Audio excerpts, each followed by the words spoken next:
Hello everyone, I am Tacit and welcome back to the Vault Grind. So of course, similar to yesterday, we're going to be going for about 7-ish hours and seeing how much we can end up grinding.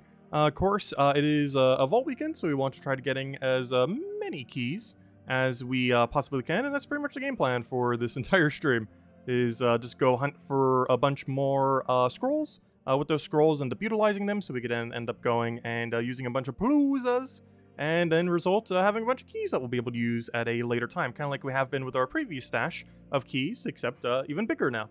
But anyways, so where we left off, we currently have around 200 keys, counting Pity a bit higher. Will we hit 1,000 this weekend? Probably not.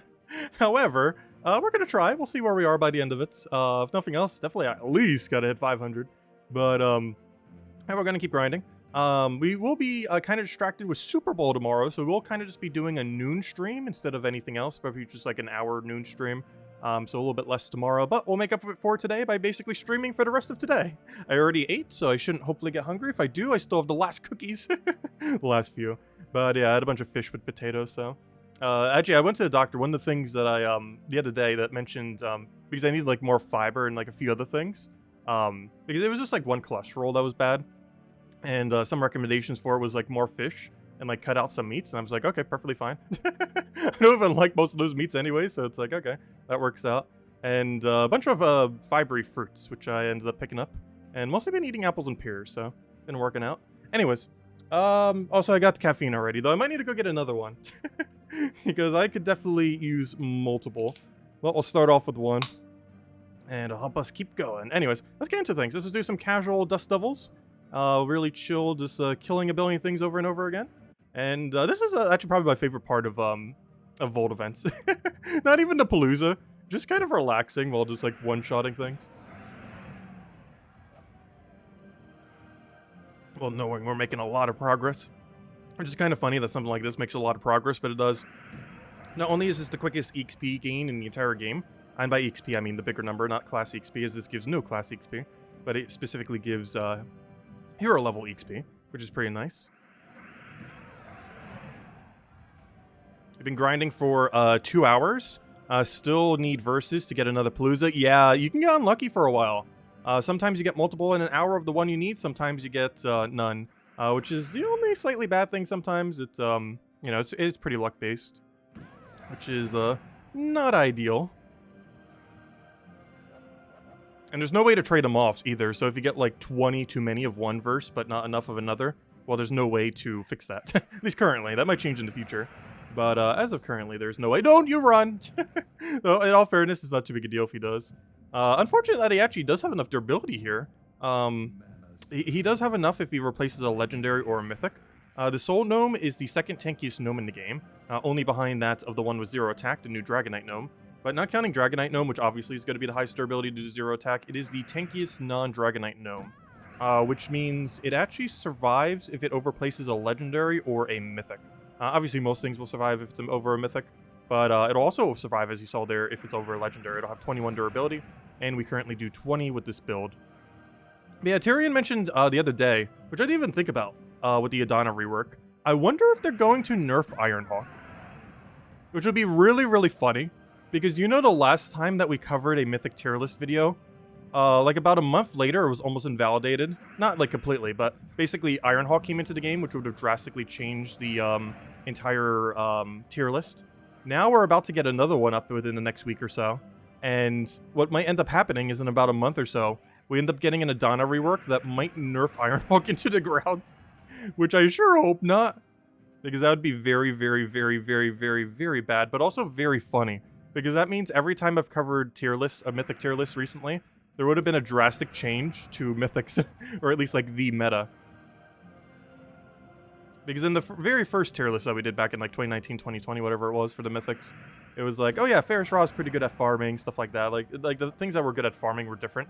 And Ironhawk came around like a month later. It's like, well, it's all Ironhawk now. And now the same thing's about to happen, like almost in reverse. So I'm pretty sure it'll still be viable, even if it does get like a slight nerf. But we have an Adana rework, and guess who's from Adana? Ironhawk. I really hope they don't. As long as they don't touch his final trait, they can nerf it as much as they want. But if they nerf the final trait by even 1 damage, we're in trouble. Because it being lowered from 5 to 4, I'm not sure if it's usable with even 1 less damage. Like, it still would kind of be in premise, but it'd be a gigantic nerf just lowering its final trait even by 1 damage.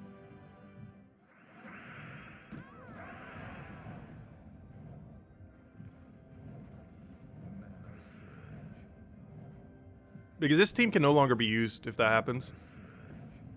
Like, this team is actually non-existent if that happens. The double version will probably be fine. But even then, how much damage are you doing? You'd be hitting 21? Ooh. Yeah, because you do 8, 8, plus 5, which is 21. Yeah, you'd do 21 damage if they nerf its damage by 1. Which even that's kind of sketchy, because there's a lot of gnomes that can survive 21 damage when doing Paloozas.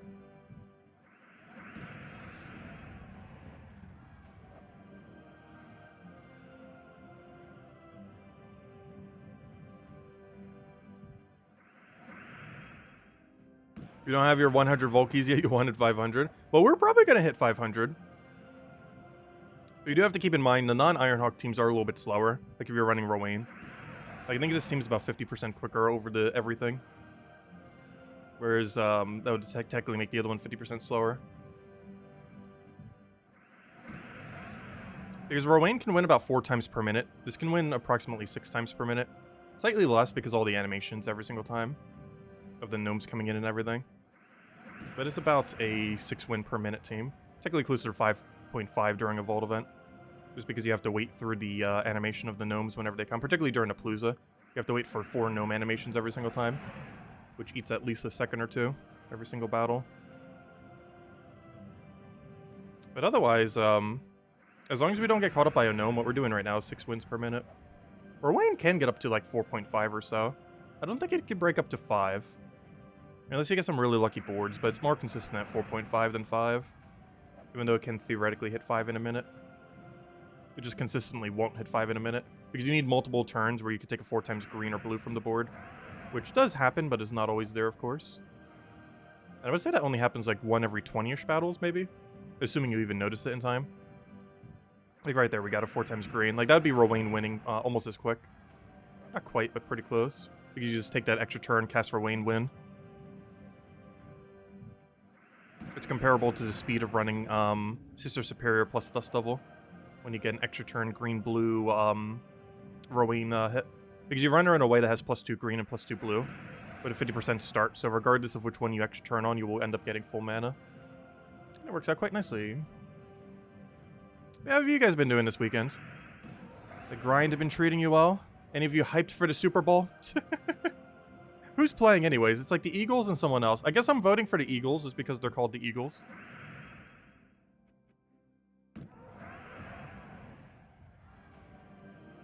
Oh, also, I finally was able to get the crow from the Battle Pass thingy. Who was that suggested that yesterday? I don't remember off the top of my head. Oh, good, that's the one we need. But someone suggested that because my PayPal wasn't working through Steam, that I try using the browser version of Steam. And guess what worked? Using the browser version of Steam. So, originally I thought it was, maybe it was my connection that was super bad from Monday. Because, you know, we had the whole issue with it. That was a whole ordeal. We found a workaround for it. We're just using our Wi-Fi right now instead of a wired connection, which makes it slightly less stable, but technically more stable because, you know, it's working, so it's perfectly fine. But anyways, long story short, for whatever reason, my PayPal wasn't working through Steam. It still isn't for some reason. And I have no clue why. Just a lot of technical issues this week. But for whatever reason, I did do the suggestion and used the browser version of Steam, and it worked first try. I have no clue why. It had to be like that, but it worked. It makes no sense. So even though my PayPal is hooked up to my Steam account, it doesn't work through the Steam app, or, you know, using the launcher for Steam, but it does work through the web page of Steam, using the exact same credentials and everything, which doesn't make any sense. But it works, so I won't question it. But that means I might need to start using the web browser version if I ever want to add money to my Steam account. At least currently, it's not working through the app itself. Maybe there's like a patch they did that ruined it or something, I'm not sure. But it works on the web browser version, but not the app version. And normally I'm using the app version, just the launcher, just because it's quicker. Actually, even right now, we're using the app version to launch Gems of War. So hello, it's YouTube Flames. Also, hello everyone, by the way. Hello, David. Hello, Stardust. Hello, Gimli. Hello, Easy Breezy. Hello, Tyrion. Hello, it's YouTube Flames. Hello, Glorfindel. Welcome, welcome, everyone.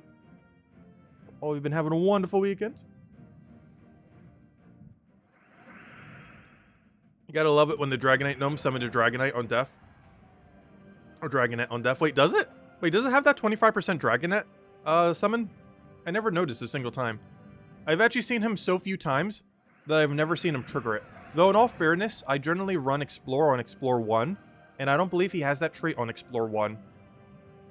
And I only ever found him one other time outside of Explore 1, and it was off stream. And I think it was on Explore 2 where he might not have had the thing. Because I was, the way I found it on Monday off stream, because it was technically off stream, so you guys never got to see it. But there was a task this week. I think it was due, it's a Strix week this week.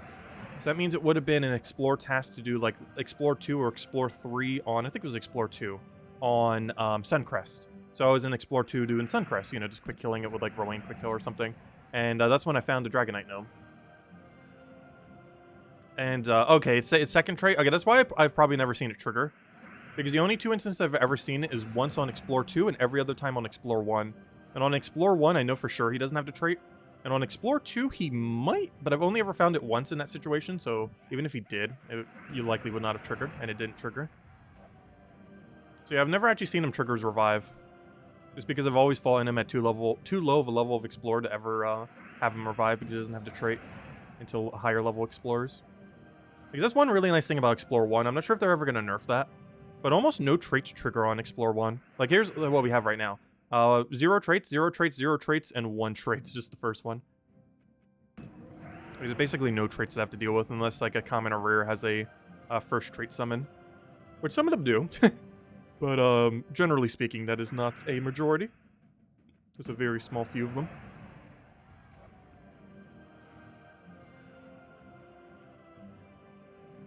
But yeah, we're pretty much just going to start off with a bunch of Dust Devils. And see how many first threes we can get. We already found one, so on the right track. Get in there. Slowly but surely.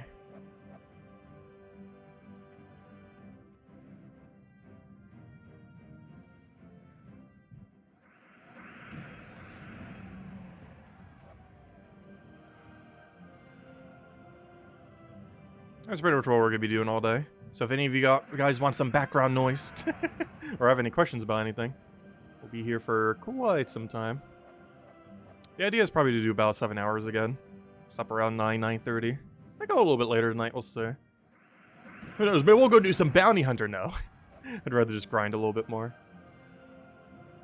And I already ate beforehand, so hopefully I won't get hungry at any point.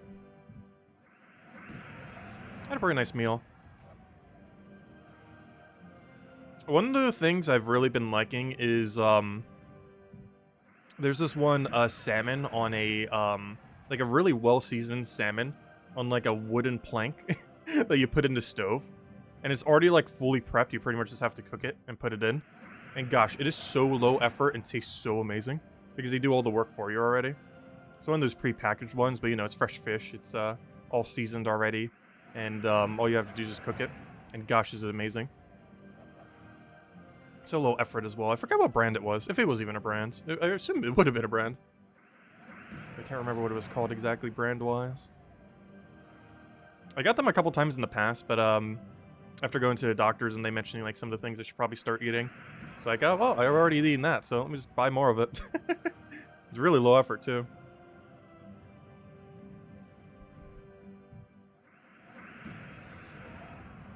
Which is a good combination. Because I'm not much of a cook, that's for sure. Like, I know the basics of basics, but that's about it.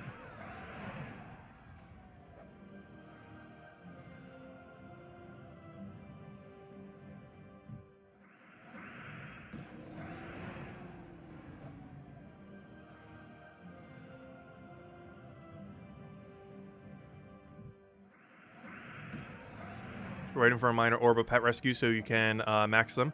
Yeah, oh yeah, I finally got the one other crow pet from the season pass thing now.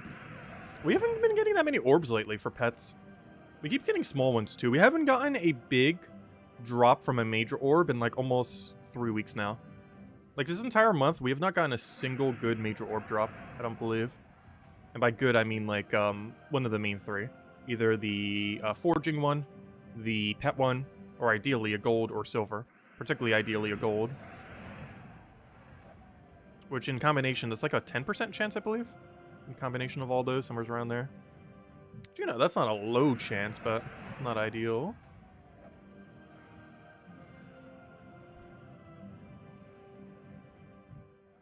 Because currently with how the drop table works, there is a, let's see, there's a 10% chance you get something decent.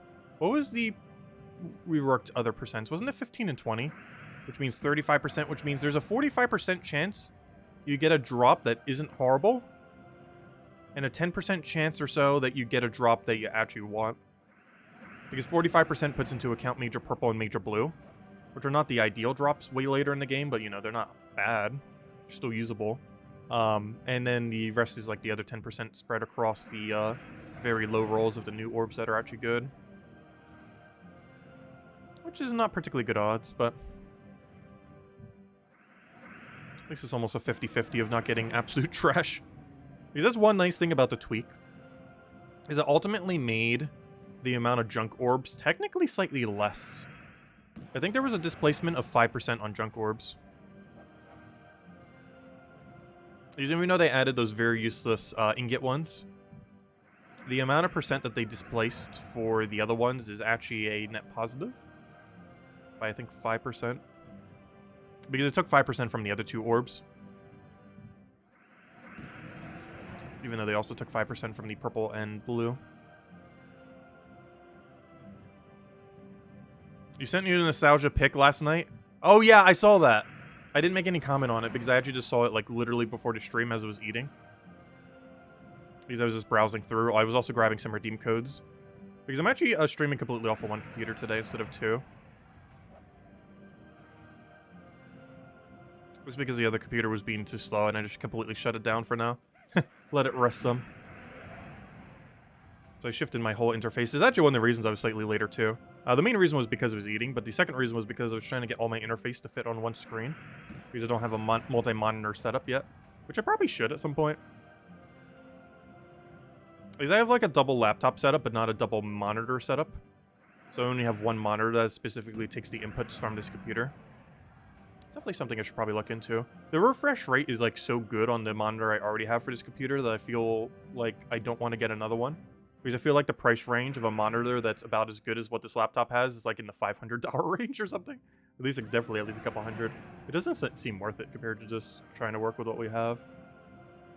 And just put the one that doesn't need to be like super responsive on the other computer. And everything that does need to be super responsive on this computer. Because that's how I've been doing it. It's been working. Your 9-year-old says you need to run a poll asking us how many times you'll say non-zero chance during this stream. Wait, was I saying non-zero chance a lot?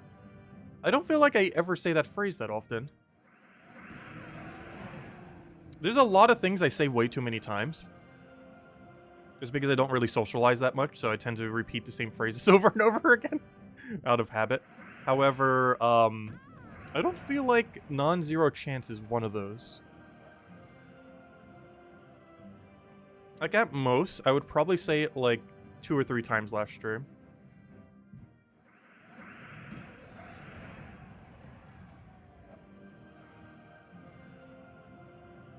Also, hello, Tony. Do you get any more rewards after level 2000? Yes. And no. But also yes. 2000, for all intents and purposes, is technically max level. Though there's 2 things you theoretically still keep getting beyond level 2000. One of them is you get 1 additional stat every 1000 levels, which is one of the reasons why level 2000 is generally considered max. Because you get an extra stat a lot when you're like really low level, and then from 1000 to 2000 you get an extra stat every 100 levels, which, you know, is still a very wide gap, but, you know, it's still like achievable. However, going from level 2000 to 3000 is something that almost no one will do, except for the most hardcore grinders within the game. So it's generally seen as non-existent, even though some people are starting to get to level 3000. But for all intents and purposes, 2000 is technically max level, just because of how hard it is to get to 3,000 for the additional stat. One additional thing that you get every single level, which you still keep getting above 2,000, is Mastery. However, Mastery has a bell curve that has a great diminishing return, leading up to 73%. And realistically, I don't think anyone could ever really get above 70-ish% or so. But basically, you still keep getting Mastery, but it has such a diminishing return that you're barely even getting anything from it. So you still get 1 Mastery per level, as you do at every level. And you still get an extra stat, but the stat after 2,000 is at 3,000, which means for most people is never going to happen. Because for the average person, you're not reaching level 3,000. It is a very, very long grind. Absurdly, absurdly long grind. A grind I never intend to do. This game could be out for another decade and I won't be level 3,000. I can assure you that. I know for sure because we can't even get 100 levels every year. Because last year I think we got like 80-something levels. Which is why we're still not level 1,800. So I know for sure if this game is out for another decade, we won't be level 3,000. Because our current rate would literally not even allow us to reach level 3,000. At current rate, if this game still existed in 2033, we would be level 2,500. Around there.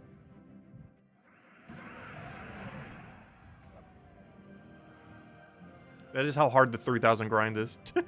That a decade from now, our projected level would be like 2,500 or so.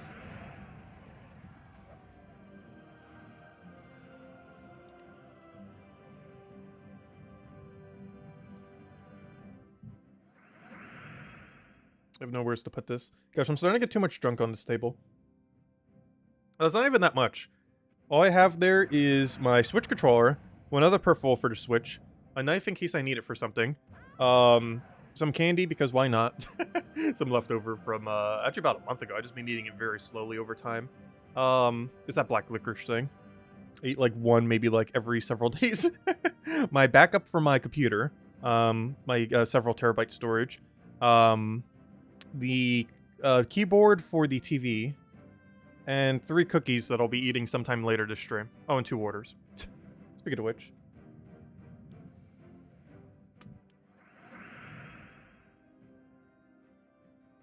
Oh, it sounds like it's not that cluttered. But for the size of the table and how I have it on it, it looks so cluttered. They're all positioned like the most cluttery way you could possibly put them on the table. That table was way overly cluttered in the past, though. When I ended up getting some more furniture for the room and kind of moving everything around, I kind of fixed it a little bit. That is starting to get very cluttered already, even though I just did that like a couple months ago. You just got 2019, your 5th this weekend. Nice. How many hours do you have in this game, by the way? About 15,000. Especially if you count alternate accounts, like our Switch accounts and the couple new player accounts we made in the past that we spent like a couple 100 hours on each.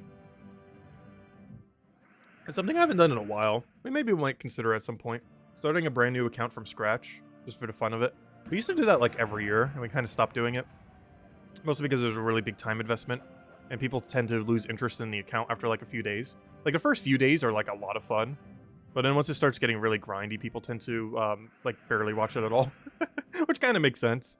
But it's one of those series where it's like it has a really high initial appeal. And then falls off like crazy. Especially after we make a few guides and there's just not as much viewership after. Because generally we did it for covering like new player guides and stuff like that in the past. It's just something we haven't really done recently. It's because it's a really big time investment. Because each account takes at least a couple 100 hours to get going. But you guys know if you've ever started playing Gems of War or when you started. Some of you it's pretty recently. Others of you it might have been a while back. But, you know, a little bit grindy initially. But it's a very fun grind.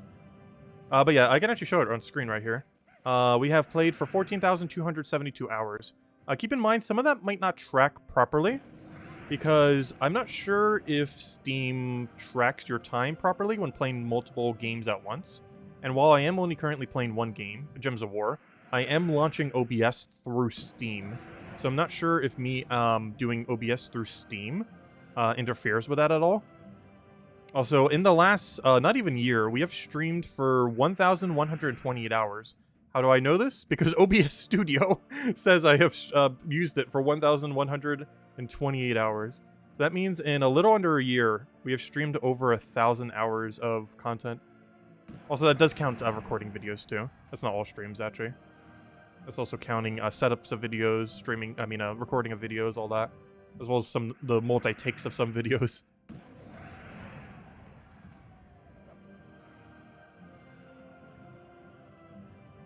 And it's only been the last year. I think it came in like June of last year was when OBS Studio came out on Steam.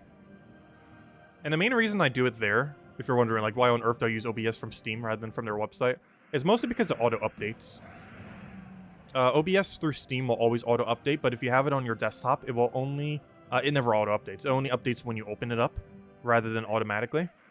And since Steam is always pretty much open on my account, or, you know, it launches and everything else, it'll always auto-update before we ever start to stream, so never do we have to wait like 3, 5, however many minutes for it to update before a stream. It'll always simply be good to go, since it will just auto-update via Steam, which is the main reason why I use it through Steam rather than through the desktop version of it. And I do still have a desktop version, so if there's ever like a weird version shift in the Steam version that prevents me from using it for whatever reason until they patch it out, I have a backup version on my desktop that shouldn't have that issue. Which is one of the things I was trying on Monday too. Because I have a couple different ones I could use. I still have Streamlabs. I still have the backup of OBS Studio, stuff like that. What should you do as a new player? Just play through the quests in each location thing? Well, this weekend, I would advise playing as much as humanly possible in order to kill as many gnomes as possible, because their loot is absurdly good. One way that you can do that is, yes, go do all the quest lines, because gnomes actually do appear in quest lines, oddly enough. So you will be able to participate in the current event that's going on this weekend, even in quest lines. But yeah, I would say one of the highest priorities as a brand new player is doing all the dailies, or at least all the dailies that you're capable of doing currently, as well as finishing out all the quest lines. One thing that will help you out a lot is on your level ups, try going into brown and red until you get the weapon Mang, if you don't already have it. Mang into a hero class that has barrier on brown at level 40. For example, some good ones for them is Titan from Stormheim or Elementalist from Nexus. Running any hero class that has barrier on brown at level 40, combined with Mang, can take out pretty much any high-level content that you want. So if you want to go do it for delves, or if you want to do it for pet battles, if you find you're not able to do the higher level pet battles, if you want to use it for any other events, as long as it's usable within the context, which in most of them they are, you can run Mang with barrier on brown for almost every piece of content in the game and end up winning after enough tries. And sometimes even first try. Hey, good, another verse 3, that's the one we need. I would say those are some of the biggest priorities you want to do really early on. Finish out all the quest lines for every kingdom. Get Mang, which is from going into brown-red mastery. And if you're going kind of even on your levels, you'll get it around level 100-ish, 100-something-ish, 200-ish, somewhere around there. Because I think you need 23 mastery in both. They made it actually slightly easier to get in the past. But anyways, yeah, getting Mang from level up, getting a barrier on brown hero class like Elementals and getting it fully traded to make you almost immune to death, and getting, those main three. All quest lines, getting Mang, and I guess like Elementalist from Nexus at level 40 with fully traded. Like having that will allow you to do pretty much anything. Like you won't have access to full team building as you still need to go get a bunch of troops and everything like that. But at that point, you could probably find yourself a half-decent guild, hopefully. And then kind of go from there, as you do get a lot of loots from guilds. It is highly advised to always be in a guild in this game. Hey, well gosh, we're doing really good on verse 3 all of a sudden. Because there's a lot of loot you can get from a guild.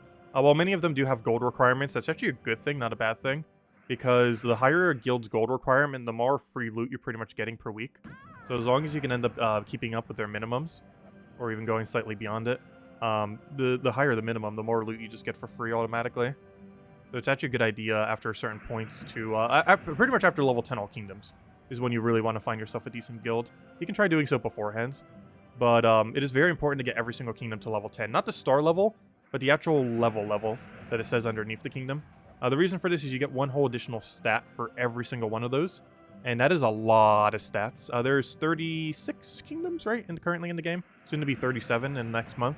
Actually, I believe later this month we're getting a 37th kingdom. But currently there are 36 kingdoms in the game. And every single one of them gives you additional stats when you get them to level 10. And that is 36 additional stats. Which might not sound like much, but it is a lot. It is one of the easiest to obtain big stat boost you get. The other one is getting 5-star all kingdom. However, this does require having one legendary from every single kingdom. which might require a decent handful of keys to have been opened, as that's not as easy as it seems. However, there is one way to cheese it, though. Underworld legends are substantially easier to get than Kingdom legends. So if you're missing only like a few different Kingdoms legends, you can actually get it through their faction rather than doing it through the key drop table, as the faction drop table is a much more concise and way easier to target out a legend that you might need for a Kingdom. It's a lot harder to do for 10-star because I believe you need a Mythic for a 10-star, which is a whole different story in RNG. However, 5-star is actually pretty easy. So I would say like 2 big milestones after doing like all the quests, getting into a good guild and having like Elementalist level 40 fully traded with a Mang as a lower weapon. After that, you're basically looking to 5-star all kingdoms and level 10 all kingdoms. Level 10 all kingdoms requiring a decent chunk of gold, and which makes it easier for you to donate gold afterwards to guilds, because then your gold expenses go down substantially after that. And then the other thing you want to do is get 5-star all kingdom, which while it has several requirements, the hardest of which early on in the game is probably just getting a single legend. There are a few other requirements attached to it as well, but most of them are pretty easy, like finish the quest line. I can't remember some of them. I think they just do a couple of the challenge thingies at the very low level range, like a few other ones like that are pretty easy. Yeah, it is a little bit overwhelming starting, but once you kind of get the hang of things, it's not too bad. I've been meaning to make more new player videos, as as the game like this gets more and more content, it does kind of get kind of extreme with how many things there are.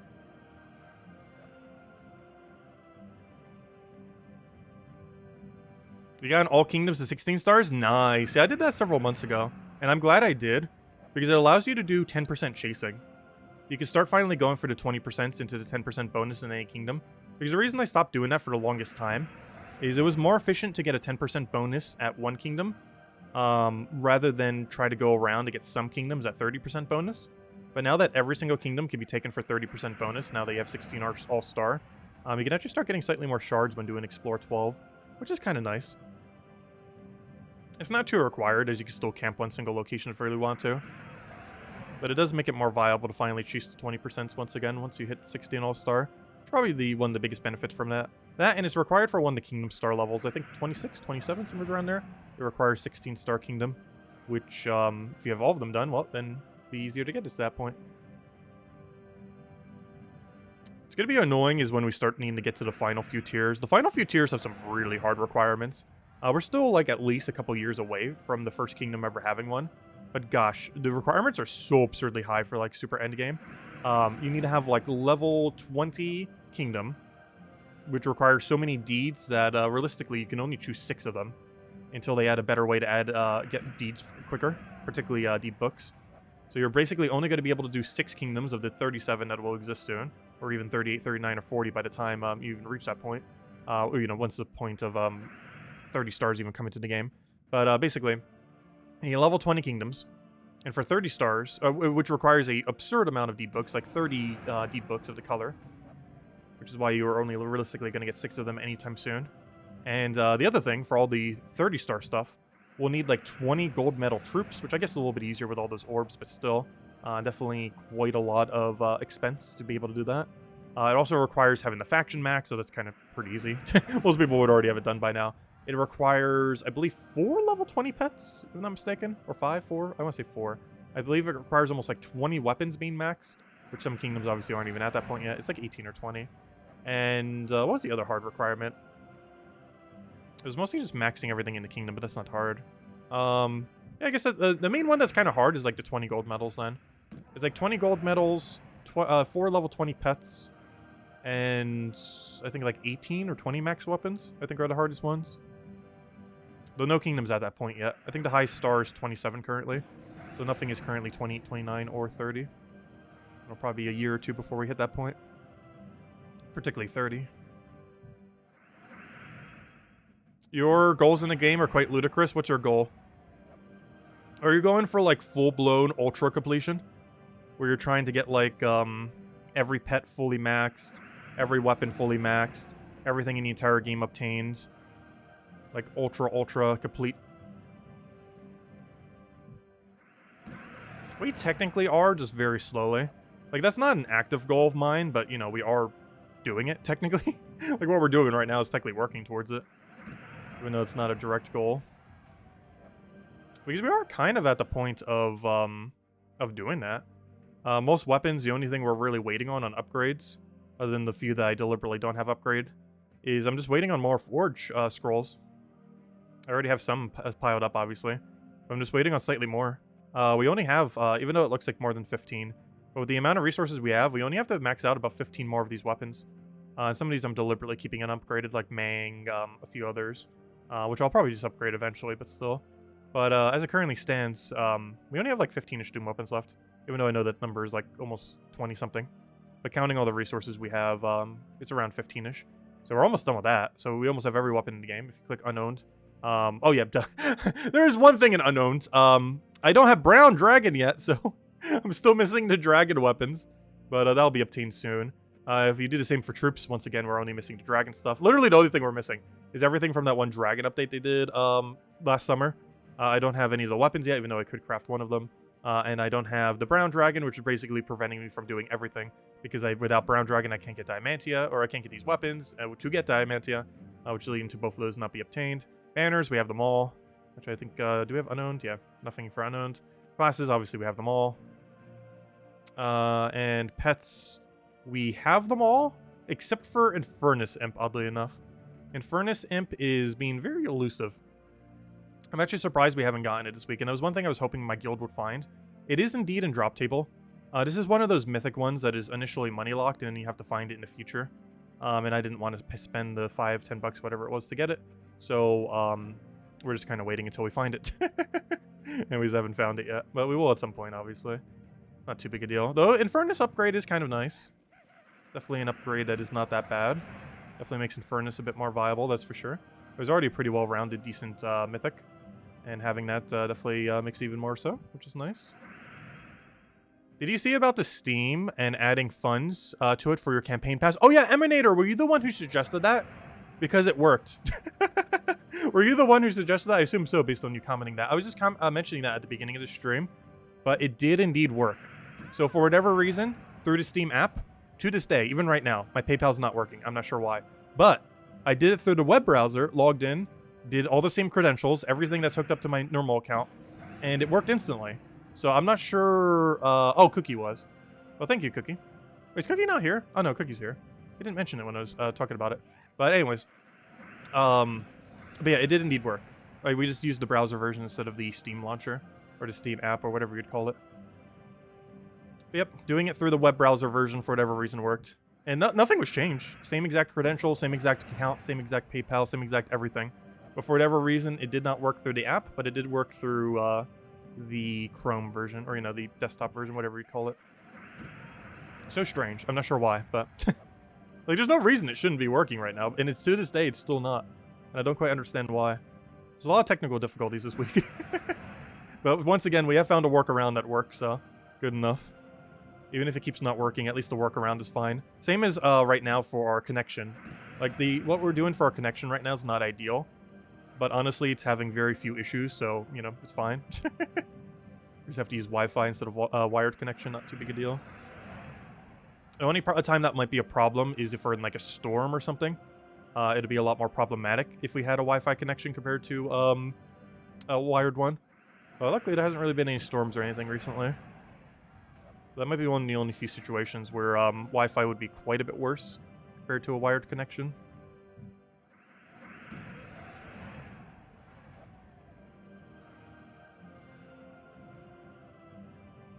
Oh, also, hello, Imperial, by the way. Welcome, welcome. Or analysts, I mean. Sorry. Hello, analysts.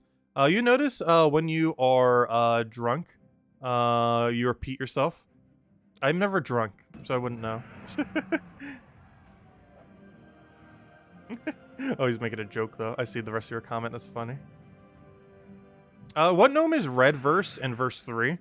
Red Verse is Cindy Savage Lips. She's that one female singer. She's the only female of the group, so she's really easy to identify. She gives you the red one.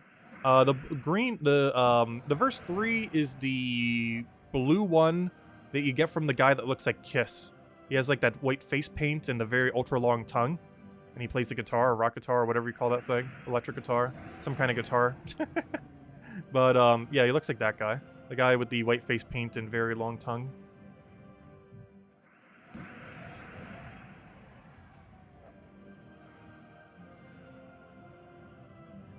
Because right now we're looking for him.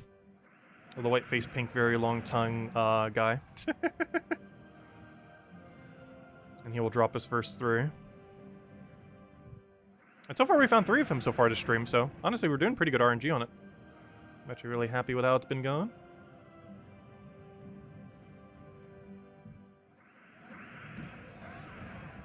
We're looking for both. We kind of are too. I believe it's our lowest 2. The 3 is substantially lower than my 2 at this point, even though our 2 for the longest time was our lowest.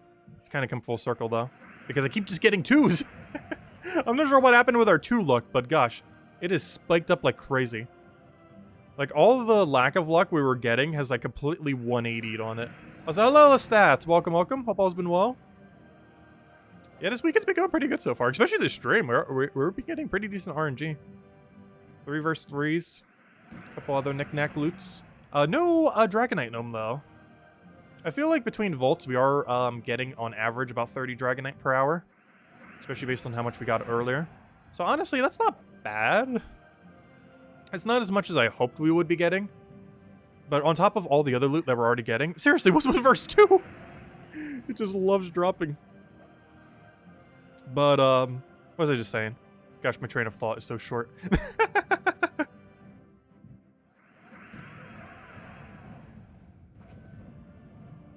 The problem is, my brain just keeps jumping from, like, one concept to another constantly. And is very problematic for keeping one train of thought. Because it's going in like 5 different directions at once. But if I'm talking, like, that's one thing that's kind of weird with being like ultra introverted. Is generally, I'm thinking of multiple things at once, never one singular thing. But I can only speak one singular thing at once. So one thing that's always been confusing for me, for just talking in general, is to do both simultaneously. Because I'm always, like, thinking of multiple things at once, which you can easily do. You can easily have, like, multiple voices in your head going on multiple different tangents simultaneously. But you can only speak one thing at once. Like, you can't speak, like, 2 different ideas or 3 different ideas simultaneously. Or at least the average person probably can't. That'd be absurdly hard to say 2 words simultaneously and run, like, 2 similar coherent sentences. So that's always something that always, like, greatly confuses me when speaking. Because my brain doesn't really focus on just one thing. But you can only ever speak one thing. So, hello, Isabel. Welcome, welcome. Oh, yeah, we finally got the bird, by the way. It's on our shoulder. Oh, wait, never mind. That's not our shoulder. I thought that was our hero for a second. It's like, wait, that's not our hero. But right there, we got the bird. We got the bud. We got it working. We had to do it through the browser version, but we did indeed get the bird.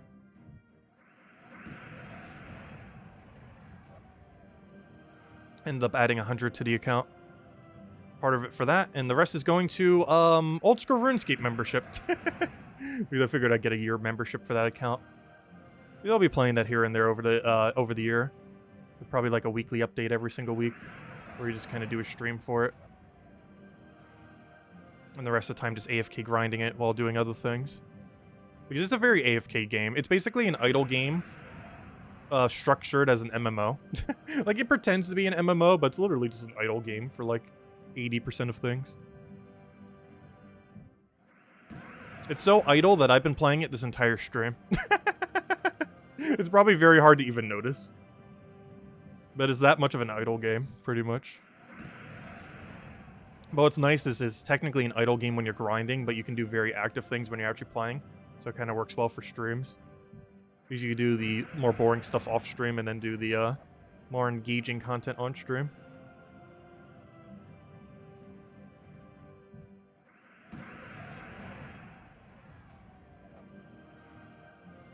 Also, I don't think we're going to hit level 1,800 this weekend. Though I said before this, we probably wouldn't this weekend. But we are going to get pretty close. It looks like we're going to hit about 1,795 or so. Or 1,796. So by the end of this month, we're 100% getting all the levels we need. They're watching The Last of Us.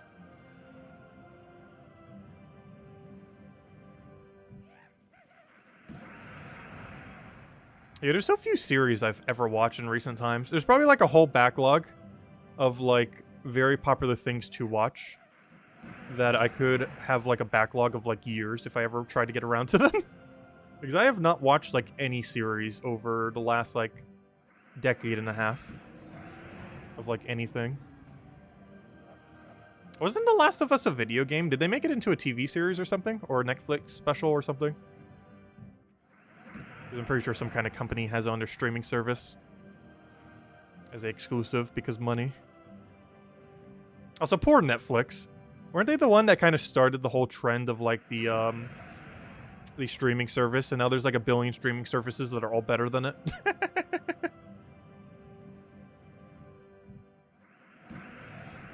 That's pretty much what happens. So many shows, so little time.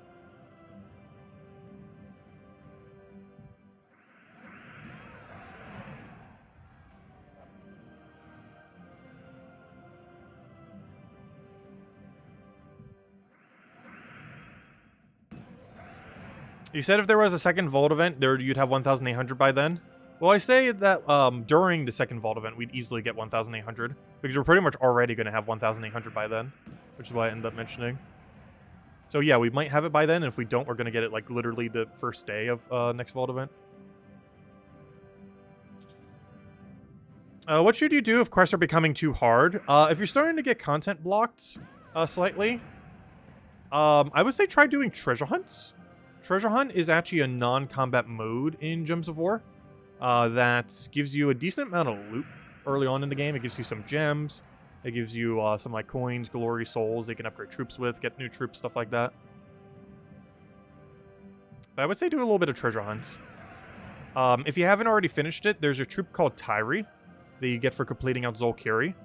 Tyree has a 20% chance per cast to give you a map.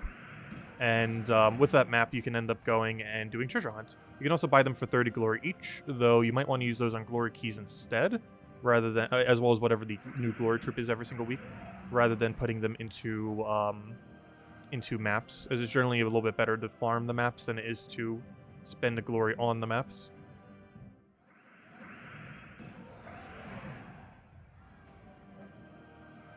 But you might not want to do that right now, though. It is currently a Vault event. So I would say if you're getting content locked, find like the lowest battle you can find anywheres. Like explore 1 difficulty somewhere super easy. And then just keep killing it with whatever you have. Because right now there's a Vault event going on. And the gnome drop table is insanely good. Not only are there more gnomes appearing, but there's also a higher chance of getting Vault keys from those gnomes. So I would highly advise this weekend due to the event to farm as much as you possibly can on either kingdoms or explore 1 difficulty or anywhere else where gnomes can be found, which is those two are probably the main 2 you want to focus on early on in the game, unless you could do low-level PvP. So why is it important to do all the Palooza's during Vault and Ward event? So basically, the main reason why you want to do all of the Palooza's during a Vault event is during a Vault event, there are 2 buffs to the gnomes. There is a 3 times higher frequency of finding gnomes, which is what we're utilizing right now to try to find gnomes. This has no effect on Palooza. However, what does have an effect on the Paloozas are there is also a 3 times higher rate of finding Vault keys. Essentially meaning what we're doing right now has about a 9 times higher rate of finding Vault keys, because not only are the gnomes 3 times more common, but the Vault keys from those gnomes are also 3 times more common. However, the reason why Paloozas are used only during Vault events is because the 3 times increase to Vault keys. This substantially increases the amount of Vault keys you're expected to get from a Palooza. A average Palooza done outside of a Vault event is probably going to give you about 5 to 7 Vault keys. A Palooza during a Vault event, you can easily expect around 20-ish or so, due to the 3 times increase. So you're basically getting 2 times as many Vault keys if you simply just do it during a Vault event, which means there's pretty much no point ever doing it at any time other than a Vault event, as you're passing up on essentially 2/3 of your loot if you do it outside of a Vault event.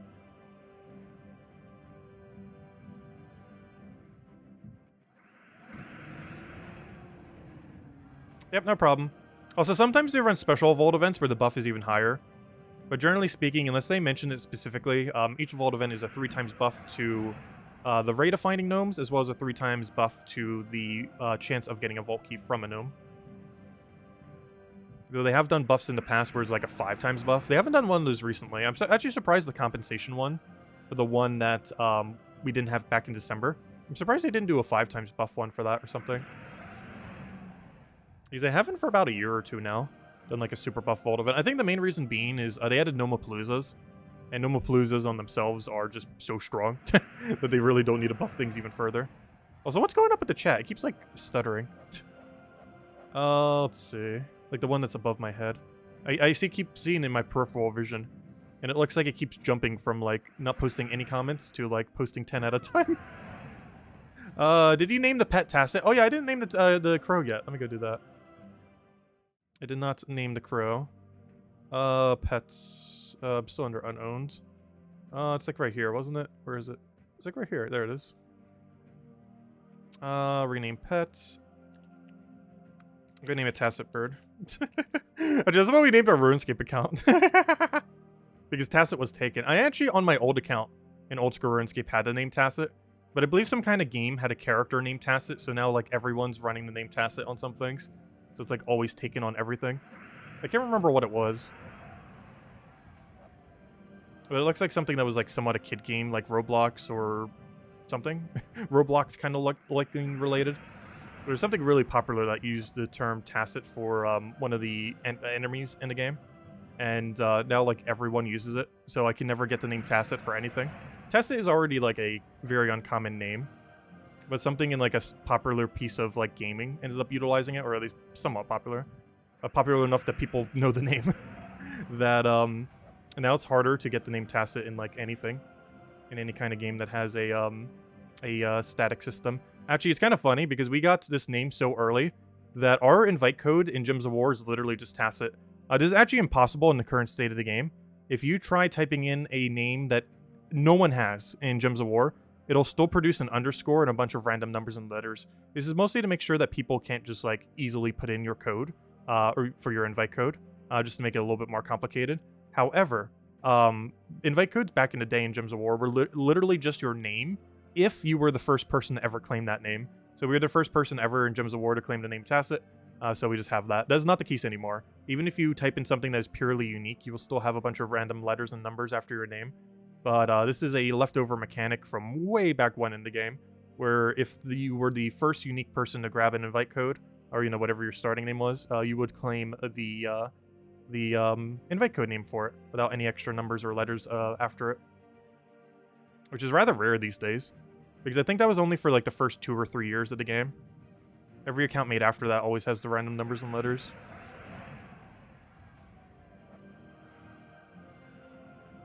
So any account that has just a standard name is a very old account that's been playing for at least several years. On and off. Or the entire time. In our case, the entire time. In Mech's case, on and off, but some people come and go. I've done that for many MMOs, mostly RuneScape. we went away for it. I generally stopped playing RuneScape for, like... Generally how the cycle goes is I play it for, like, a year or two. Then I put it down for several years. We haven't played it in 6 years, and I just started it back up again, like, last week.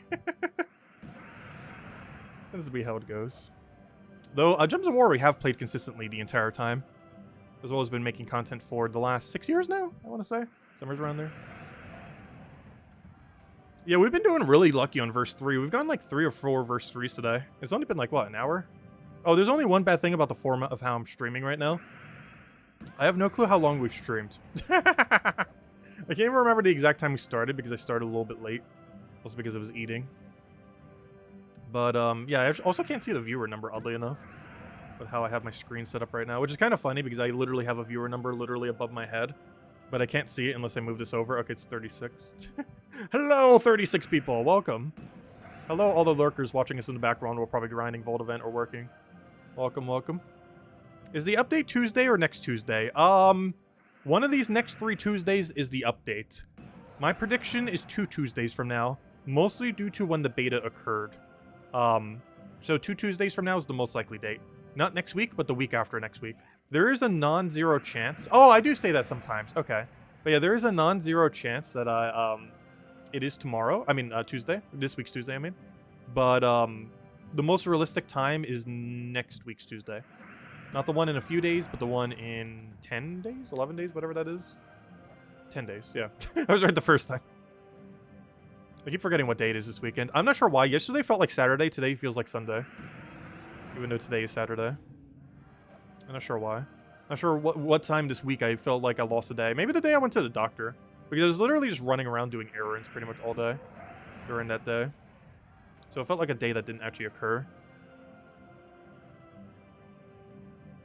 I was able to get a lot done. But I was like barely ever at the house. Which is very rare because I don't generally get out much. Pretty much the whole day I wasn't anywhere. Or, you know, I was everywhere but not at the house. A non-zero.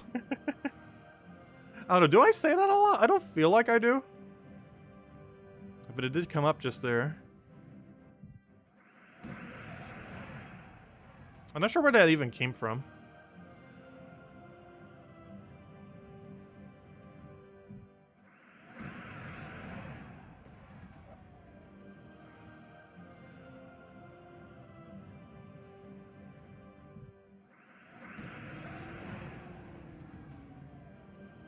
You've heard you say non-zero amount of times. A non-zero amount of times is funny. There's a non-zero chance you say it a lot. Do I really? I've never noticed that. Until Bert's brought it up.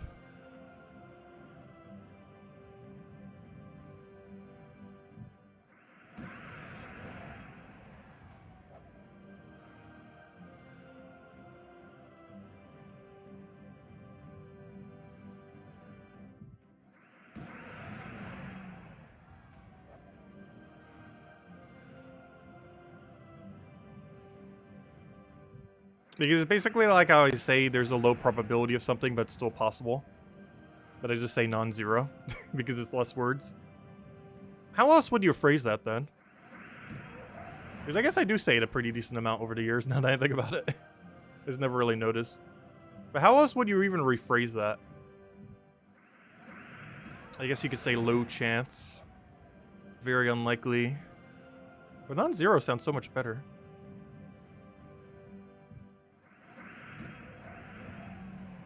Because non-zero implies that it's close to zero, but not zero.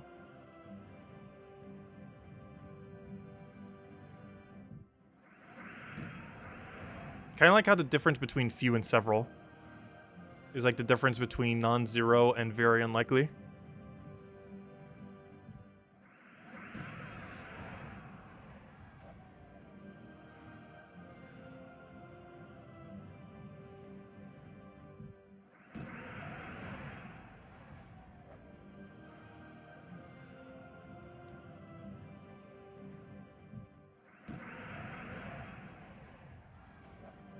You got Archer class at level 100? Nice.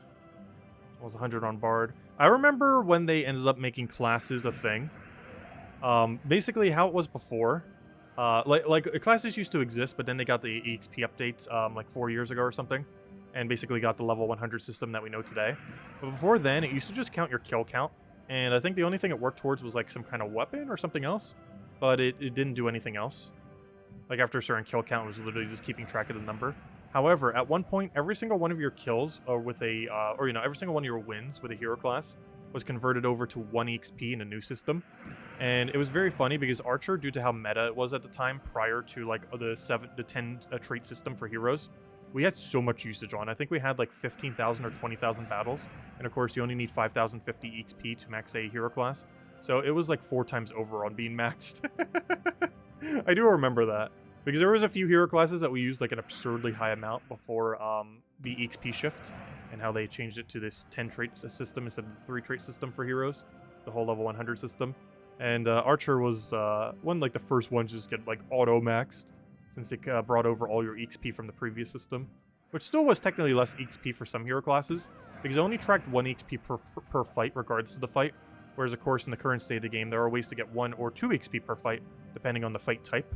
So it technically gypped you on EXP for quite a few hero classes, because you might have had like 2,000 wins with a hero class, but it might have been in a location where you would get 2 EXP. But when in the conversion system, you only got 1 EXP each, even though you got the wins from a location that gives you 2 EXP per battle. Which was one slight unfortunate thing when they made that shift. But it was nice that they at least carried over some of the EXP from the previous system. Because when hero classes first got the level 100 system, I was already like 1/3 done with the grind. Because we had Archer max, I think a few other really meta things prior to that change being maxed.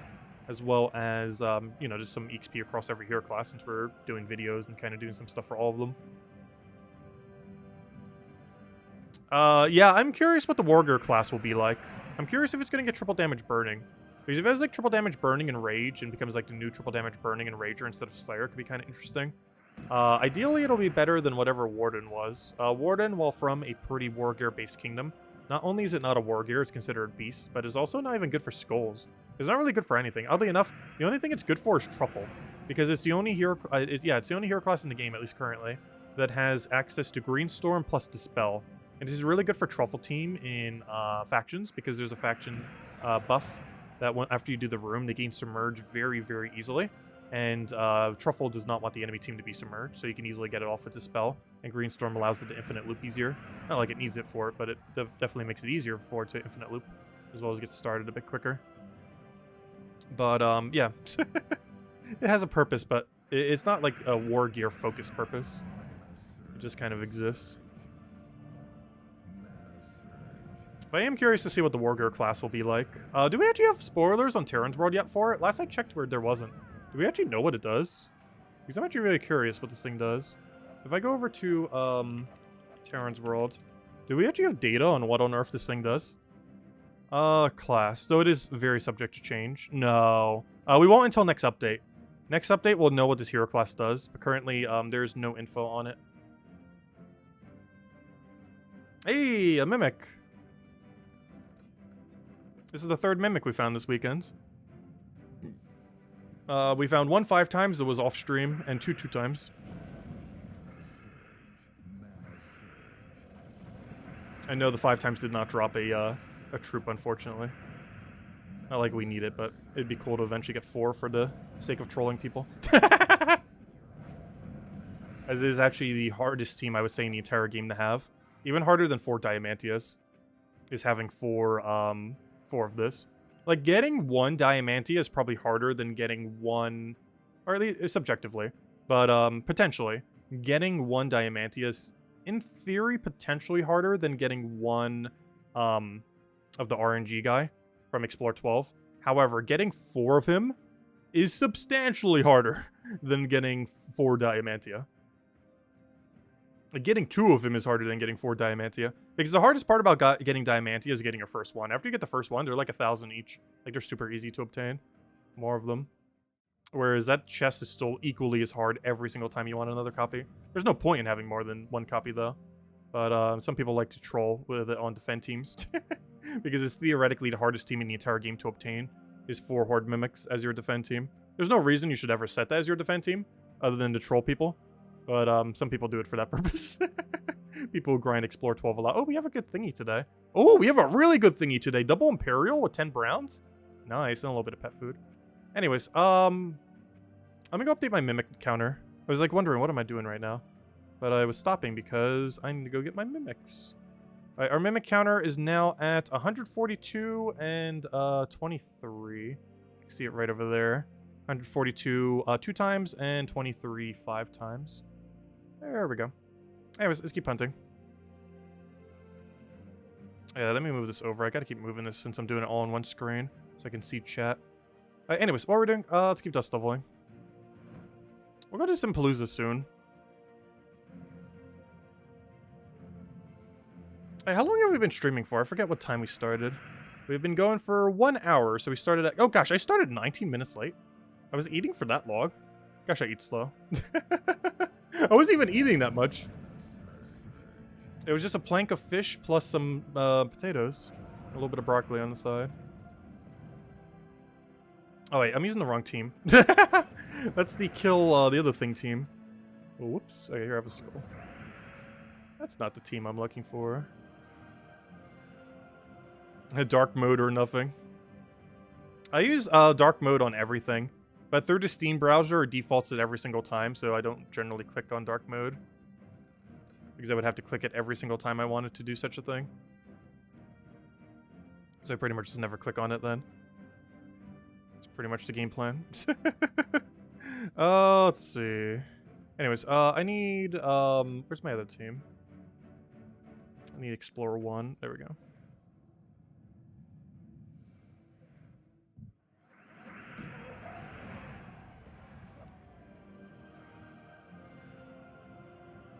Move that over.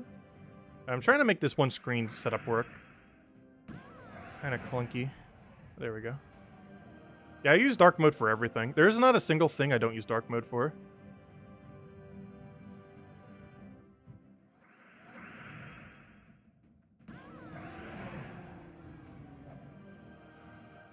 I'm not sure why that's just not the default these days on everything.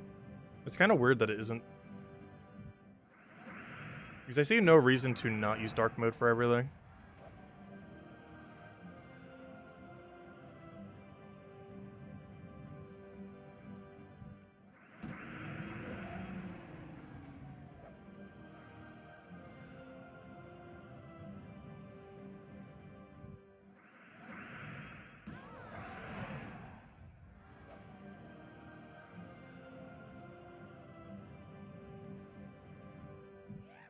Hey, Soul Gnome, wanna drop us 5,000?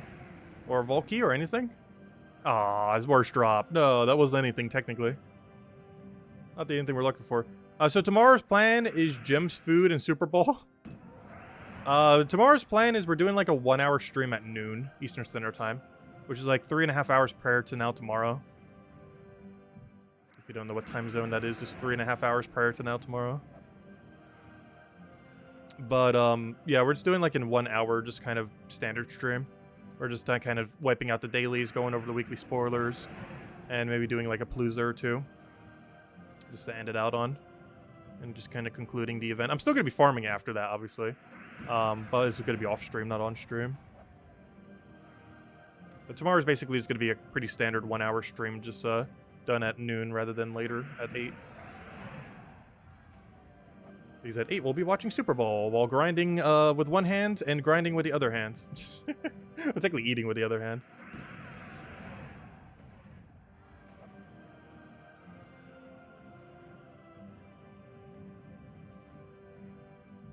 Could do an after Super Bowl stream. I will be way too tired.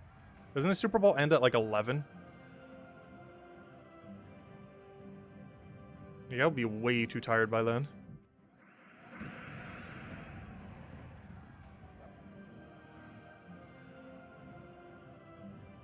Also, I'll be too stuffed with food to even move.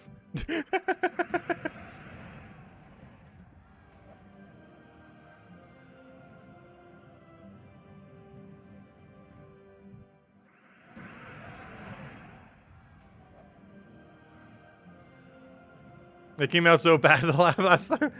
Well, what I was trying to mention was, yeah, I didn't think that like fully through.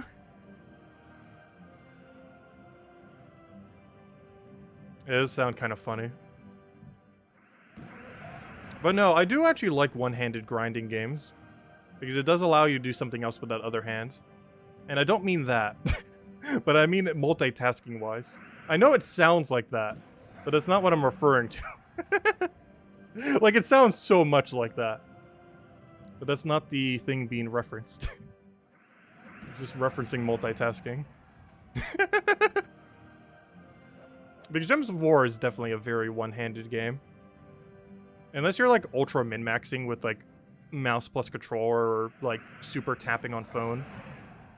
You could easily play it with one hand. He's grinding while grinding. Gosh, you guys are so dirty. Are you going to make your 1,000 keys?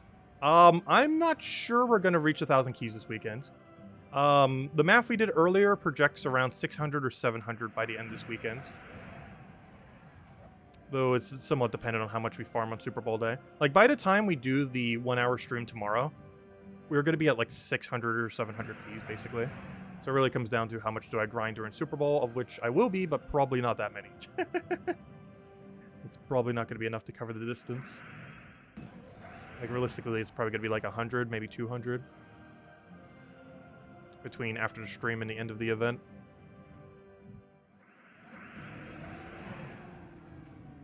Anything under 750 is a fail in your eyes. Honestly, I'm happy with anything over 500.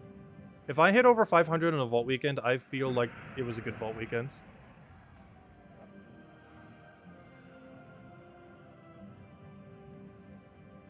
Like, I feel like 200 or 300 is my average. 500 I'm happy with. 1,000 plus is like, okay, we did a really good grind this time.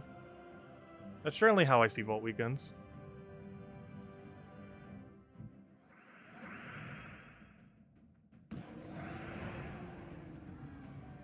A lot of Switch games are actually surprisingly one-handed, mostly because of how Joy-Cons work. Because there's a lot of games that have compatibility modes, where you can actually play them with one single Joy-Con.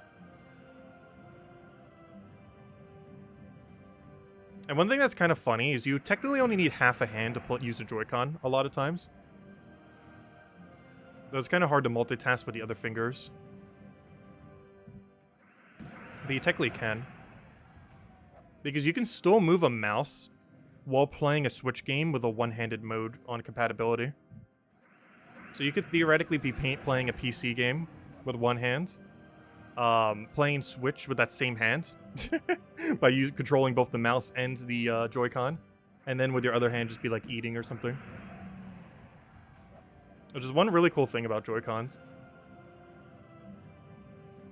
Honestly, the Switch's Joy-Con, while it has gotten a lot of flack for having drift and other things, it is a really insanely good device. It's a little bit too small for, like, adult hands, especially my gigantic hands.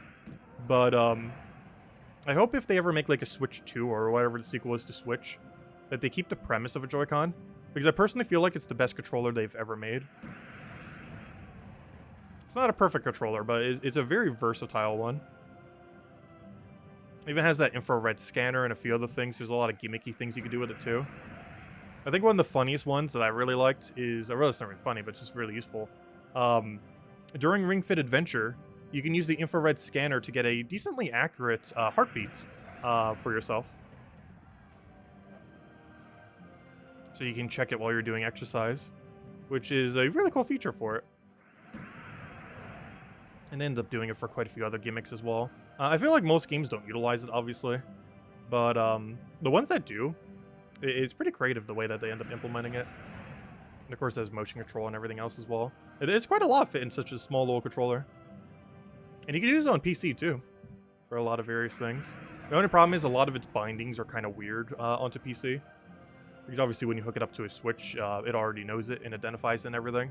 Whereas on PC, some things do, some things don't. It's kind of clunky.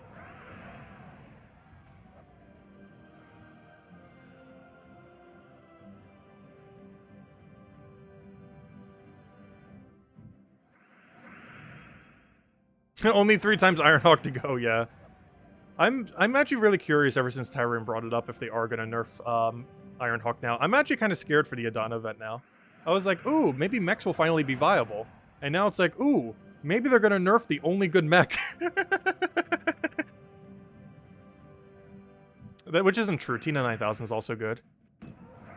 There's only 2 usable mechs in the entire game. It's Tina 9000 and Ironhawk. Ironhawk for its final traits, and Tina 9000 because everything. Like, the only thing Tina 9000 is missing is board control, and it would be like one of the strongest troops in the entire game. The only thing balancing it is the fact it has no board control at all. Otherwise, it'd be on almost every PvP-like team. If it actually had, like, a convert...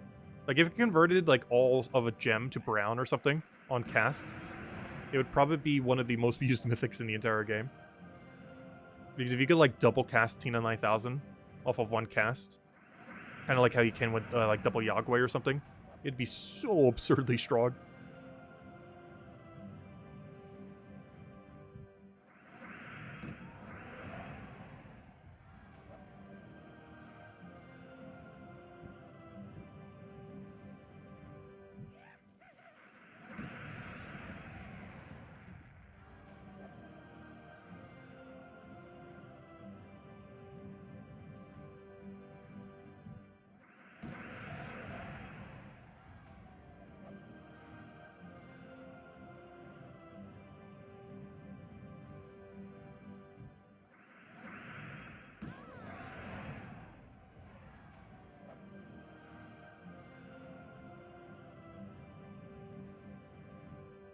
Hey, another verse 3. I think that's our 4th one now. Yeah, it's actually kind of lucky. If you play on console, Voldovan is actually quicker than on PC or mobile. The main reason for this is due to how the controller works on consoles. So if you're playing on Nintendo Switch, Xbox, or PS4, though keep in mind those are not cross-platform, they're all their own individual version. But if you are playing on a console version, you can actually farm even quicker on these events. Because all you have to do is click like Z I think it's like ZL into A or something similar, and you just like auto cast your Dust Devil, and then you just mash A the rest of the time. So you literally just keep mashing A and just do like ZL A or whatever this is. Actually, you could even put him on top of the A button, or you know, the confirm button, whatever confirm is on your given platform or choice. So you basically just keep clicking the confirm button, put your Dust Devil in whatever the confirm button sync is, then click ZL into the A button, and you basically just keep mashing A while occasionally hitting ZL. And that's all you have to do. And you just keep doing that over and over and over again. It's pretty much just like mash confirm simulator. Is all you have to do to do this on consoles. You can't do the same on PC because even with the controller hooked up, controller doesn't confirm through the... Which is something I really hope they change at some point. But you cannot confirm the menu that is choosing difficulty. For whatever reason, controller does not work on the screen where you choose difficulty. Meaning you will eventually get soft locked if you're trying to use controller only on PC, as controller does not do any inputs on that screen. Why they have not fixed that yet, I have no clue. They technically don't really have like full controller support. They have like partial controller support, just so they have an excuse to never fix any of the bugs with controller. And that's one that's been around for like forever, and they have not fixed. It's very problematic because it makes it so you can't use controller the same way that you would on console as you would on PC.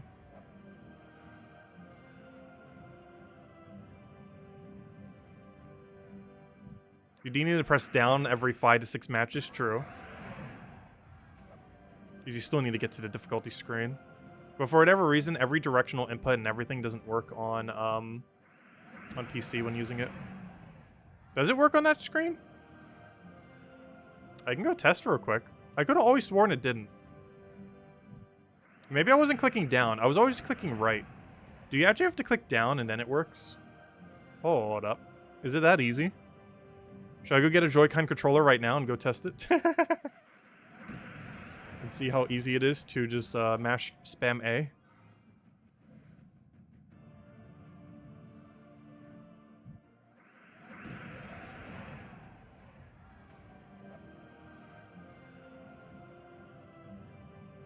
It could also just be the controller type I'm using, though.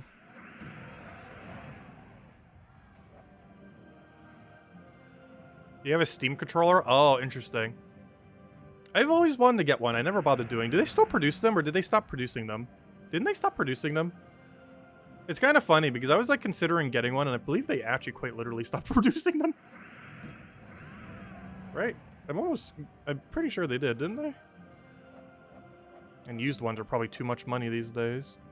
I'm looking for store, home, Steam... controller. Yeah, they don't make one anymore. They discontinued it. That's why I thought. They discontinued the Steam controller. That's sad. That just seemed kind of cool. There's so many downvotes. You initially loved it. Back in 2016. But anyways. Yeah, they discontinued it. Probably to sell more Steam Decks. I wonder how well they've been selling on Steam Deck. Are there any figures anywheres on how many units they've sold? Like, obviously, it's probably nowhere near Nintendo Switch's 100 million plus. But I'm curious if they've cracked 10 million yet or something. Which is a good way to check. Almighty Google. Until you get replaced by AI. What do you say is the number of Steam Decks sold? How many Steam Decks sold? Sure. Give me a number. Only 1 million? That seems kind of low. Reportedly sold over 1 million. That's according to... Okay, so over 1 million. Seems kind of low. A Switch sells that in like a month. Like more than 1 million Switches are sold every month. There's no way they've only sold a little over 1 million by now. I assume it's like 5-ish million? Maybe 10-ish? Because that's actually kind of low. I mean, not super low because, you know, it's like pretty much their first console in a sense. So I guess in that degree, it's not that bad.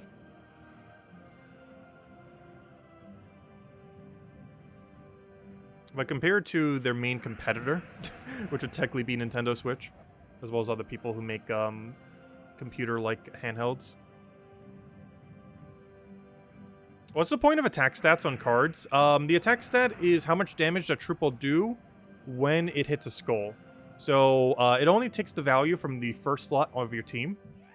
So the attack stat on the ones further back technically doesn't matter, at least until your first slots die, or, you know, the things in front of them die.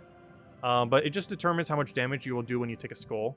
So, for example, if I take a skull right now, I will do 63 damage to the first enemy. But that's the only thing it gets determined for. There are a few things that boost ratio from it, and a few other gimmicks like that. But for the most part, the main thing that attack stat is for is to basically tell you how much damage you'll do when you take a skull, but it only takes the value of your very first troop that's currently alive. So it will take our Dust Devil, and if our Dust Devil dies, it will then take the next one in line, and so on and so forth. Whatever is the furthest alive frontmost troop, or topmost troop in your lineup. And we'll just roll that number as your damage.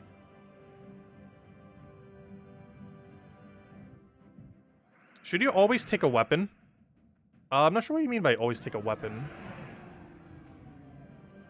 You get those weapons for free when you level up. You always get to claim those weapons when you level up.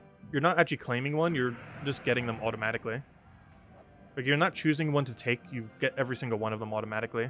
Basically, how that works is there's hero mastery in the game, and while there are multiple ways to raise it, you get free weapons as you get your hero one specifically up. Your hero one is raised by getting your hero level up, which is the bigger number.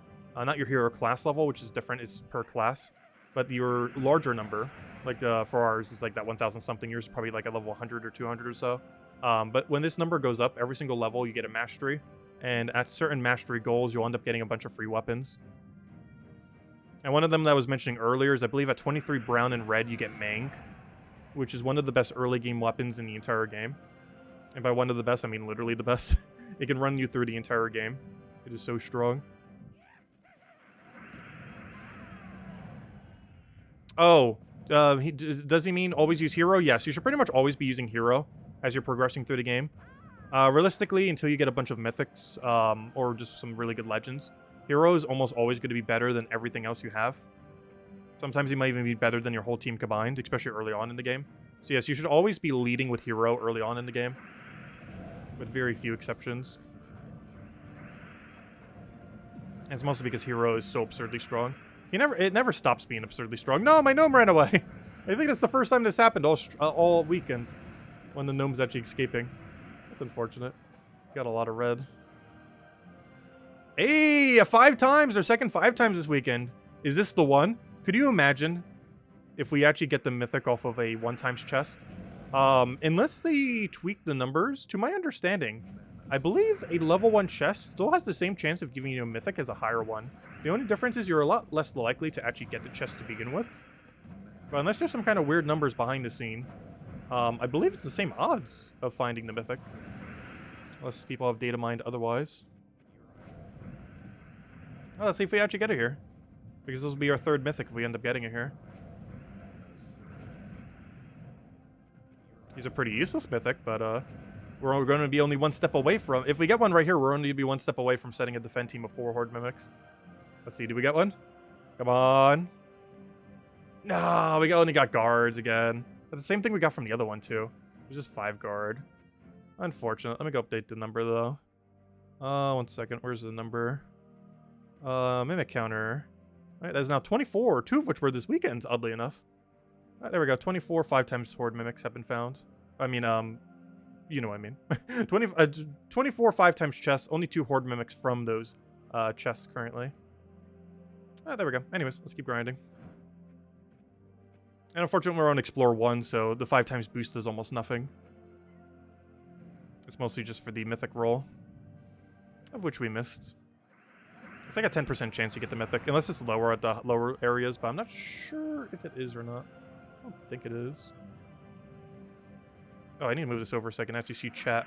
There we go. Can you share your Angry Mob Zolgoth team code, please? Sure. Oh yeah, does it let me copy paste into there? Let me double check. Because before it wasn't letting me. But it might now. Where even is my Zolgoth team? There's quite a few different ways to run this as well. This is the way we're currently running it. Let me see if this lets me do it. Hopefully the answer is yes. I typed it in. Did it post? Yeah, there it goes. Perfect. For whatever reason, the pass wasn't working, but then it got an update and then started working. So it's something on their end, not my end. But now it's working again. I can just copy paste stuff straight into there, which is nice. I still can't get links from there pretty conveniently, but I can copy paste stuff into there very conveniently now.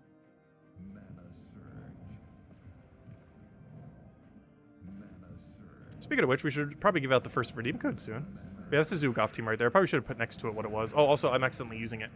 Because I just copy-pasted it, I'm accidentally using it right now. Whoops. This is a very slow team to be doing for this fight. Let me go change it. It's better than a redeem code to a degree. Yeah, it kind of is. It helps grind quicker. Probably help you get more loot than a redeem code would. Especially since it's Vault event this weekend. I'm going to go back to single dust double.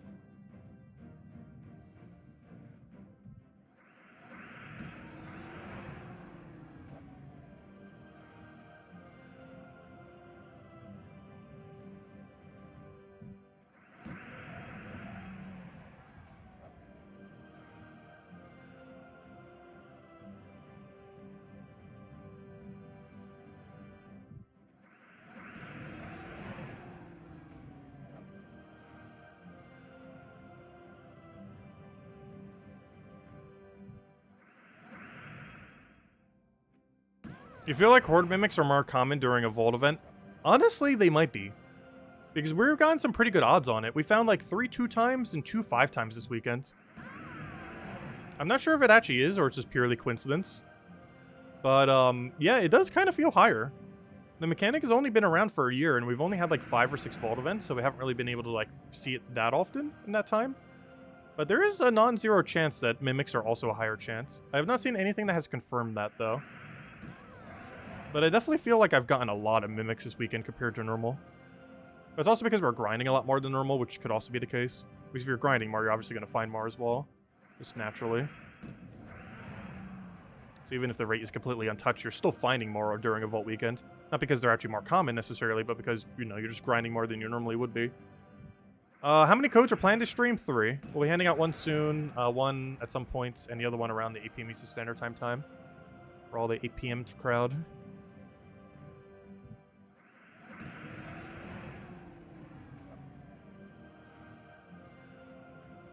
Has anyone counted the amount of times I said non-zero this stream? I'm not sure. Because the fact that someone brought up non-zero has made me say non-zero way more times than I would normally say non-zero. The first time was unintentional, but every other time it felt like I have been saying it more often. Because it was brought to my attention and I'm just like passively saying it more now. Because it's in the back of my head.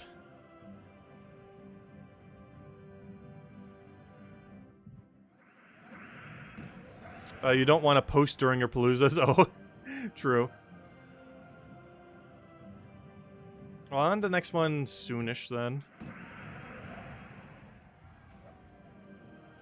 Let me know when you're done with your next Palooza. We'll end it around then.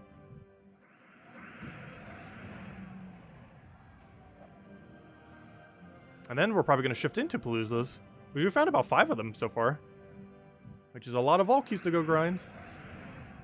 Honestly, I almost prefer just doing this, though.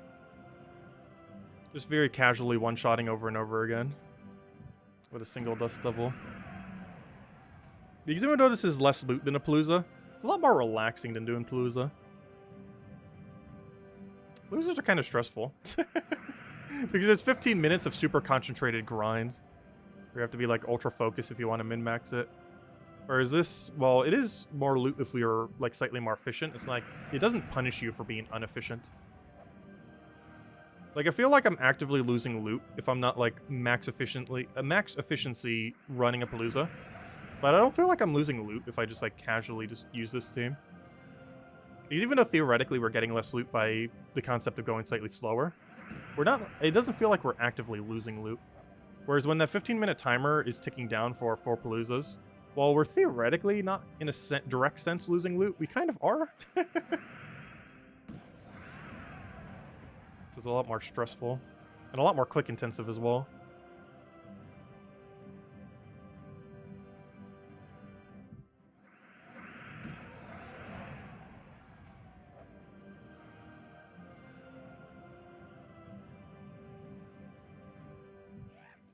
Hey, another verse 3. Honestly, we've been doing insane on verse 3 today compared to yesterday. We are only like, what, 2 hours in or so? And I have already gotten, or almost 2 hours ago in there, hour and a half.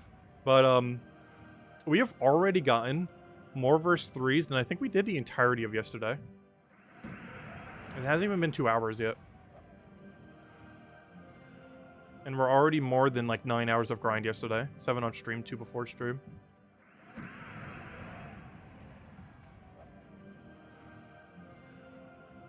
Actually, maybe not quite the case. Because we got like, what, 10 verse 3s yesterday? Whereas right now we're at like 7 verse 3s today? Somewhere around there. So, but still, it's a really high amount relative to time used.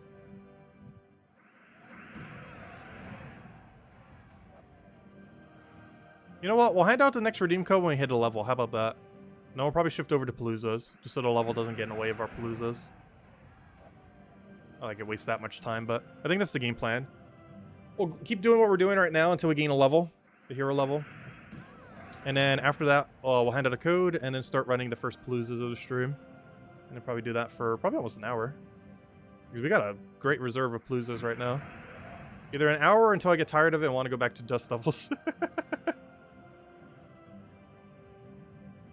Because honestly, the more I do the dust level grind, makes me not want to go to the other thing. But we got to use the Paloozas during the event. And I prefer saving them for the stream too, because they're much more exciting as well. It's also exciting, but you don't get like gigantic bursts of loot. Hey, a Valky. Unless you get lucky. Like that. But generally speaking, you don't get big bursts of loot. The biggest you'll get is finding your verse 3 or whatever one you have the lowest of. Because that's the biggest loot we're looking for right now. Like, a Valky's nice. And this guy's okay. What we're truly looking for is the verse we're lowest on, which is verse 3 right now. Oh yeah, I love doing Palooza. I just find them to be a lot more stressful than doing this. Like, I like farming Paloozas more than doing Paloozas. I like the loot from Paloozas. I think my biggest issue with Paloozas is you don't really feel their effect until after the fact. Because most of the loot that is claimed from a Palooza is done when you open the vault keys. Which is done way later. It's like a delayed gratification. Theoretically, what we're doing here is also delayed gratification, but you don't have the stress of constantly... I think it's mostly the timer that gets me on Paloozas. It's just a very stressful 15-minute timer. I don't like being timed. It's one of the reasons I never really got into speedrun, even though I do like doing things very quickly for various games. Like, I like doing things efficiently in games, but I don't like the concept necessarily of speedrunning myself. Just because I hate timers. Even though I like using timers just to kind of track some things. But I hate timers that click down, not up. A timer that clicks down feels very limited. Whereas a timer that ticks up is mostly tracking time. Whereas a timer that ticks down is running out of time perpetually. It's like a glass half full, half open, or a half open. A glass half full, half open. But a glass half full, half empty kind of concept. Where a time ticking down feels stressful, but a time ticking up feels not stressful.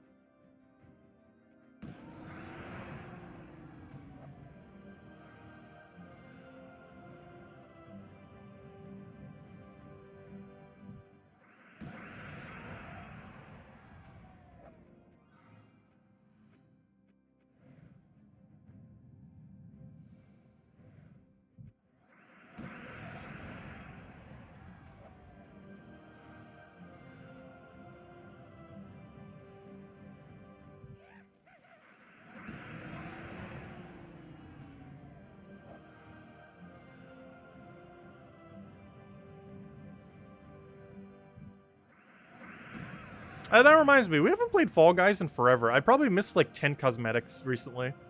Because I haven't touched Fall Guys in like 2 weeks. I think the biggest issue with Fall Guys is the biggest thing that killed the game in the most recent year. Okay, OBS just went back up. Oh yeah, that's one thing I can't see with the other thing. I can't see the back end of YouTube to know that. Luckily, it gives me a little noise notification. Alright, we're back. Anyways, what was I just talking about? But yeah, I've stopped playing Fall Guys for a while now. But the biggest issue that has happened with that game in recent time is they don't have every possible show within the game. So basically, one thing that made Fall Guys really fun is they have a lot of, like mini games, and they would constantly rotate, and you'd get a very high variety. But the problem is, as of recently, the solo show has become like 50% of whatever the new season is, combined with a very selected, hand-picked, like several other stages. This has made the solo show very, very extremely stagnant, because once you get tired of the newer maps, well, you're almost still always getting a newer map during a given season, and they have like a really wide amount of time between seasons. But the biggest issue is you just don't see a lot of the older maps. Like, there are so many maps in the game that are physically impossible to get as an option that are really fun. And some of them not fun, but most of them are really fun. And the lack of variety, I think, is the main thing killing out the game. Because otherwise you're just playing the same few maps over and over and over again. When I started playing Fall Guys, a couple weeks after it came out. It came out like early August of 2020, and I started playing late August of 2020. I've been playing it on and off every month since, and still am. It's just I haven't played it in like 2 weeks. I'll probably revisit it maybe, I don't know, maybe during Super Bowl day tomorrow at some point. Maybe if I have some spare time at some point, I'll go run like the daily system in like 20 minutes or something. That's the other thing that probably killed it too. The daily system is not good for that game. Gems of War's daily system, I gotta give a lot of credit to, because it's actually really good. Which is kind of weird, because they made Puzzle Quest 3's daily system like one of the worst I've ever seen in existence. But for whatever reason, they kind of nailed it on Gems of War. Which is kind of weird that it's even made by the same company, because the daily system is like night and day as to like how good Gems of War's one is, compared to how bad Puzzle Quest 3's is, their other game. But they nailed that pretty well. And I feel like in a live service game that has a daily system can definitely make or break the game. Like Pokemon Unite's daily system, it's okay. Not the best, not the worst, but it works. Gems of War's daily system, really good, really rewarding. If you do the bare minimum, it takes like no time at all. You can do it in like a few minutes. It's really nice. And it has many options that if you feel like doing a little bit more, you can. So if you want to play for like an hour, there's like more dailies you can do. But you don't feel like you're losing out on anything if you don't do them. Like, for example, playing 3 arenas every day. Like, yeah, you can do that. That's a daily. It gives you some stuff. But you don't feel like you have to do it. Because you could never do that daily, and you'd probably not care at all. Like, it doesn't feel like you're losing out on loot, which is nice. The only one I don't do that's actually really good to do, that does take about half an hour every day or so, 3 factions per day. You can offset this to be even quicker by doing 2 factions per day. 1 boosted faction with the new Deep Delve feature that they added about a year ago, and then 1 normal faction, which actually makes it even quicker. So they did make a solution to that, where instead of spending about 30 minutes doing factions each day, you can actually spend 20 minutes instead and still get boosted loot. So they even added a solution for that to make it even better. So, yeah, it just works out really well. It's really customizable. And it doesn't really force you to do things you don't necessarily want to do a lot of times. Because I feel like that's something really weird in a lot of games' daily system. They'll tell you to go do something like a completely obscure that you would never do by normal means. Like, I know one that's in Fall Guys, for example, is you have to run, like, a very, very long amount of time. Like, you're being, like, literally, like, moving on the ground for, like, a X amount of duration. And this amount is really absurdly high, especially depending on the kind of game modes that you're playing, or how you end up playing them in general. And it's just something you really have to go out of your way for. And I really hate games that implement something like that, where you have to go to, like, oh, this absurdly obscure mode that you probably don't want to play, or do this extremely obscure thing that you would never do under, like, normal context, just to go get, like, this daily done. It's a very weird concept. We were in Bounty, bought tier 2 for the troops, and played out the sigils. Got to reward 16, nice. Hey, we could theoretically do the same. I don't think I'm going to, though. This might be the first time ever we skip Bounty event. Unless I have some time tomorrow, like during Super Bowl, I might like poke at it slightly. Otherwise, I'm probably just completely skipping Bounty event for the first time ever this weekend. Because we kind of already committed to doing so. Because I wouldn't want to partially do it. If we're doing it, we're going all the way. I already bought into just partially doing it, so we can't. Because we did 90 gems into a Major Blue. And we're just leaving it there.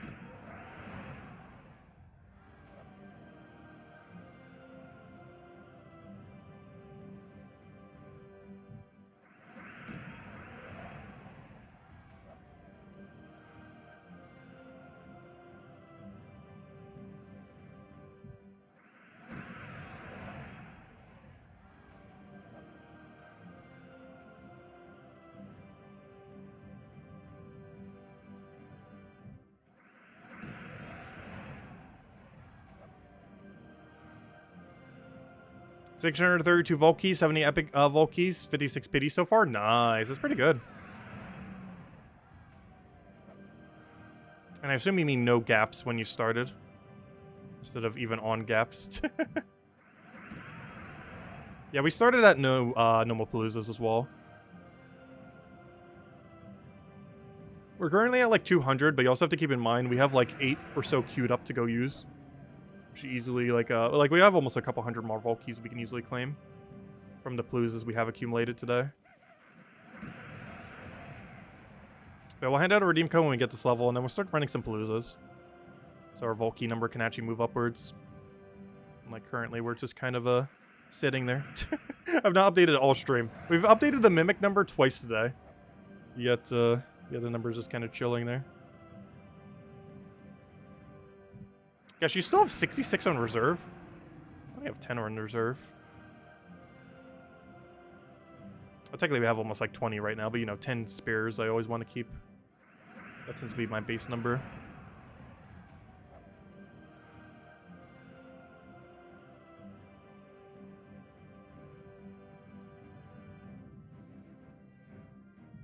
Hey, we're getting like almost a whole set of verses here. Now, where's my first 3?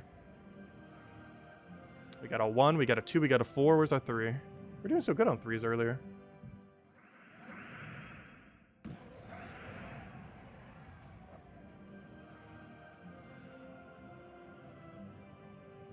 Because we're a slacker. We're not slacking that much. Actually, I can pull it right now. Oh, wait, no, I can't. Oh, no, I just realized something. I can't make a poll. With how I have this set up right now, I actually can't make a poll because I can't make it through here. I could send chat messages, but I can't make a poll. Oh, no. I forgot. I was going to make a poll. Like, how many Volkies do you have right now? Because I'm pretty sure if we pulled it right now, a majority of people are under 100 right now.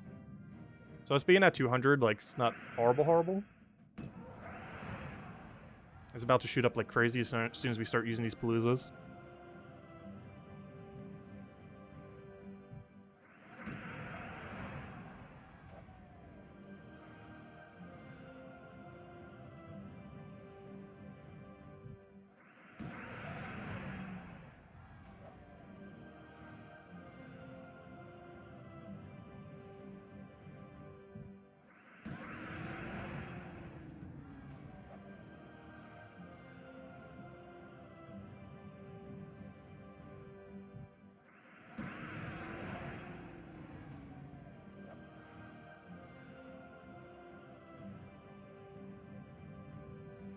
You also overspent that one event with the durability crasher. The Valentine's one. True. We did use a lot of them during that event. Because we ate through a lot of our deeds, or not our deeds, but our what are they called? The verses. Actually, that was a year ago today, wasn't it? Because we threw like almost pure Palooza. Like we ran the entire weekend just using a reserve of Paloozas. The main reason being is that there was a really high durability battle crasher that kept getting in the way of like every fight that made the Dust Devil team not work. So my solution to that was just, oh, let's just go and do all of our Paloozas that we have on reserve. That's one of the reasons why I have them. The main one is if I just don't have that much time on a given weekend. If I have other plans already and one comes around just so we can, you know, still get a bunch of loot. That's the main reason why I always keep a reserve, but there's a couple things that can come up. And one that came up was that weird battle crasher last year. Pretty much a year prior to today. Because the Imp of Love was appearing, and Imp of Love has really high HP durability, as well as a decent overall durability that brought it outside of Dust Devil kill range. Which made farming for more a lot bit slower, because the method we're doing right now was not usable during that week. So I was like, oh, I'm just going to reuse my whole reserve of Paloozas then. Not all of them, but a good number of them. That was basically our plan there. And it worked out pretty nicely.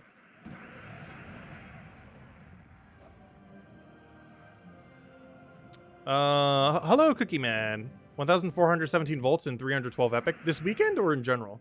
I assume that's your total, and not how many you got this weekend. Because if that's this weekend, that is absurdly high. I assume that means total. Especially that epic Vault Key, because I'm not sure you would get 312 for that number of Vault Keys.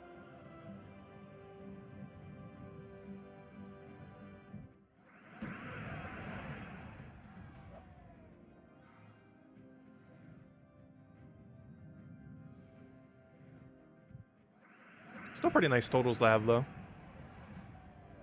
That reminds me, what even is our total right now? We're at 1,499 and 579.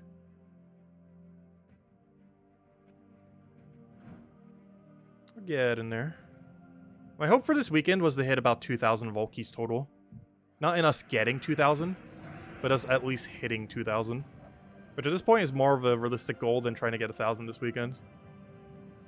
We should just to round out our number to 2,000.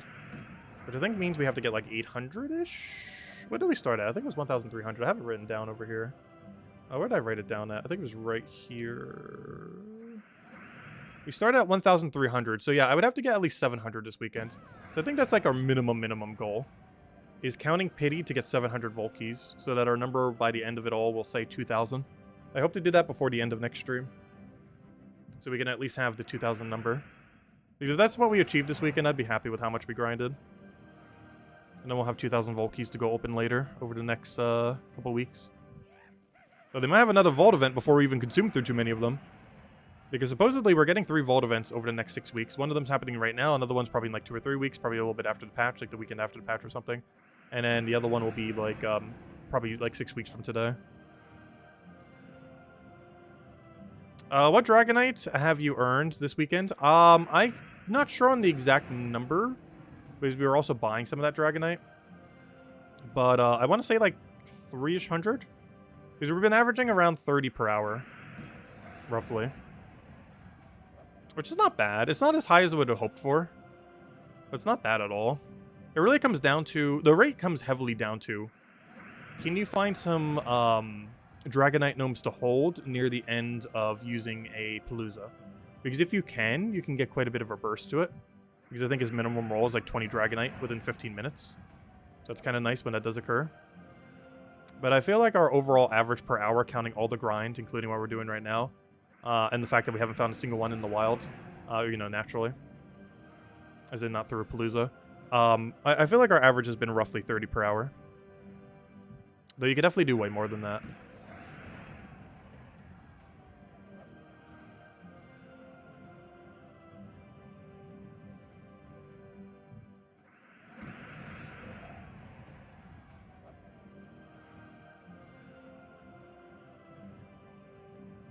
Yeah, that's not a bad amount of Dragonite. It means in 2 hours you get like a day's, like you get like 300 gems worth of Dragonite. So you don't have to end up getting it from the shop thingy. It definitely adds up pretty quickly. And obviously you're not doing it just for the Dragonite, you're getting a billion out of the loot. Like if it was just a Dragonite, it wouldn't be worth it. But in combination with all the loot you're getting, it's pretty decent value.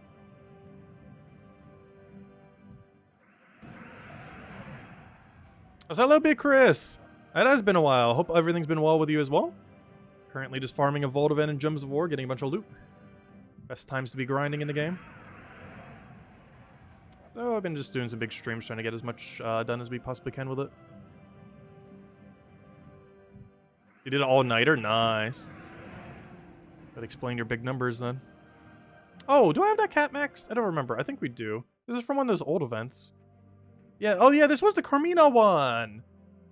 This is, yeah, if you didn't end up getting the Carmina pet from the other thing. They do rotate back around, those holiday pets. The ones that have a bonus. So, for example, we've so far had 2 of these, right? We had one for Carmina, which was the Halloween one, and we had one for, oh no, we've actually had 3 of them at this point.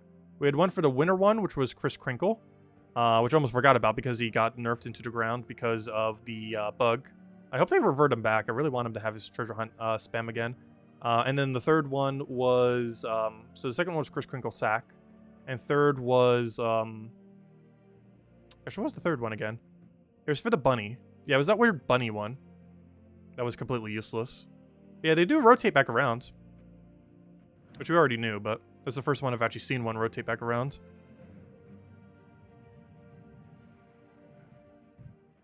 Of course, we already maxed them all, so us seeing them is kind of pointless. However, there it is. Something we already knew, but confirmed in-game there. Oh, hey, another verse 3. I think we're at like 20 spare verses now. That's really nice. We're doing so insane on verse 3 today. Just in verses in general, we've been doing really good, but particularly verse 3. Already in like 2 hours, we're at like the entirety of yesterday's verse 3 accumulation has pretty much already been done this stream. Plus we still have plenty of time to get more.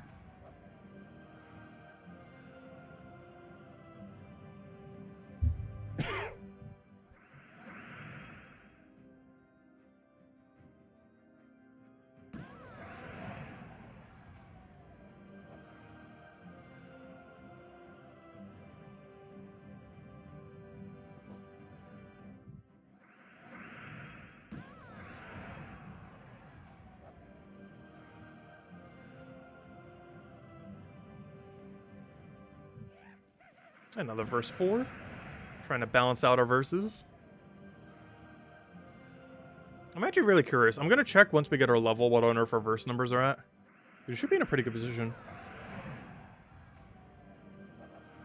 So far, no Ironhawks. Yeah, unfortunately, Rowan team's still kind of strong, though. Like, once you get consistent at it, it's like 4.5 wins per minute. Which isn't that much slower. Like, it's slightly slower, but it's not that much worse. Like, I always say it's about 50% worse, but if you get really efficient at running Rowan, the margin's quite a bit smaller. Because let's say you're running a Palooza. Realistically, with Rowan, you can do like 4 to 4.5, whereas Dust Devil in that situation will be like a 5.5 per minute. It's not too huge a difference.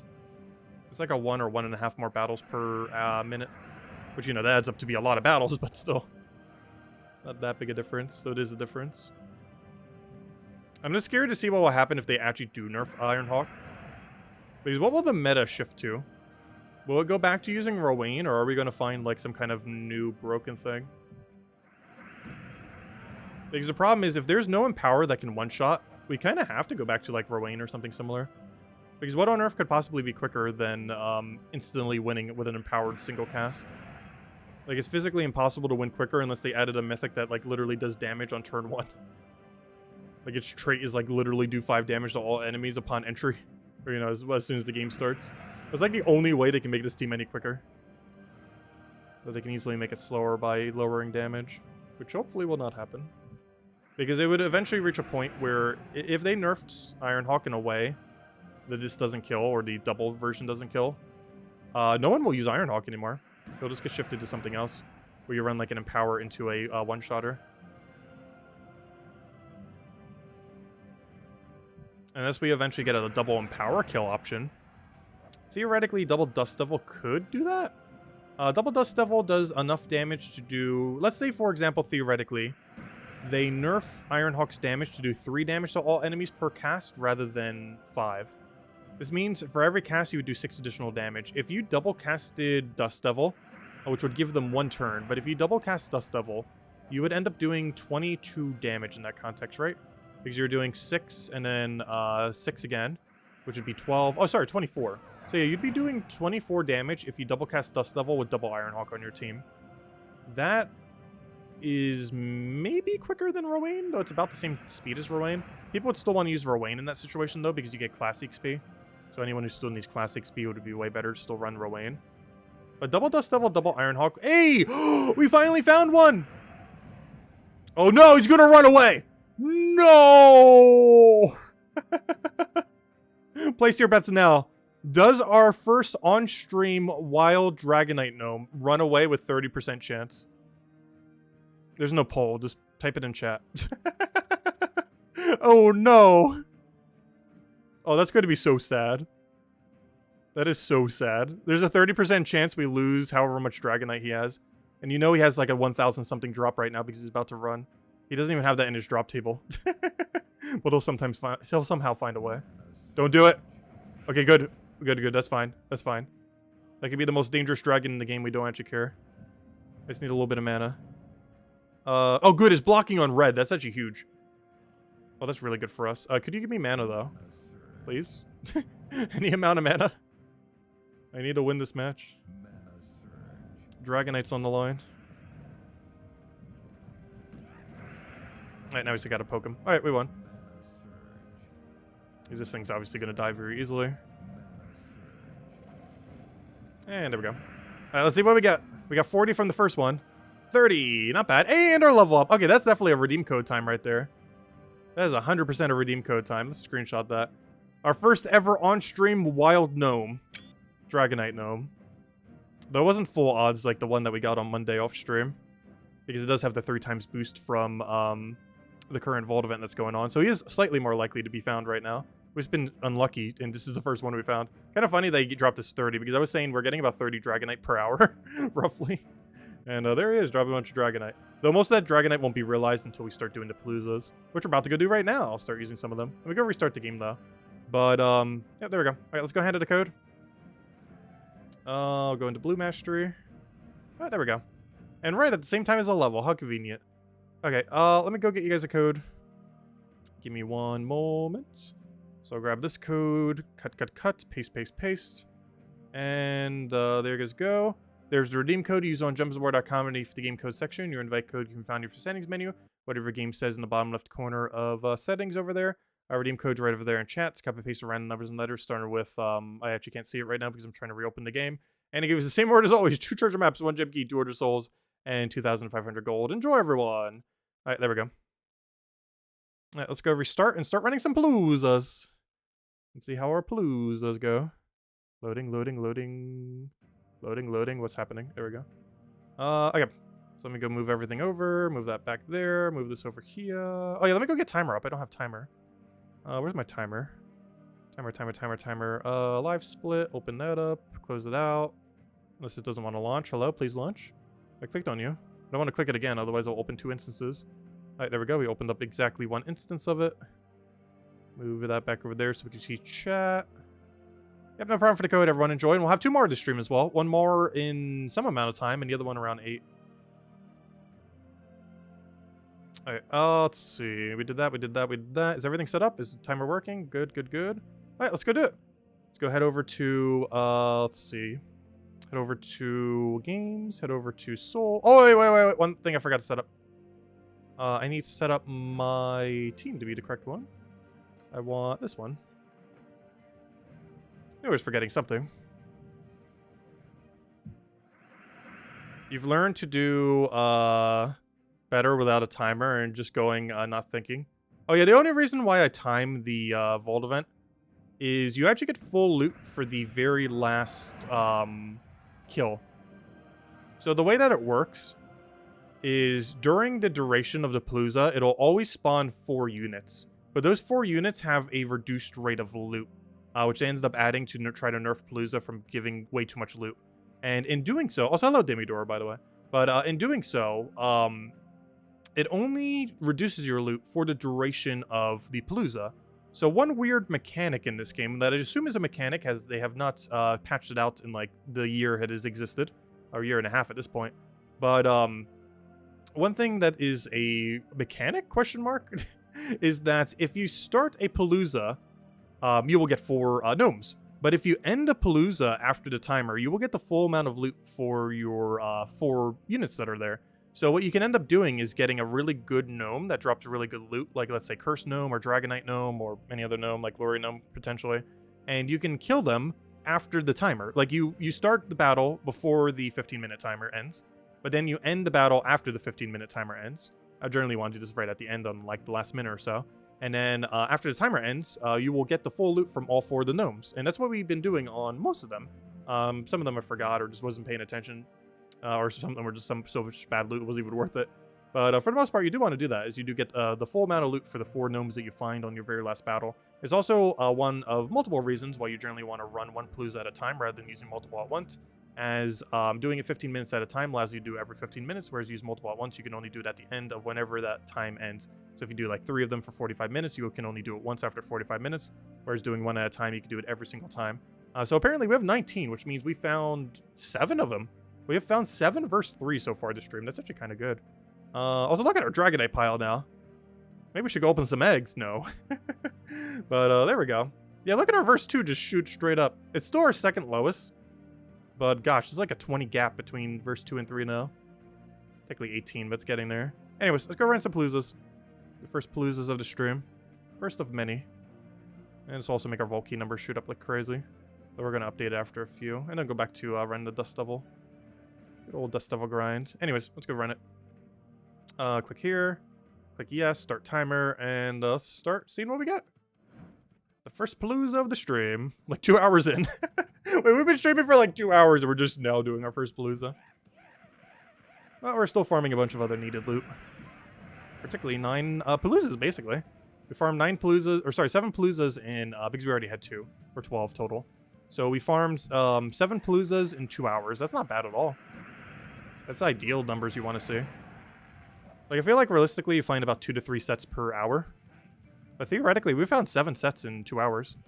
Which is like 3.5 per hour. Which is not bad at all. Definitely above average for those 2 hours. Especially if you compare it to yesterday's number. Because you can expect roughly like 2 sets an hour, I would say. Give or take. Depends on luck.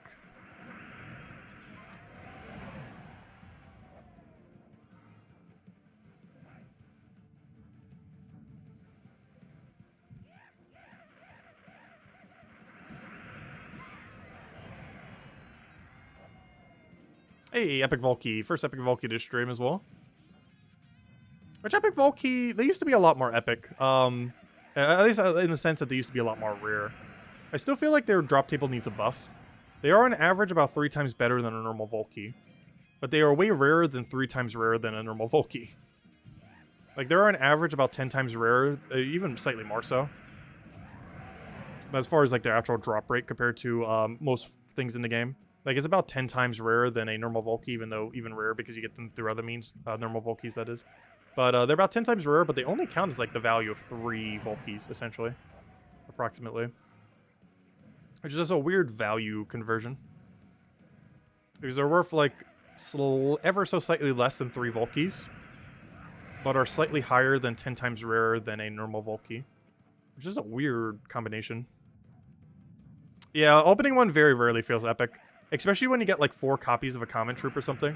Because you could very easily get, like, a drop from it that looks worse than a Volkey drop. Like, you can very easily get, like, 4 copies of a common, like, a small amount of gems from, like, one of those side gnomes, and then, like, a bit of curse shards. You can very easily get epic Volkeys with horrible, horrible, horrible loot.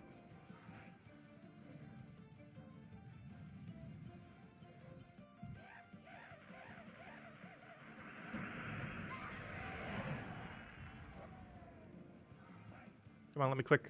I hate when I keep doing drag clicks. Unfortunate.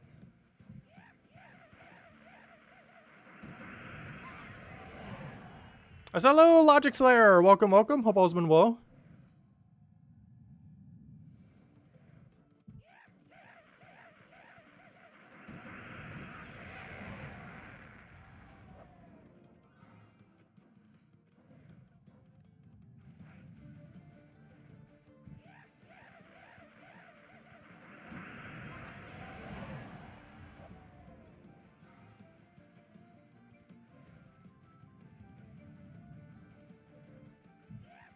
Oh no, a curse gnome. I mean, a Dragonite gnome. He's gonna tank us. Luckily, he left us the yellow, so he's not gonna take that long to kill. Oh, come on. Even when he replaces a rare, he doesn't die. I wonder if he dies if he replaces a common. Because even a rare, he lives with 1 HP. It's kind of unfortunate. Does anyone know if he dies to 20 damage on common? Or sorry, not 20 damage. I mean 25 damage. I'd assume so. It's just very rare that he would replace one. Because I don't feel like commons show up that often in Explorer. Actually, do they even show up at all now that I think about it? He's even at rare, he survives that one. Which means he has 26 durability even at rare. It's absurdly high, but it would be because he has 0 attack stat. That's why it's so high.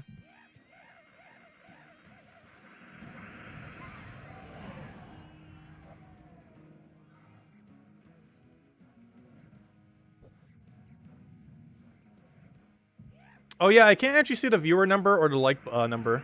But definitely feel free to leave a like on the stream. Helps a lot and is greatly appreciated. Because I don't have the back end of YouTube open this time. All I can see is chat, the game, and that's it.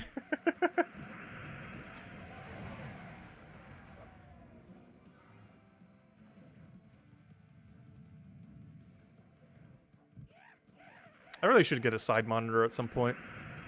Hook up to this computer. Just haven't really bothered yet. I also don't really have that much room on this area. And I can't really get a bigger desk either. Because this room doesn't have enough room for the bigger desk either. So just gotta use the room we have here. Unless we get like a wall-mounted one.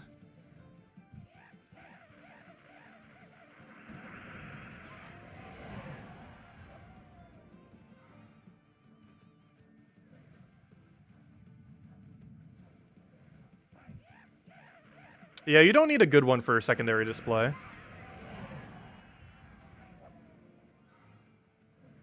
I could easily find one probably for under 100. For like a half-decent secondary display. Because it doesn't have to be nearly as good as the screen I have for my main laptop.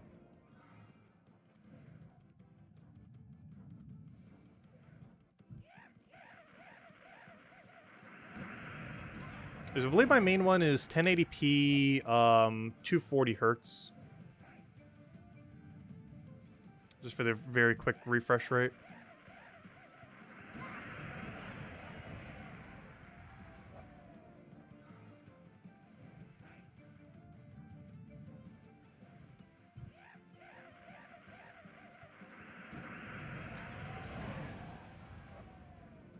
And Epic Vault key, nice.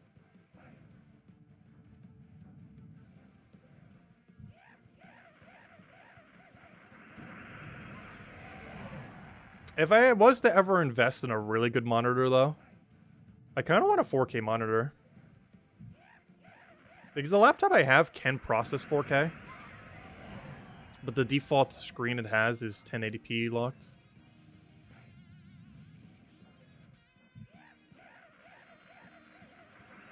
Because via my PC, I can't actually capture directly from it in 4K with the screen I have. Like, I can externally capture. Like, for example, I actually have a 4K capture card that can 4K capture from my TV. And it can process through this laptop. But since this screen is 1080, it can't process 4K through that screen. Which isn't that big a deal. The 4K is starting to slowly become a lot more standard.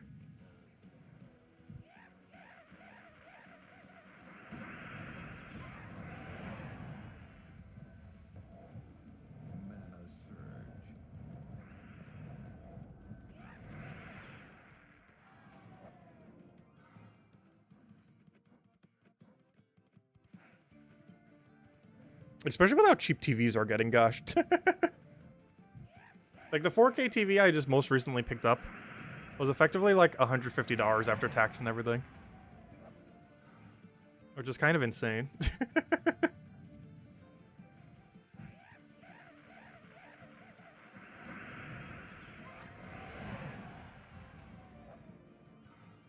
It's one of those products that goes like insanely cheap for some reason. Which I never really fully understood. Like how a new technology for a TV could like initially go at like 1,000 or 2,000. Then like 3 to 5 years later, the same TV could be like not even 200.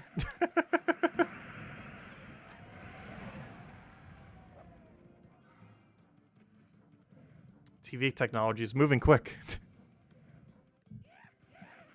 Also, the one thing that really surprised me when I got the newer TV is it is a smart TV, which, you know, it has Wi-Fi connectivity and everything. And I never owned a TV that was like that before until I got that one a couple months ago. And it still kind of baffles me, but particularly initially, when you go from... Because there was like 3 shifts that like was like, wait, what? Or I guess 2 shifts mostly. One shift was when I switched from those big, gigantic, bulky ones that have like all those wires that need to go into them, to an HDMI TV. Because that's like an insane shift. You go from like something that's as bulky as... oh no, what's a good comparison? It's like as bulky as a table. Going to like this literal thin like sheet of metal. Like that's a huge change. But then the other change was like a TV just like naturally connects to the internet without needing anything, just straight to your Wi-Fi. It's like, wait, it has the internals for that? Versus a lot of products are like starting to get like functionality like that. Like a bunch of smart devices. I don't have too many of them. But the first time I got a TV for it, it's like, oh wow, I can do that. Because it was by my router, and I was thinking like, oh, I'll probably have to put like a Ethernet up to it because it probably won't have a way to do it on its own. And before I did, as I was setting it up, before you know I knew it could connect to the internet, I was like, "Oh, you do you want to connect it to your Wi-Fi?" And it's like, "Oh, okay, I guess I'll do so." And yeah, it just kind of worked. I know that's been probably standard for a while now, but it really caught me off guard because I'm just not used to it. I'm pretty sure that's been like standard for like the last like several years since I haven't really had a TV in the last like decade and a half. Until then.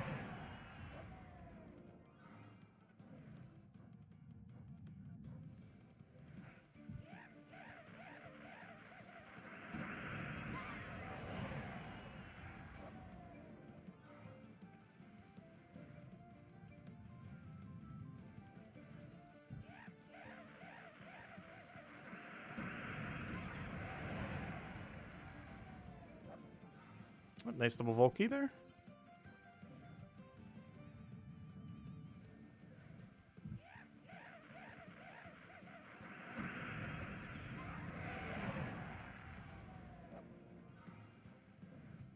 The faster we advance, the faster we get to our doom.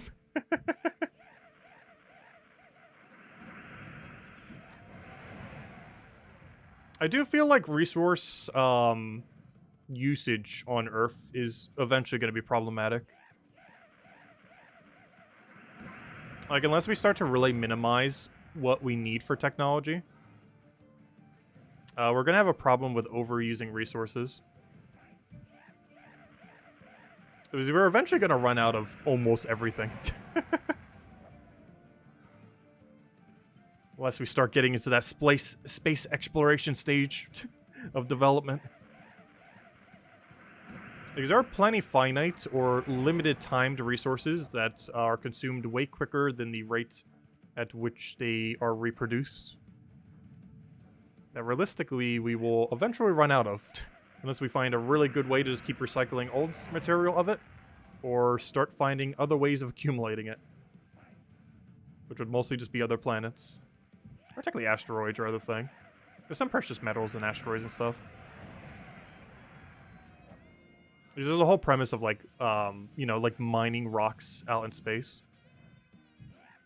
For precious metals.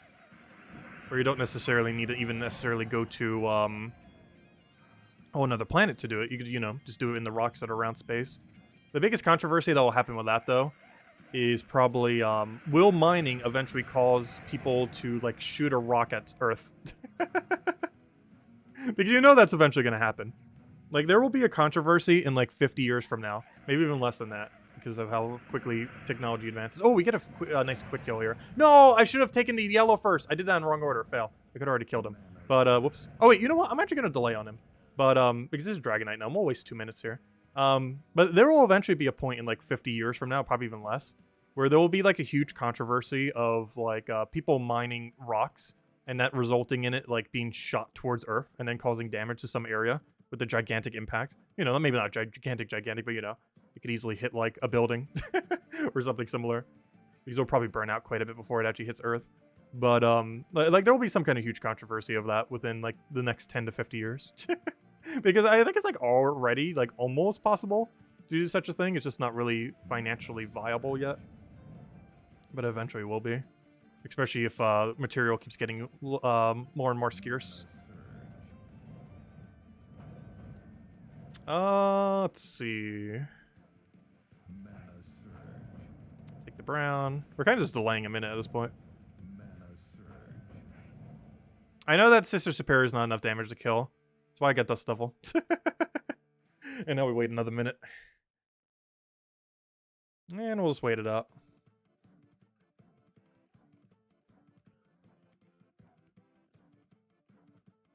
Waiting. Just stare down with the Dragonite Gnome. We did waste about almost 2 minutes of what could have been Volt Keys. But I want the Dragonite. It's not too big a deal. Been doing pretty good on them today. As long as it's within the last 3 minutes, I'm kind of fine with it. Ideally, you want to find it in the very last minute so you waste as little resources as possible. I found the last 2 minutes. That's not too bad. That'd be funny if we took a skull there. I probably shouldn't have done that. Well, the chance of getting us 3 skull was very unlikely. There was a non-zero chance we would have gotten it. Oh, only 30 Dragonite. 3 Celestials, that would have been 1. That's funny.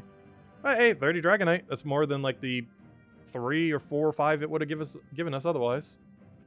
Ah, there we go. That tribute's ready. Oh, nice. A 32 tribute for a 31 total reward. Nice, nice. Okay, let's go round another one back. Round 2. Soul Forge. Other. Why do I keep clicking troops? I keep wanting to go to troops to start an Palooza for some reason. I'm not sure why. Oh no. Click. My thing was accidentally off. Okay. So what's our timer at then? Accidentally misclicked when I tried doing the timer button. And it ruined everything. Oh wait, I still haven't started it yet. No! Why is my timer button not working? Timer, why are you not working? There it goes. Oh no! Oh, that's bad. So it's at like 1440. Someone remind me in like 14 minutes is at 1440 is the actual time. That's probably our stop. Oh, it's gonna be so hard to time this one. Yeah, I said non-zero. I kind of noticed it as I said it now too.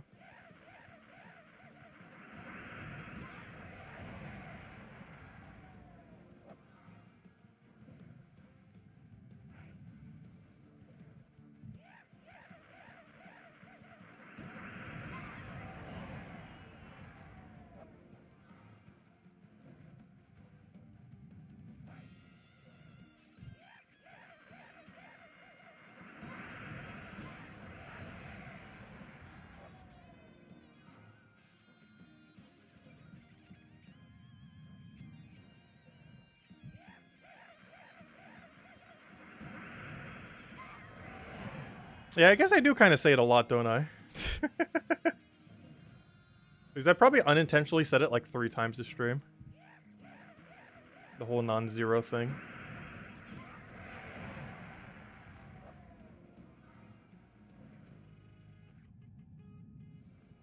Like, we haven't even been streaming for 3 hours and I already said it like 3 times.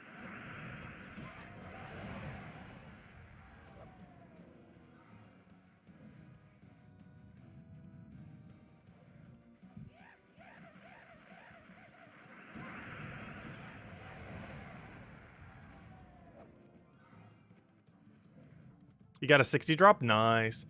I've heard they go up to like 100. So it might have even a higher drop than 100. The biggest I've seen so far is a 60, as far as our own. With our average drop being a 30. Or at least our most common drop being a 30. I'm talking about the whole numbers, not the reduced numbers that you get when you do it during one of these Paloozas. Because the lowest I've seen from a reduced number was like 3 Dragonite, which is kind of sad. I assume that's his 20 roll or his 30 roll? It might be his 20 roll.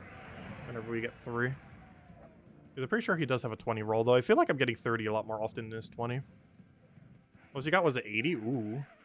80's pretty nice. Would you say it's a non-zero chance? No.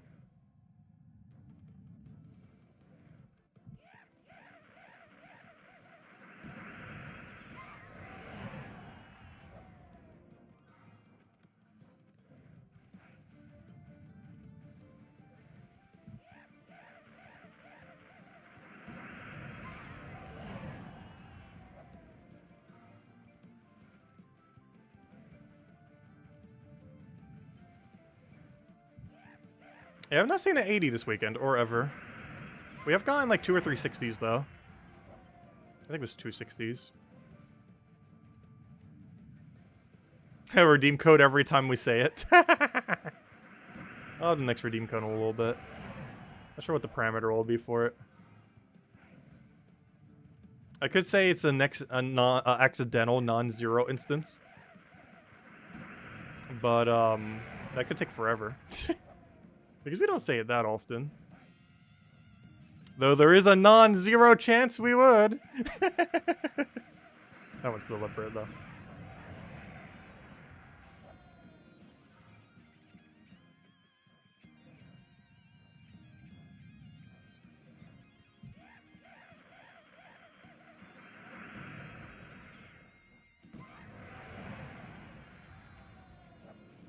Is the extra code a, Kafka extra? Actually, we have a lot of codes right now. Because I did just get another burst from Kafka. Actually, the 3 that we're handing out this stream are all from the new batch. We still have some from the old batch, though. So we're actually pretty set on codes for a little while. It's one of the few instances where we actually have too many codes rather than not enough. But I'd rather have way too many than not enough. Because if we have not enough, that means we can't hand out a code. If we have too many, that means we can hand out our normal rate, plus maybe hand out a few extras here and there. Like during this weekend right now. During a Vault event weekend.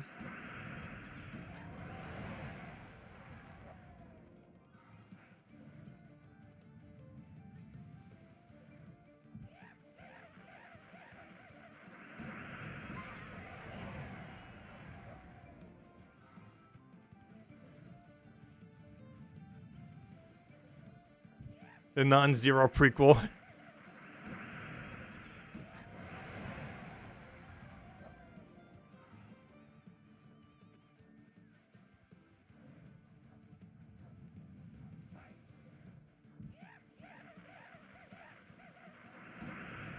Oh, I forgot we're using a double cast team. I was just casting that as if it was single dust devil for a second. Oh, that's funny. Wrong mode.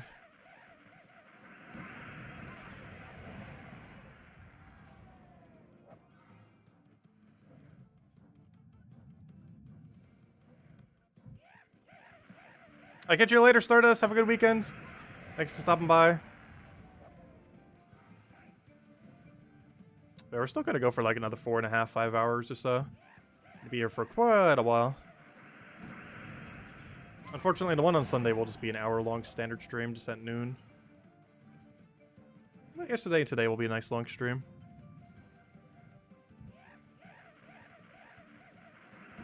Which we don't do for Gems of War as often these days, but if there's ever a reason to grind, we will. And hopefully next patch we'll have something to do it on. Because anytime there's like an actual new kind of incentive to grind, or just any incentive at all, to do like a power grind that's more than the average incentive, then yeah, we'll definitely go and do it. It just feels like a slightly waste of time when we have this many resources to do some of the more standard grinds. Like, I would never do, like, a 12-hour Explore 12 stream. It's just not worth it. I'll say it got buffed. But I would do, like, a 12-hour treasure hunt buff stream. If it was to ever get buffed.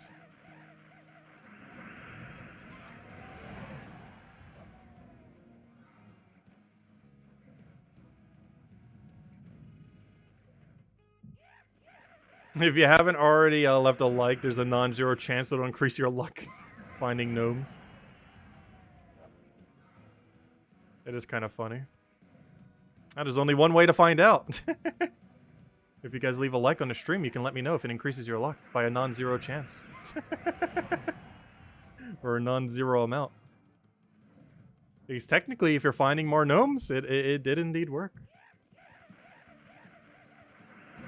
And if you found less gnomes, then, well, it probably worked for someone. Statistically, someone would have gotten lucky. And have gotten more gnomes since leaving a like. So just look at their data. They have the correct data.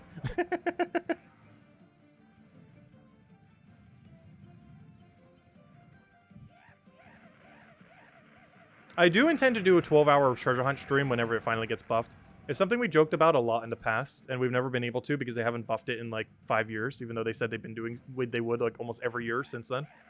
However, despite like the 5 or 6 years since they said they would, it is eventually going to happen. It's a matter of when than if. And when they do, get ready, as we will do a 12-hour treasure hunt stream.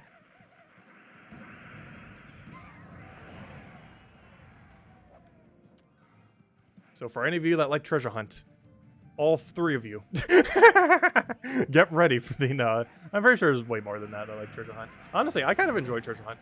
The main reason I just don't play it is because the loot is horrible this late in the game. Early on in the game, pretty good. Mid-game, kind of average. And only really used if you just need a pinch of gems. And later in the game, just not worth it. But after the rework, it should be worth it. At least in theory.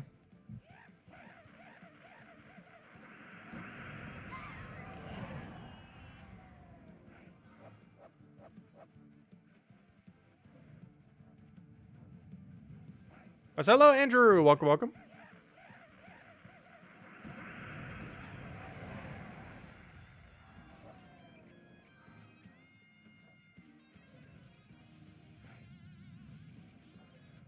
$12-hour treasure hunt on April 1st. I don't know. It depends when the patch hits.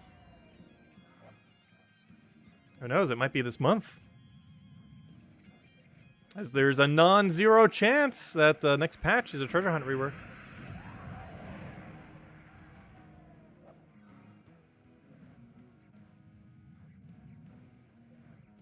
I'm just deliberately doing the non-zero thing at this point, though. Seems to be the running gag of this stream.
We're getting close to the end of time. I gotta keep remembering it's at 1440 for the end of timer. We kind of got the timer at a very janked time. It didn't start up immediately.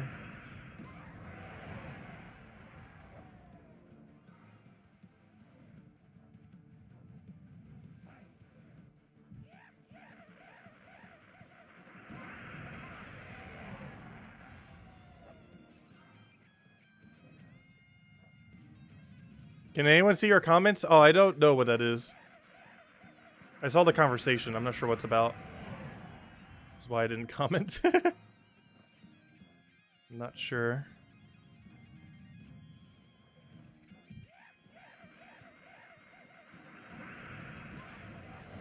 Oh no, he lived. Oh, he replaced the Mythic. No wonder why. I was gonna say. But we can live off a legend as well.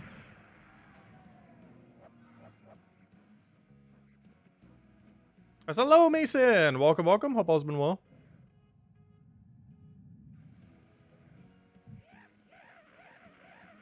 Alright, 1440-ish is around our actual stop time for this since it started later.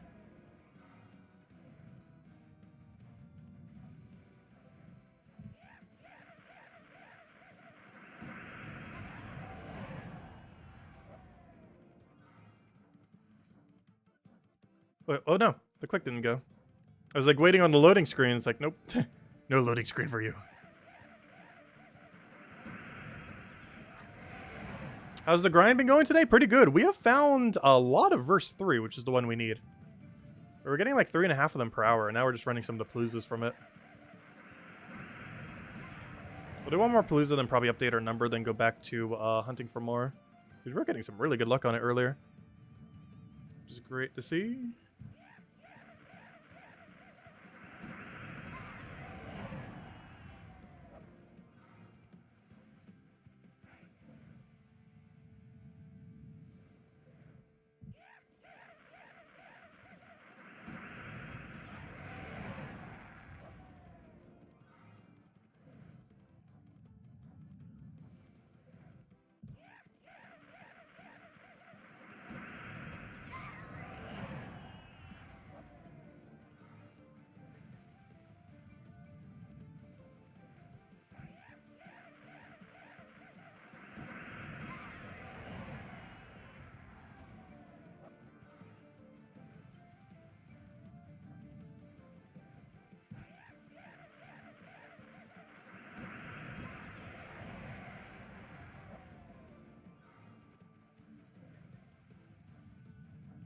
You've seen people recommend using treasure hunt to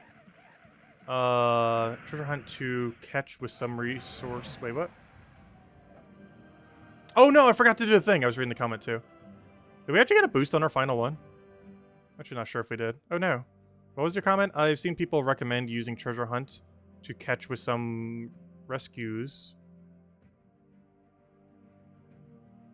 Using treasure hunt to catch with some... I'm not sure what you mean by that. But one strategy that you can do with treasure hunt is keep a very low level so PvP is easier for a set duration of time. Because you don't gain EXP in treasure hunt currently. So you can deliberately keep a lower level. And while this was more relevant in the past with how the matchmaking used to work, it is still somewhat relevant in the current state of the game, where you can keep your rate kind of low, or your level kind of low, and just farm PvP a little bit more with easier opponents. But I don't know, the way that matchmaking works these days, it's not as viable as it used to be doing such a method. Anyways, let's go run another Palooza, and then we'll go run the standard dust levels. Alright, games, Soulforge, third Palooza. And we'll go back on the hunt. That'll bring us to a nice solid 16. Back to that number. And I actually started the timer correctly this time. I didn't misclick it. There we go. Success. Because I like ultra misclicked it that first time there. Or the second time there, I mean. On the previous one we just did.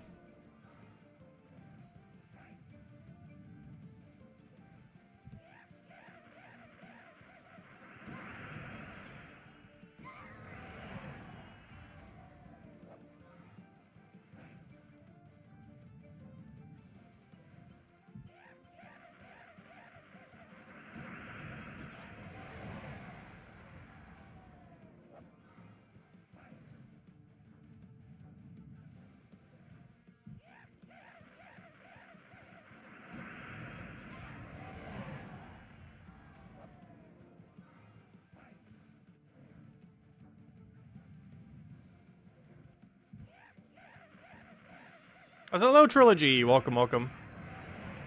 Actually, I remember back in the day, I was talking to the developers because I had pretty good contact with them for like the first few years of the game until the devs were just like not around much anymore for anyone. But one thing that was actually funny is I actually knew about one of the kingdoms before it came out, like way before. Because I was like talking to them like, hey, you should go add like a dragon-based kingdom. And they were like, oh, we actually have one planned. And that's what Dragon Claw was, of course. But it was kind of funny. But yeah, I was talking to them about it like way beforehand it ever existing. But apparently they were already working on one.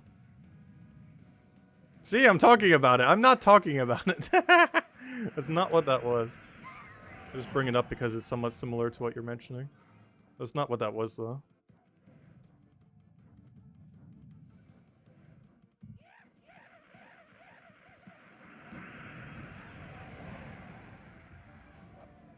I'm hinting at it. There's a non-zero chance I'm hinting at it. How about that?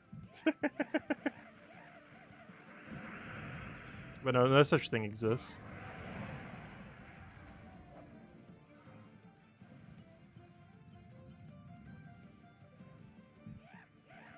The story is true, though.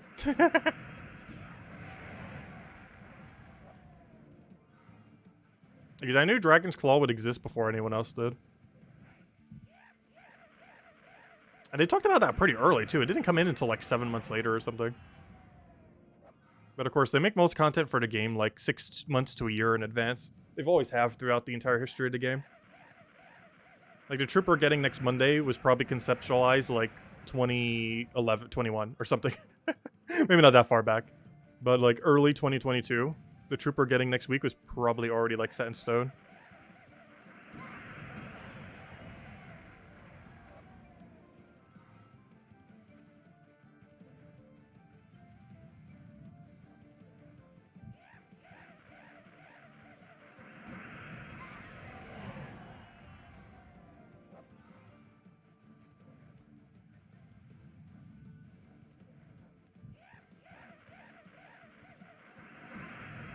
What is my favorite cheesecake? Are there multiple types?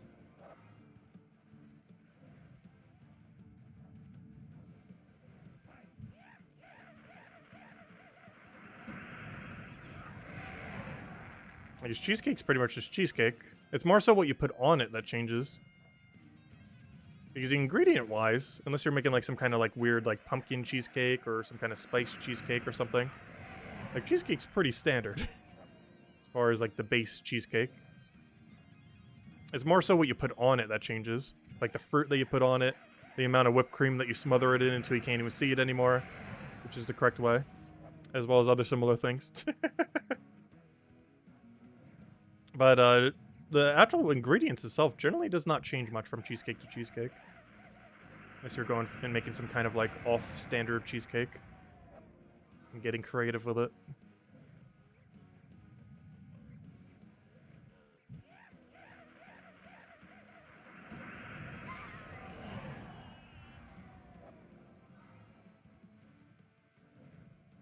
Cheesecake Factory is neither a cheesecake nor a factory. I've actually never been to a Cheesecake Factory. Probably because I probably wouldn't be able to eat their products because nut may contain. And due to the nuts, I wouldn't be able to. But, do they serve anything other than cheesecake? Or is it literally just like a restaurant that's like just cheesecake? Because the way that it seems in premise is they do cheesecake, but also... It sounds like a place you could order food, but they prioritize cheesecake. Isn't that what the Cheesecake Factory is? Like, you can still grab dinner there, but they specialize in cheesecake. Because if I understand correctly, that's what Cheesecake Factory is. Yes, Cheesecake Factory is, yes, indeed, not a cheesecake, nor is it a factory. Though they do produce cheesecakes. It's overpriced in general. I've never been to one, so I wouldn't know. I don't see why they would be overpriced, though. If they're calling themselves a factory, their costs must be pretty minimal. If they're mass-producing on that scale. Because if you're calling your restaurant a factory, I would assume you would try to maintain lower prices. Because you would go quantity over quality. Which would bring your price down. Unless they are hindering both their quality and their quality. Oh, let's see. Oh, you're no problem, Glorfindle. It's actually kind of funny. Also, thank you for the $5 tip. Please accept this non-zero tip. Oh, that's great. That's perfect. Well, thanks for the $5 tip. Greatly appreciated. Or the €5 tip, I believe that is. Actually, it's nice when I get it in euro. Oh, actually, generally when it goes to my PayPal, it goes and stays in euro. The only problem is, one weird thing with YouTube, I believe it converts everything to USD. One thing I actually like when I get tips, specifically through PayPal, is I just keep it as the currency in case I ever need that currency. So you don't have to pay the conversion rate and everything. But thank you for the $5 tip, greatly appreciated. Because I have like a couple hundred in Canadian, a couple hundred in like euro, a couple hundred in probably something else I'm forgetting. Because it's cheaper to keep it in the currency than to convert it. Especially if I ever need the currency for something. But I believe YouTube system, due to how they pay out, does auto-convert it to USD.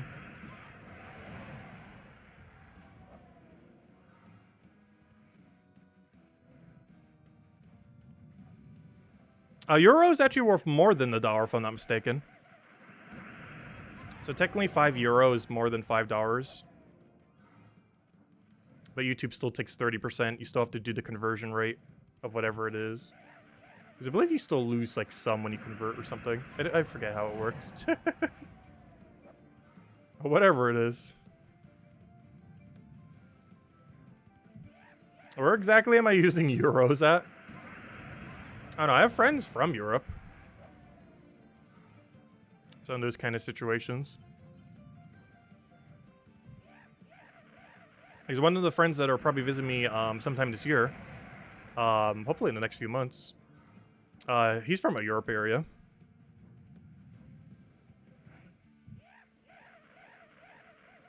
I have been to Canada a couple times now. So I do have some reserve of Canadian dollar. I don't have any physical Canadian dollar currently, though. I've used all that up in the past. I do have digital Canadian dollars through PayPal. There's not physical Canadian dollars currently, because I've used all that I've currently have.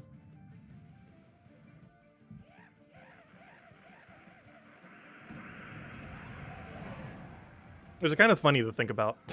I have digital other currencies. Which in a sense are almost like stock in a sense. Not literally stock. But it's almost like what Bitcoin's trying to do. Because technically every single different currency you have runs at a different rate. And while obviously in America you're primarily using US dollars, theoretically every other currency has, as well as your own, has a fluctuating rate. You don't generally see that when you're doing it within your own country, because it doesn't matter what the dollar is necessarily worth if everything that you're dealing in is just dollars. But if you're kind of in an area where you might be doing multiple, like for some amount of time, like later in high school, I was dealing with both US dollar and Canadian dollar. So any fluctuation in one could make me having more money in one than the other, based on the fluctuation of their value. Though of course, US dollar is generally better than Canadian dollar.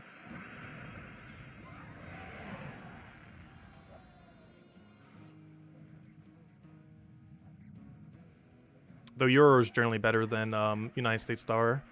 I believe it is in the past.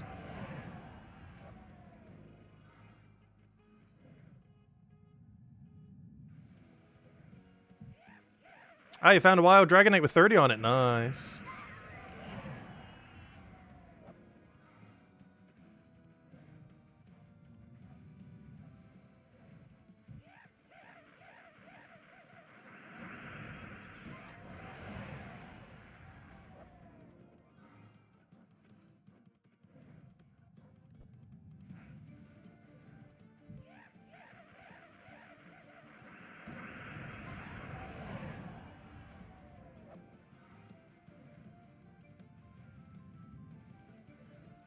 Cheesecake is a lie because it's not a cheese or a cake. It is technically a cake.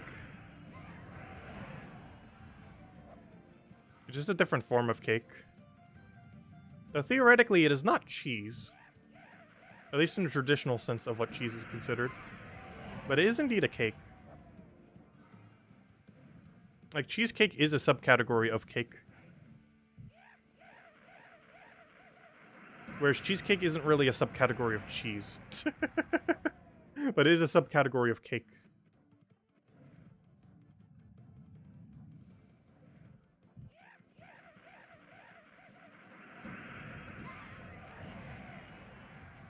I feel like one of the reasons cheesecake is even called cheesecake is because cheesecake looks like a wheel of cheese. Isn't that like the whole reason why it's even called cheesecake to begin with? Because it basically just looks like a white cheese wheel. It's not actually a white cheese wheel, but it looks like a white cheese wheel.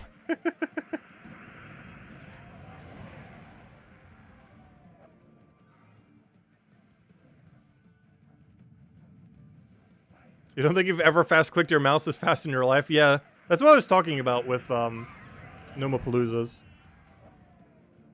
Like when I was mentioning them being slightly stressful, because gosh, do you have to click quickly? Very efficiently for 15 minutes straight.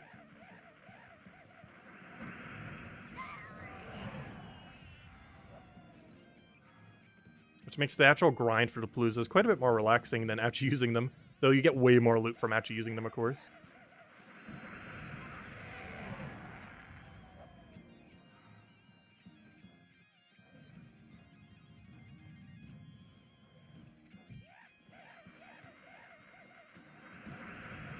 I know that it's made of cream cheese, but I mean that in the sense that it's not like a traditional cheese.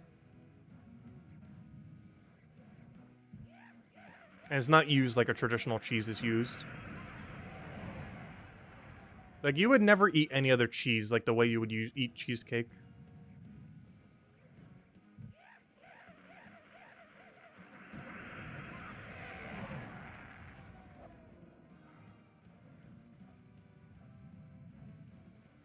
Like, imagine doing that to, like, a whole wheel of Gouda. Or any other cheese, for that matter.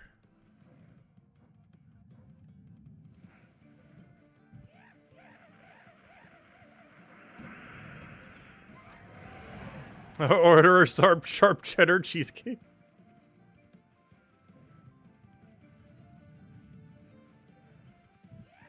You think there's a non-zero chance we're gonna have cheesecake tonight? Oh, I thought that was double Dragonite Gnome. You know what? We're gonna let him live. We're in the last minute. I so for half a second thought that was double Dragonite Gnome, but it was double Soul Gnome, unfortunately.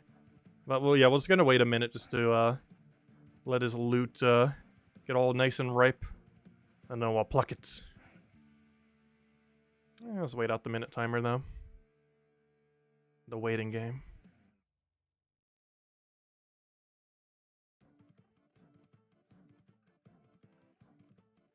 Other creamy cheeses are used for cheesecake in other areas. Interesting.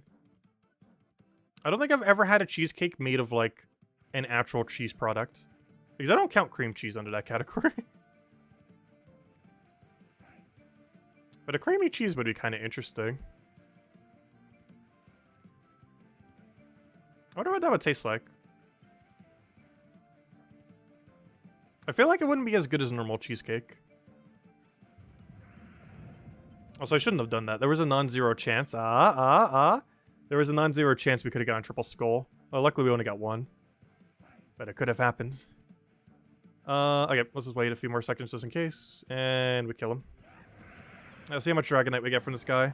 We got... Oh, no! That's the lowest possible roll! At least it's more than 0. But, yeah, we got a Volkey and some Dragonite and some souls. Quite a bit of souls, actually. There we go. Anyways, let's go back to some nice chill Dust Devil grind. Then we'll go back to that. But before we do, let's go update our numbers. So, where are our numbers at these days? Number. Right there. Okay. So we started at 1,300. So we're currently at 261. Wait, where's my number updater? So we are at 261. Where's my updater? There it is. So you're 261. And the other one is... Oh gosh, what number? It was 565. So that means you are at 24. Oh, we got another whole 10 there. So we are basically at a little over 300, counting pity. Let's keep going. With 4 Paloozas on reserve. Wait, it was a 4 or 6? What are we at right now? Oh yeah, we have 6 Paloozas on reserve. Ooh. Yeah, we're getting some pretty good luck earlier. All right, let's go back to some normal grind. See if we get any Paloozas here.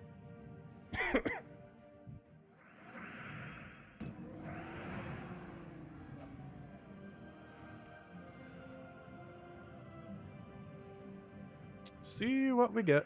Just let me move chat back. Every single time I need to update the number, I have to move chat all the way over with how I have it set up right now. Every single time. That's why we're not updating it too often. Then it just gets in the way to grind if we update it too often. It's time we could be grinding with.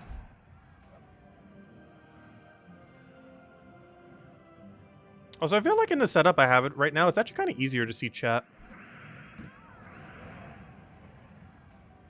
I don't really have to look that far away to see where the chat is. So it's really easy to see when someone comments anything.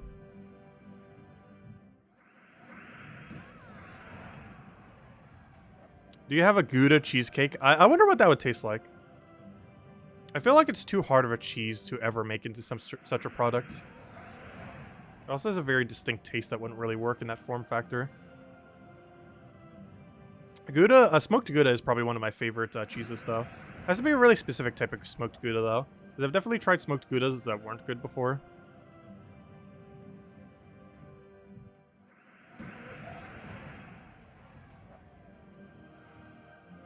Do I need that pet? I don't think I do, but double check. I do not. Also, if you've maxed out a pet, it is generally advised to never do that pet again during a vault event. The main reason being is you do not have any gnome chance while you're doing it. So unless you absolutely need the pet, like you have 0 copies of it or you still haven't gotten it maxed yet, those are the only situations you really ever want to take the pet. Because taking it when you already have it fully maxed is very absurdly bad value. Because there's no gnomes for its duration. Like outside of a vault event you can if you want. But during a vault event you should never go for it. Unless you need it. But if it's already maxed, definitely don't. I was about to double cast as if we're still doing the other team. I did that both ways so far this stream. Where I thought we were using the double, but we were using the single, like right there. And when I thought we were using the single when we were actually using the double. Though it hurts more when we're doing it during a Palooza. Because then we waste like 5 seconds. A few seconds at least.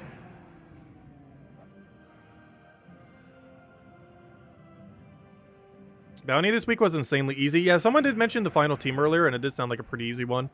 The only thing that could have made it easier was if it started with a yellow troop. Because I don't believe it did. Because that helps make sure the Valraven doesn't accidentally escape. As long as there's not like a super mana accumulator, it's normally not too big a deal on it escaping or not.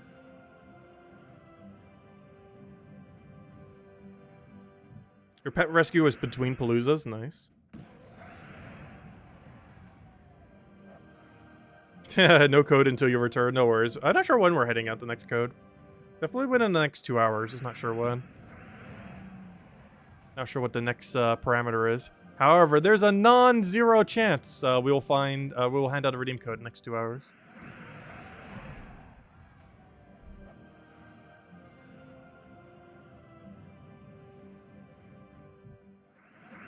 We're getting closer to maxing the mini shroom. Nice. Oh yeah, isn't that the one for extra magic bonus when you're using 4 of them? That one's actually really, really good.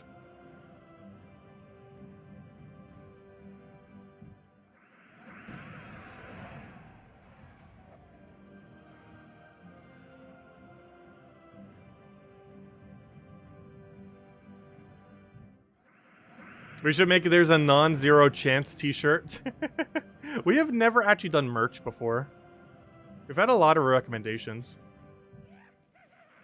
Hey, our second, well, technically third. Second this weekend. Wild Dragonite Gnome. How much did we get? Ooh, a 40. Not the best, not the worst. I'll take it. It's better than 20.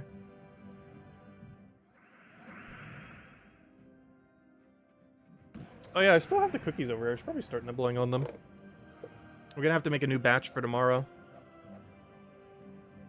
Because these I want to last until today. And hey, they actually did. And the next batch, I'm eating like all of them tomorrow. We're gonna eat them all while they're fresh too. There will be no survivors. Instead of killing 2 birds with 1 stone, we shall take out their entire population. Because I plan to eat like almost all of them while they're warm. They're in the Super Bowl.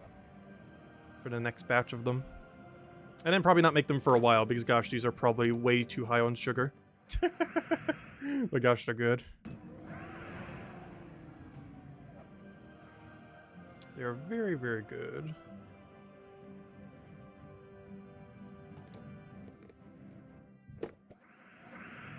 There's also a non-zero chance. We'll keep saying non-zero forever.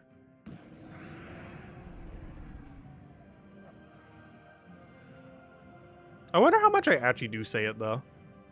There's only been, like, 2-ish instances that I genuinely accidentally said it this stream. The rest were all just a joke. Gosh, why is my left ear so itchy? Same thing was with my nose the other day. Random body parts being itchy. It could just be the seasonal change.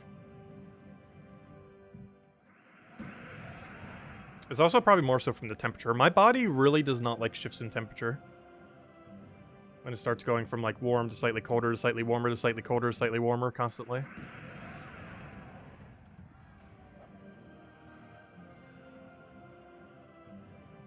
And I mentioned that because it's raining right now. It's like really gloomy all of a sudden the last hour.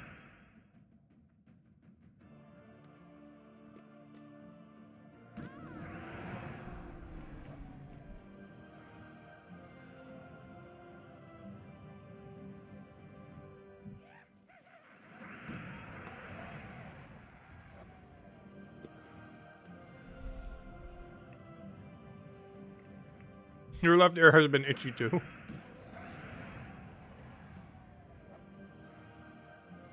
You heard that making cheesecake is a breeze. Cheese joke.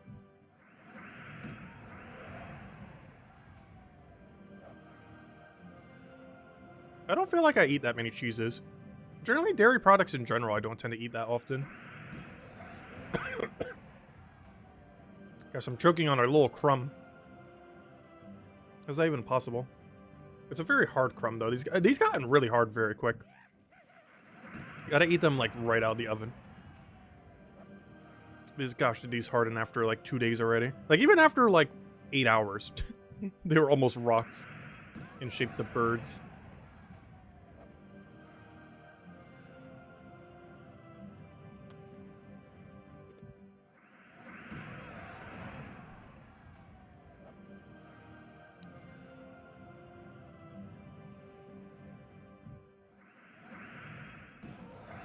Oh, so I might want to make them a little bit thinner next time. Because once they start getting harder, gosh, I can barely even bite through it. Is how thick it is. There's like a bite mark in the cookie now. It's not actually penetrated.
Put a slice of bread in the container with them? Does that really work? How would that work?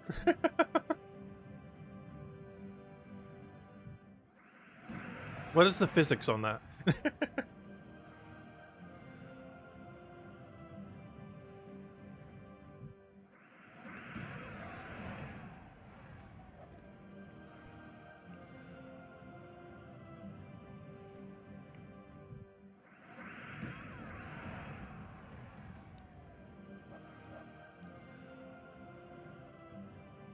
It takes the moisture from the bread and applies it to the cookies. Interesting.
Hello, Emerdator. I'm kind of just nibbling on cookies.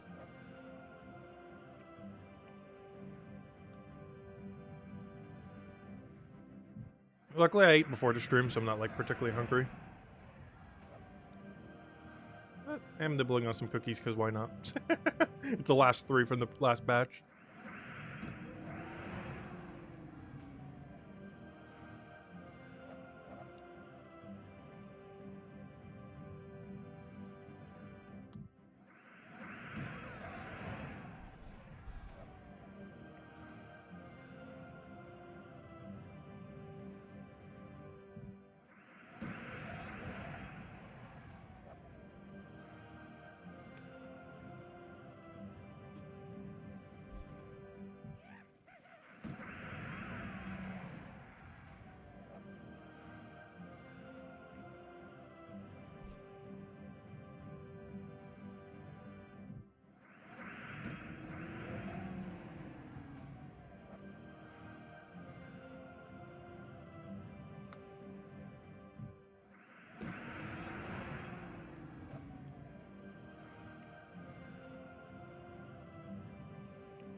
Imagine cheesecake rolled into a ball with a graham cracker outer shell. That would actually be kind of cool.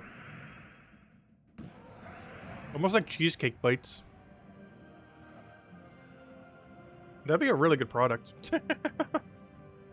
Literally just like poppable cheesecake bites.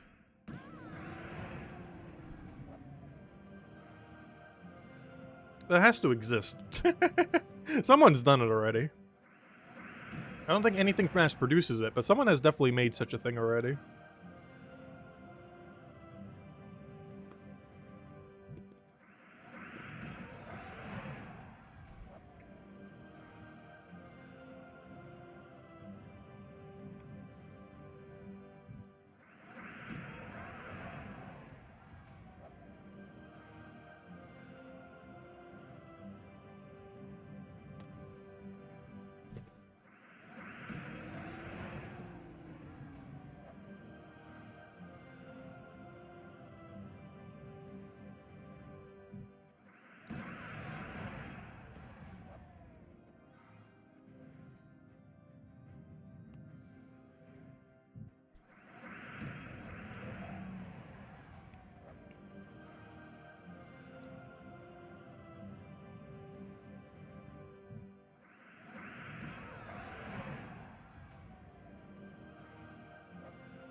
I'm getting less keys because of the glory orbs and the Dragonite gnomes. That one shouldn't really affect it that much.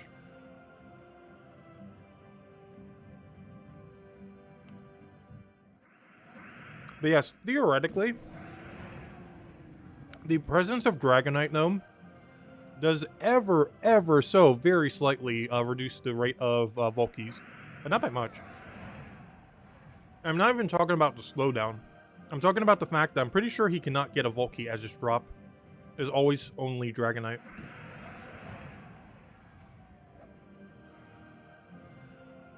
And since he's taken up some of the drop table from some of the other drops, just that alone technically makes it slightly rare. But also the fact that it slows down when you do Palooza. So it basically slows it down in two different ways. Both pretty minor, but both do slow it down slightly.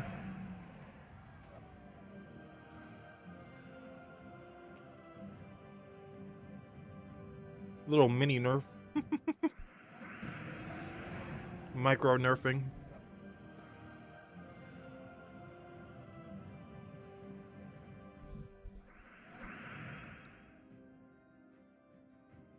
Oh yeah, Glory...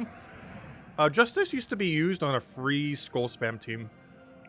It was really popular back in the day. Actually so popular, it actually made some people quit. Because there was a bunch of meta where like every single team was Justice. The reason you don't see it much these days is they changed the way that gem spawn works when you do double gem spawns, which substantially reduces the viability of Justice. However, he's still really good. Like, he still does exactly what he did back when he was the only meta in the entire game. The only difference is they substantially nerfed how double gem spawns work. But he does still work, especially when he lands. One thing that's interesting about him is he actually double buffs. All the other Guardians similar to him only gain one stat with the same boost ratio as him, but he gains two stats, meaning he's gaining double the benefit from his boost ratio freeze compared to the other 5 Guardians. Which is one of the main things that make him really strong. That and freeze is just a strong mechanic to begin with.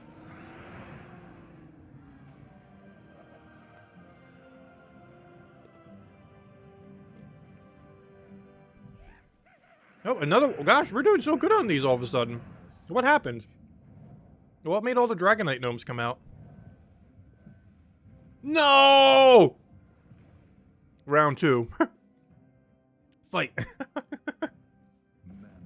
No! He ran away with my 100,000 Dragonite gnome drop. No. That was like a 0.00001% chance to this to give you like a million Dragonite, right? No. That's so unfortunate. Anyways. Ignore that happened.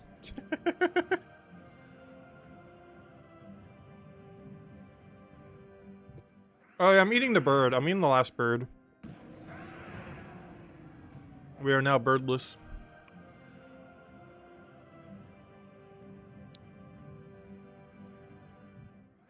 Oh, did he really summon Diamantia? I wasn't even paying attention.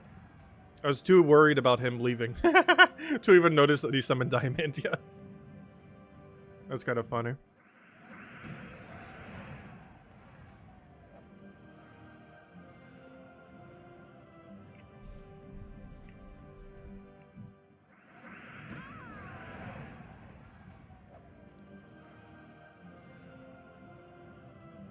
The game thought we were getting too lucky, so it had to make him run away.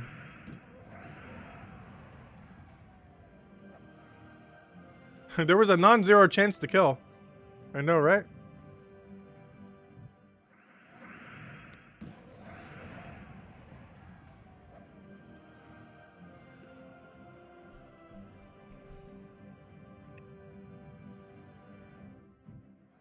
They also have a non-zero chance to run away, like you just did. Specifically a 30% chance.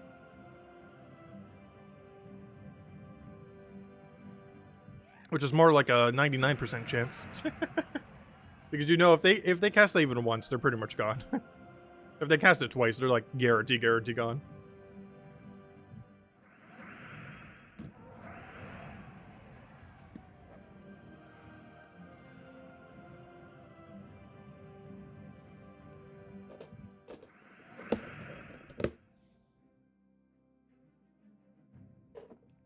I have now depleted my supply of bird cookies.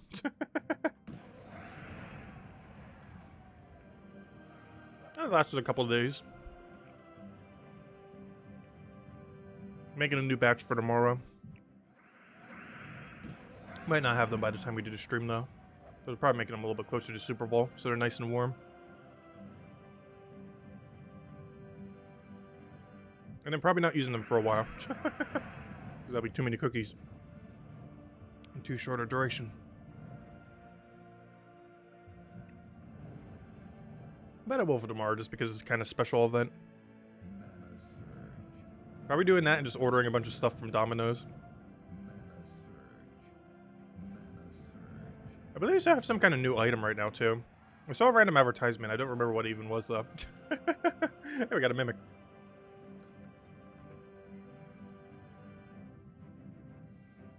Yeah, if we use, like, Rowan Quick Kill or something similar, it won't die. I mean, it would die 100% every time. It's one that bad thing about using the Dust Devil team.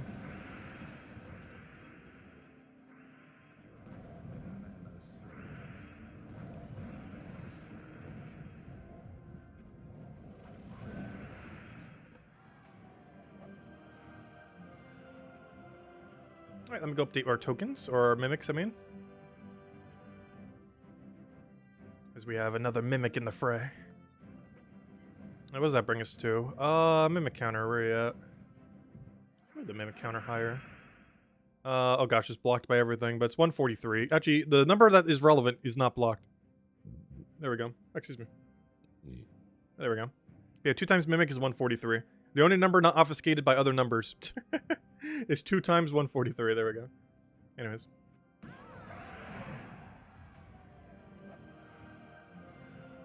And of course, that's our lifetime number, not how many we got this weekend. Could you imagine if that was the number we got this weekend? Oh, I just found like 260. You know, if that was the case, they wouldn't have even need the orb buff. Imagine if in a single weekend, you could find 260 2 times mimics or something similar. That'd be a lot of extra loot. It's basically like a mimic every battle, is what that would essentially come down to. And by every battle, I mean, you know, every single time you hit the final battle. For the chest. It's basically every chest you ever find being a 2 times. Which would have been an interesting buff. Though it would have literally just been a 2 times buff at that point with a chance of 5 times. Though even with a 2 times buff, I don't feel like that would have been enough of a buff. Though I do feel like the orbs were enough of a buff. Make shiny Corviknight cookies. I don't think I have a gray icing in the house. I have a white icing, I'm pretty sure. But honestly, they're a lot more convenient to eat without any icing on them.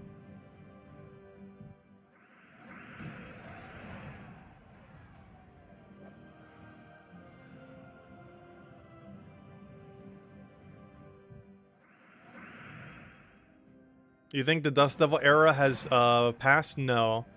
The only thing that will make the Dust Devil era pass is if they finally nerf Ironhawk. We'll find out after the Adana rework what has happened to Ironhawk. We will know the day that the Adana rework hits what the state of Ironhawk is. Or more so Dust Devil. Depends how you look at it. Because technically, this is more of a Ironhawk team than a Dust Devil team.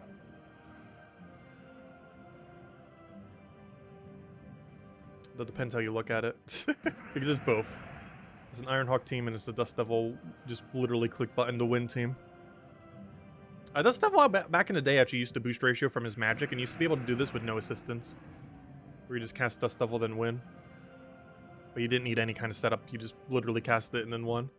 Technically this one's also no setup, but you know what I mean. It technically requires 3 mythics and the final trait off those 3 mythics. Whereas before, as a single rare with nothing else other than power, which means all his traits could have done the same thing back about 6 years ago. And then they brought it back last year. Or 2 years ago, I mean. Oh yeah, so it's been about 7 years then. It was 7 years since this used to exist in the game. And we've had it for 2 years' time now. Because Ironhawk actually came in around February or March 2 years ago. We're pretty much at the 2-year mark of Ironhawk existing.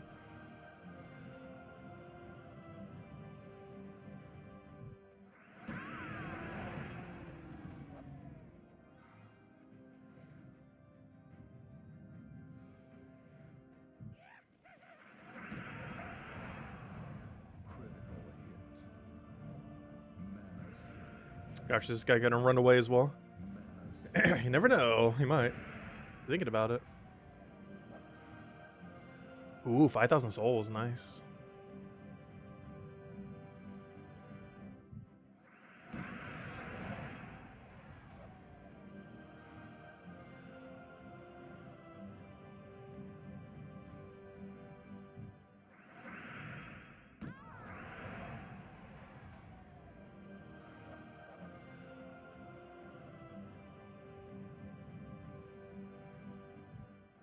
Your glories really went up while doing this vol weekend. Yeah, your glory will go up, your souls will go up, a little bit of gems and everything else. Like, of course, you primarily farm these for, like, the keys, but you get a lot of side loot while doing so. And this is after the nerf, too. You actually used to get 100% of the gnomes during a Palooza. So, for example, let's say you get the worst drop of 1,000 souls on a soul gnome. Currently, that drop would be like a 60-something, or, you know, it'd be under 100. With how the new scoring system works for how many it'll pay out. But initially on the event, you would get the full amount. So if something was going to give you like the 1,000 glory drop, for example, you would get 100% of that 1,000 glory, whereas now you get like 100-something from it instead of the full 1,000. It was very broken initially. It's gone through many nerfs, but even after every nerf, it is still such insane loot. Even after the many nerfs they've done, it's still around 10 times better than what it was, like 10 to 20 times better than what it was prior to Palooza ever existing, which has only been around for like 2 years now. Not last summer, but the summer before that was when Paloozas were added to the game, which drastically changed farming in Gems of War forever. It is quite literally better than the rest of the time between Paloozas. Like the amount of, I mentioned it a couple times now, but the amount of loot that you get during a Vault event, during a Palooza, or during the Vault event weekends, is more than you get between the Vault event weekends. So in a single 3-day period, you get more loot than basically a 6-week period that came prior to it. And even this one, which was at a little over a 2-month gap, you still would have earned more loot during this Palooza, well, depending on how much you farm it, than you would have over the other 2 months of farming. Like, you still want to do all the other farming, of course, as that still helps out a lot. But Vault events help out even more. It's a little bit weird how skewed it is towards them. I have nothing else that makes it pretty easy to not run out of various resources.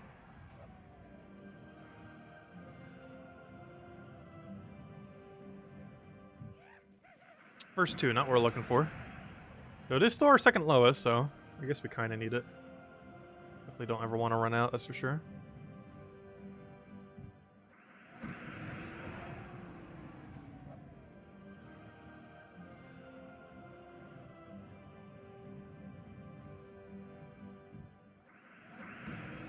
Did they make it so tanky to nerf Ironhawk? Yes. They did that to nerf a lot of things, but it primarily nerfed Ironhawk.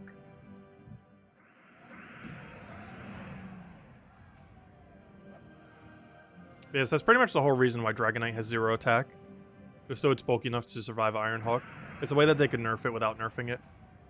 The moment of truth will be if it gets truly nerfed during the Adana rework, which is happening next month, I believe?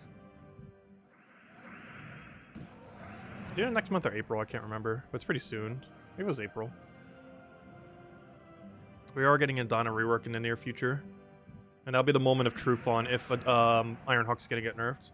Because if they don't nerf it then, they're probably never going to nerf it. If they nerf it then, well, we'll see what happens. We'll see if the backlash is hard enough that they revert it back. Because I can only imagine the uproar that will occur if they even, like, slightly touch his trait. If they touch his ability, I don't think people will care. Like, if they make him 28 mana cost, 30 mana cost, nerf the amount of explosions, nerf the amount of gem skulls. Actually, they already did in the past nerf how many skulls there were. Wait, why is everyone saying 69? What did we reach that was 69? I assume something. What has just been 69'd?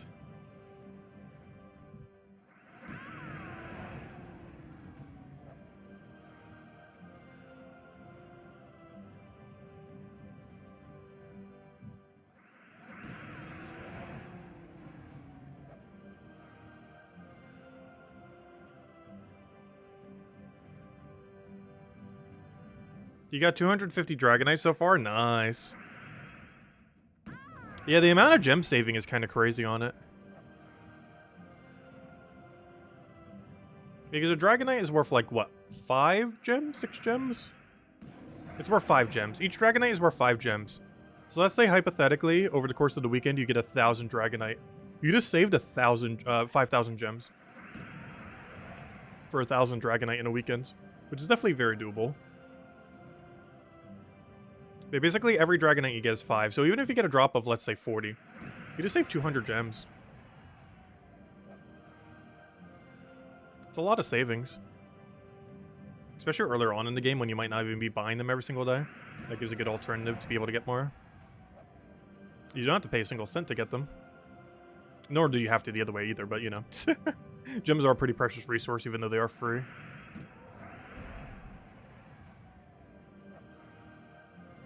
Especially earlier on as you're progressing through the game. Damage to random enemies on 4 or 5 match. Oh, you mean changing its ability to that? That would theoretically make it... That would make it weaker, but the team would still work. Because you would just run like a Siren or something as your starting option. Then just immediately take an extra turn. But yeah, that would nerf it quite a bit if they made it per extra turn rather than per cast.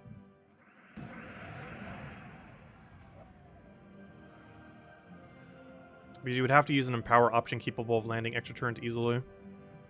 Which is not ideal.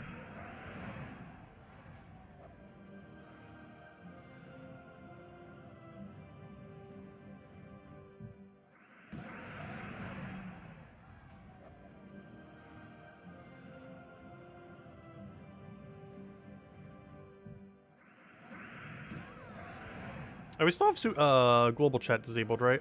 I did disable that earlier so we wouldn't lag as much. It's not too big a deal, but it's generally a good idea to not be in any of the chats. Good we're not.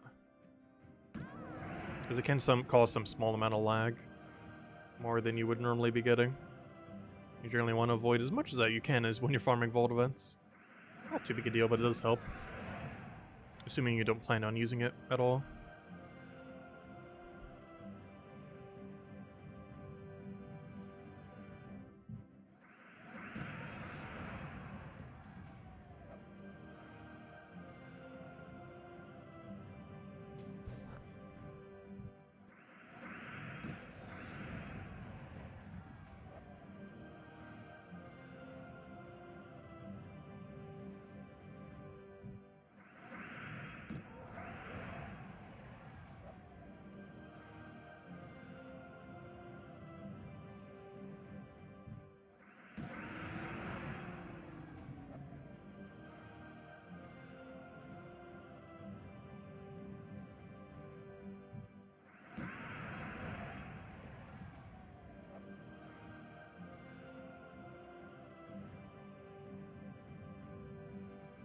Do we get early hellos? I said hello to everyone earlier. Oh, so hello, Lester, if I didn't already say hi. But yeah, I'll do the whole hello spam at 8 again, if everyone wants me to. Might be a little bit harder with the chat I'm using right now, because I'm not sure it goes as far back.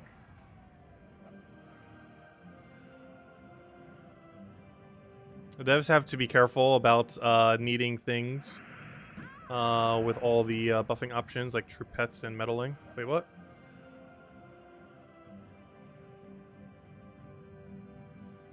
Not sure what you mean by that.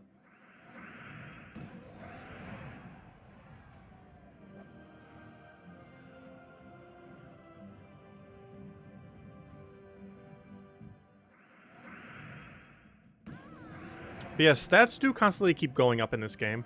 Aside from the natural power creep of, you know, just better things happening over time and more options synergizing, there's also power creep in just higher stats, which can definitely change what's actually viable at a given time or not.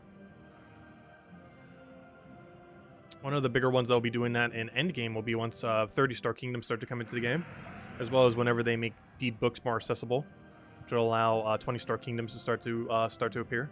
They're theoretically already possible 20-star kingdoms, whereas, it is already possible to get level 20 kingdoms, whereas 30 stars is currently impossible. However, generally most people don't have the level 20 kingdoms, just because it requires so many deed books and the accumulation rate of them is kind of weird.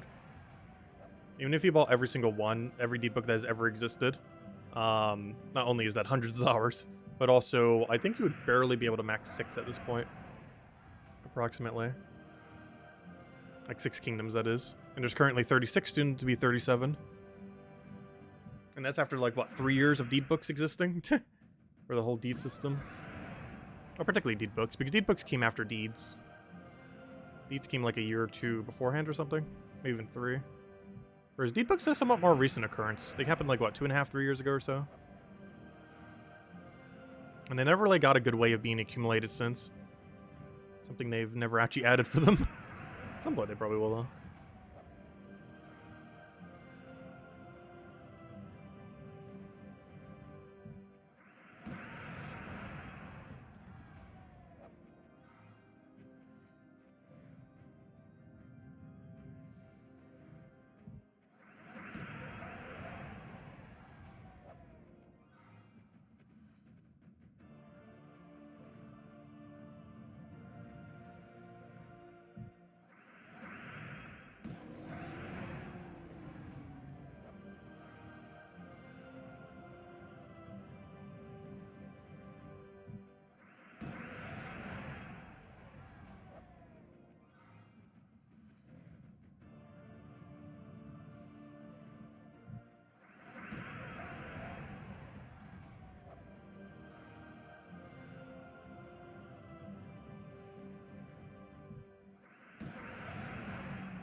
Verse Gnome's back to giving you trouble. Yeah, you can easily go like an hour or 2, even 3, without getting the one you're targeting. You can definitely get unlucky streaks. Like right now, we're about an hour without getting the one we needed. Though in all fairness, we were getting so many earlier. So it kind of balances out. But you definitely get those dry streaks at times. Because it's not consistent the rate at which you get them, of course. It's pretty sporadic.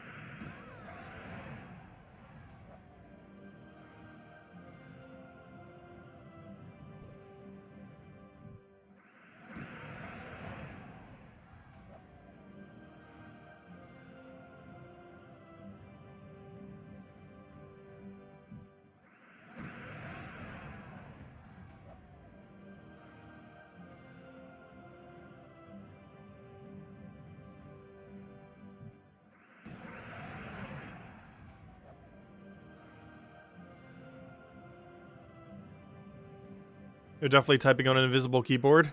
Are you set to live chat? No, I disabled it. You just need 6 green deed books for you to get your second kingdom power level 27. Nice. There's so many verse 2s. What happened? It's kind of nice because it's our second lowest, but gosh, it's not going to be for long at this rate.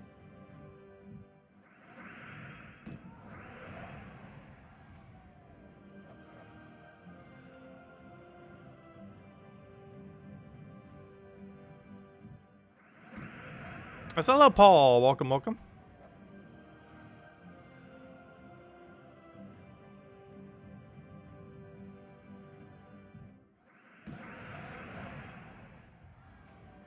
I need to get more some caffeine soon. Let's keep us going. I've been reading all of your guys' messages. I've just been ignoring like a few from Supernova because I'm not sure how to reply to a couple of them. But I've been reading them.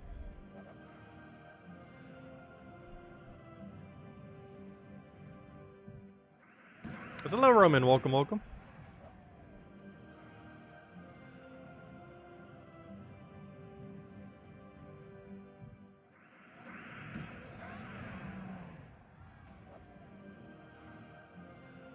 You think everyone's busy farming Paloozas? True.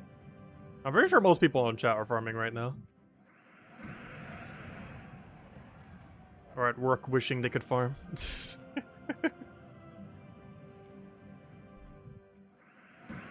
There are some people in Gems of War community who like literally take off from work just to farm them though.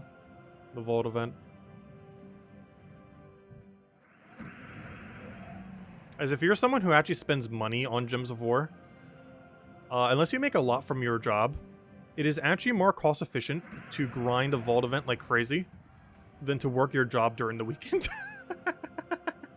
Like if you're someone who spends a lot on Gems of War, it is actually more money saved per hour to play a Vault event than it is to spend the same amount of money to get those resources.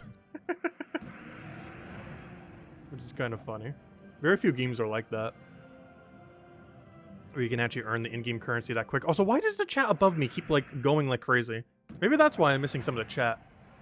It keeps like updating like several at a time, and then like stopping for a little while and updating several at a time again. That's not the chat I'm looking at, but it's weird that it's doing that. I haven't seen it do it that often. It seems to be doing it a lot this stream.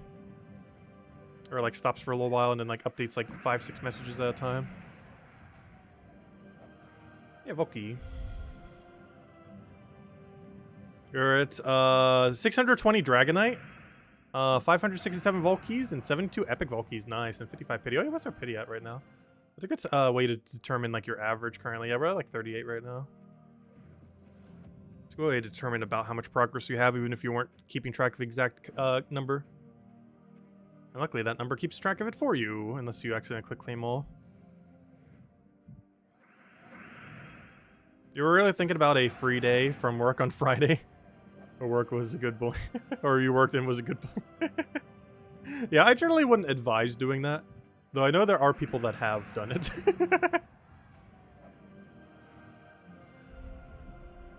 Goal is your second job. Yeah, that's the weird thing about a lot of free-to-play games these days. They almost are a second job. Which is a weird state of gaming currently. There's one thing I always kind of liked about Old School RuneScape as well. Is you can come back like 5 years later, 10 years later, 15 years later, whatever amount later. It doesn't really feel like you missed out on anything. You can just pick up right back where you left off. A lot of free-to-play games you can't quite do that for. Like Gems of War, yes, you can do that for. But if you want to go like full-blown completionist, it would definitely make it a little bit harder. If you go like 3 years without playing and then come back, it's definitely doable. Gems of War definitely has a system that is more doable than the average free-to-play game. But still has some difficulties like cosmetic pets and a few other things like that. Most of which are all cosmetic, luckily. However, if you do care about those kind of things, they're kind of hard to get into the future. I think you can buy them for money, like $2 you can get like some of the old pets you don't have and stuff like that. But most of the full progression, like full-blown completionists, if you skip multiple years in this game, costs like a little bit of money to catch up. Maybe some of them get money locked in the future. Which reminds me, we don't know how those armors are going to return. The armors we've been getting for holiday events, we currently got 3 of them. One for Halloween, one for Christmas, which was a really cool looking one. because it wasn't just a standard Christmas outfit. It actually looked pretty well designed. And also the one that we had for Lunar New Year. Like stuff like that, we have no clue how it's coming back. Realistically, it's probably going to be paywalled whenever it comes back, like $5-10. Like I highly doubt you'll be able to get it for gems or something else, even though most armors are accumulated through gems. I think it's almost going to be like how Death Knight armor is, because they end up charging $20 for Death Knight armor. So like all those other holiday armors are probably going to charge like $5 each or something. We don't currently know until Halloween falls around next year.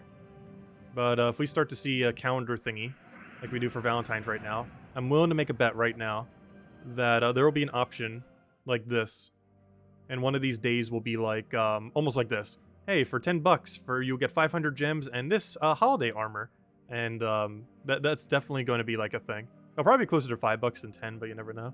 But that's literally what they're going to do, almost guaranteed. Like next Halloween, we're going to have the week-long thingy for this, and one of the 6 that are here is going to be like, oh, here you go, armor plus 500 gems for $10 or something. Which means you can still earn it in the future, but gosh, is that paywalled? Or just a little piece of armor. Death Knight is actually $20 now. It's not $50 anymore. Well, you still got a lot of other resources. I don't feel like I got ripped off when I got Death Knight for $50. The main reason being that you also got a lot of other resources. Basically, what they did to Death Knight armor is they stripped all the spare resources that you got from buying Death Knight armor and replaced it with basically nothing. But they lowered the price respectively to that. So before it was $50, but it also came with VIP keys, 500 gems or 1,000 gems, whatever it was, and a bunch of other like gem keys, event keys, stuff like that, which kind of made it worth it. But now it's $20. Doesn't have all that extra stuff, but you just get the armor pretty much. So I feel like the way that it is now, yes, is better. However, I don't feel like the deal before was that bad. But I do feel like the overall bundle now for $20 is better than the previous bundle for $50. But I don't feel like the 50 one earlier was a ripoff. It just doesn't have all the extra loot bloating the cost of Death Knight armor anymore. Whereas before it did.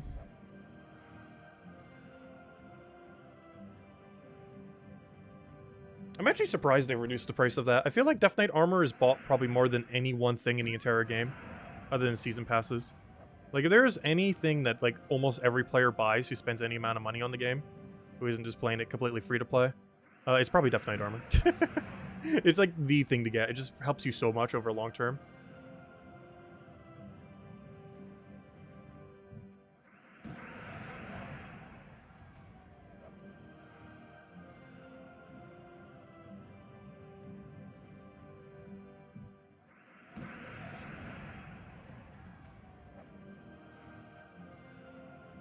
Any idea when Shentang is rolling back around? I'm not sure if we can currently see. We can't really see that far ahead right now until the patch happens. Which I believe is 2 Tuesdays from now, but there is a non-zero chance that it is next Tuesday. This is going to be like our catchphrase now, at least for this stream. The non-zero chance.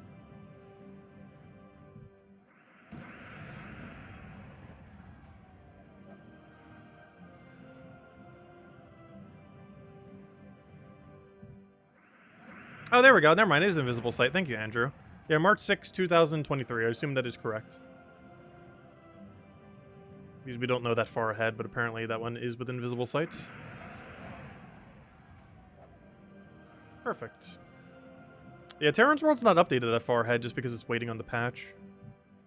Which is still to be done.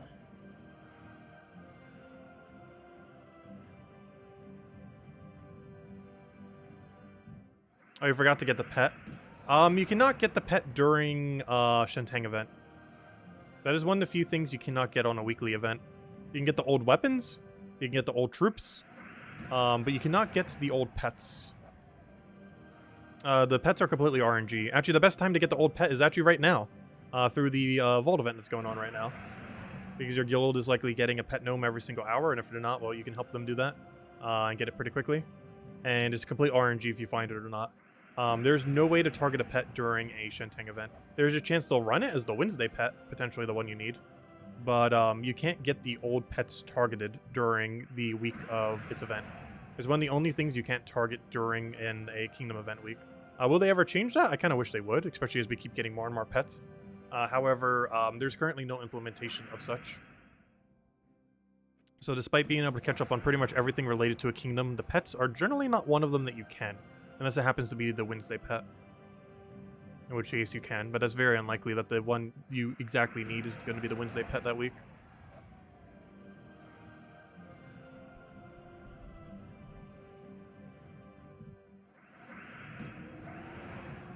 You need a lucky rabbit, yeah. So it's basically going to be pure RNG if you find it then. Wait, is that one of the old cosmetic ones? I don't remember. Was that an old Easter cosmetic one? It sure sounds like it based on its name. Sounds like a very Eastery pet.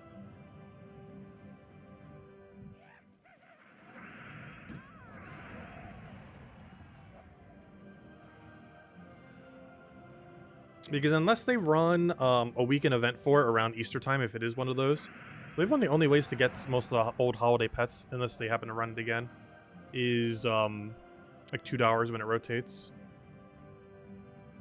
Oh yeah, it might have been the year of the rabbit pet too, is true. That was what, 2 years ago? Oh no, wait, this year was the year of the rabbit. Wait, what? Wait, I'm confused now.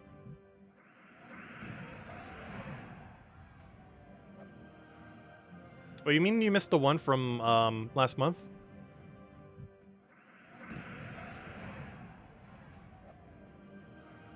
Because that one actually is going to come back into rotation. I think the way they do it now is like 6 weeks after the fact. Or it might be immediately, and I'm not sure. But it seems like with a lot of them, they were kind of doing it 6 weeks after the fact, like many other systems within the game.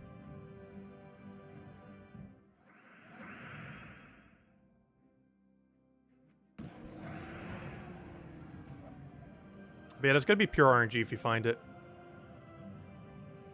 But yeah, the non-cosmetic version, yeah, it'll be just out there in the wild.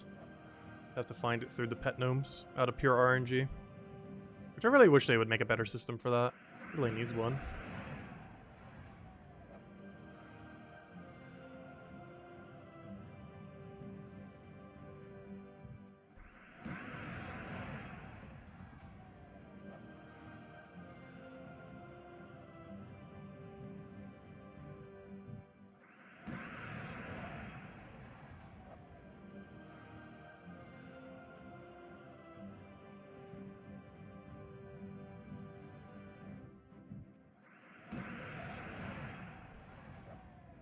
I still do out of habit the double cast. Thinking like, oh, we need it. We don't actually need it.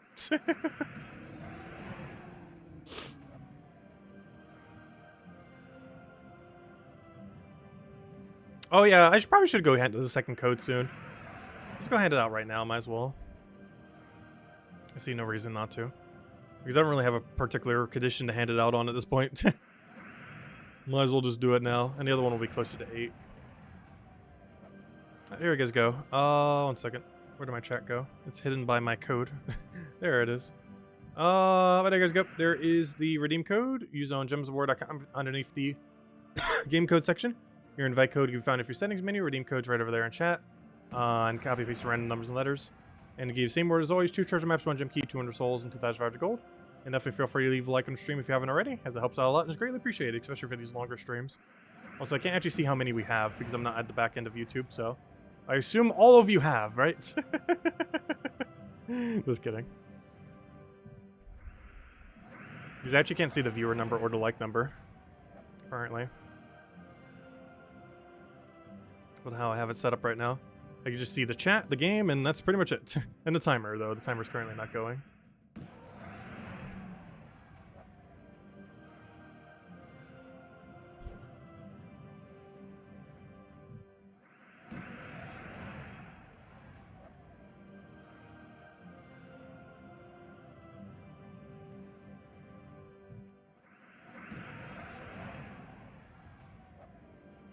Fresh codes with verses in them. Could you imagine?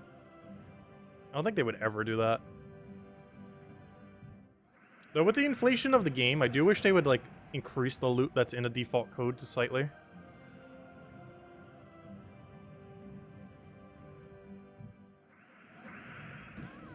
I tried to get them to do event keys in it way back when. Just to bolster the loot a little bit more, but they didn't.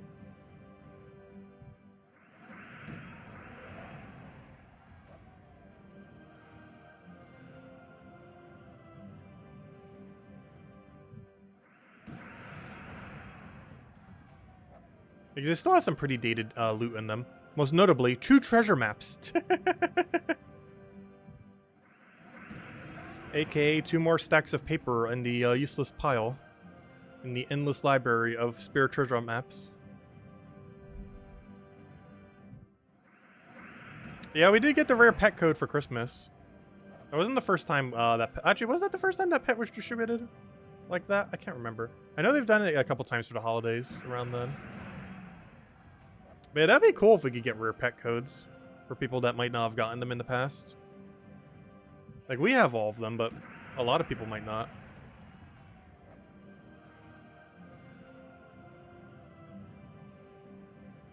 So far, I think we've only ever handed out 3 codes that had a past old pet in it. And 2 of them were for Christmas. I think the other one was for Easter one time or something. Can't remember. I know for sure we've done 2 for Christmas before. The one we just did last year, and the one that was, gosh, what was that one? Oh, so we have handed out more pets before too, like Lucky. But Lucky's not like an exclusive one. You can get that whenever. What was I just thinking of? Wait, what was the last Christmas pet we handed out? I think it was the reindeer. Can't remember what year that was. I think we handed out the reindeer one year for Christmas. And Lucky the cat for some reason one time. Because that's just the code that was given. I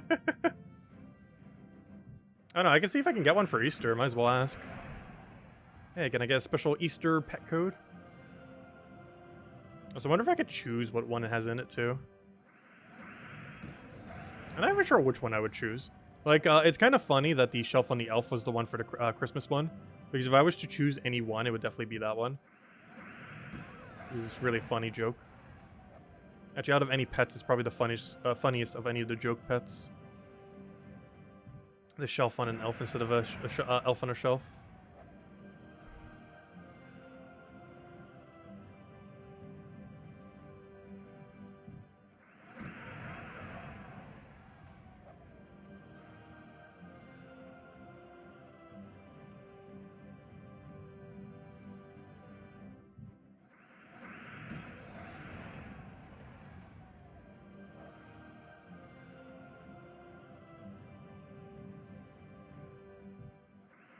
Yeah, I wish they would give some to consoles already. Kind of weird that consoles don't get any of those kind of codes. Still only PC Mobile, how it works. Yeah, the Shelf on the Elf is honestly one of the best pets they've ever added. It's definitely top 5. Like, it's not even close. I don't think it's number 1. But it is easily top 5.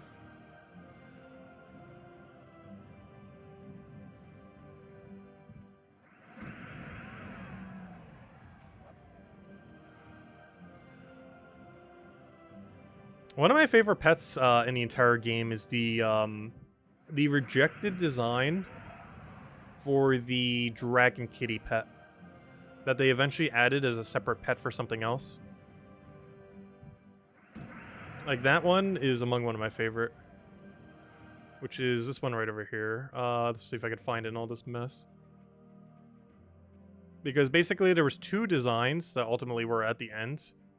The one that passed I did not like as much, but they already had the other design, so they were like, yeah, let's just add it back into the game.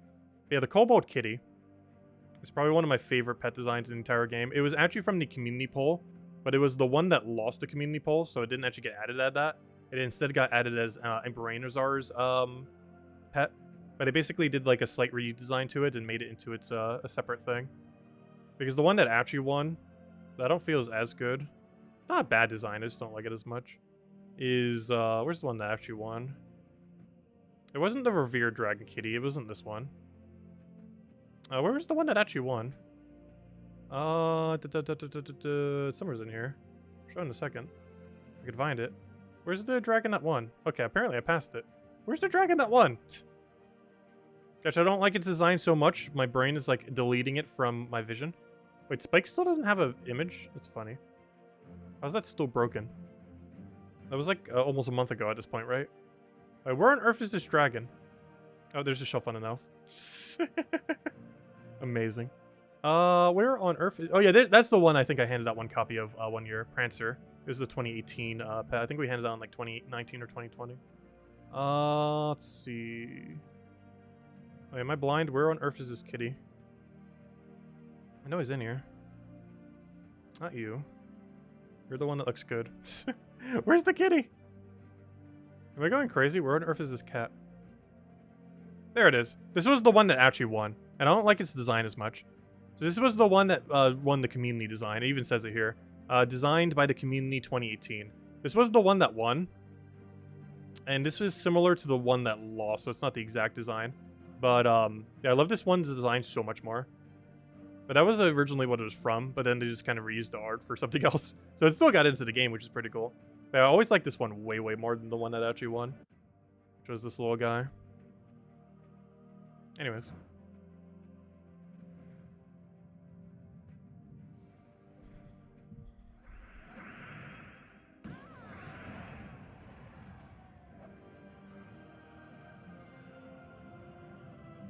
Was the Desdemona kitty also a reject? I don't remember that one.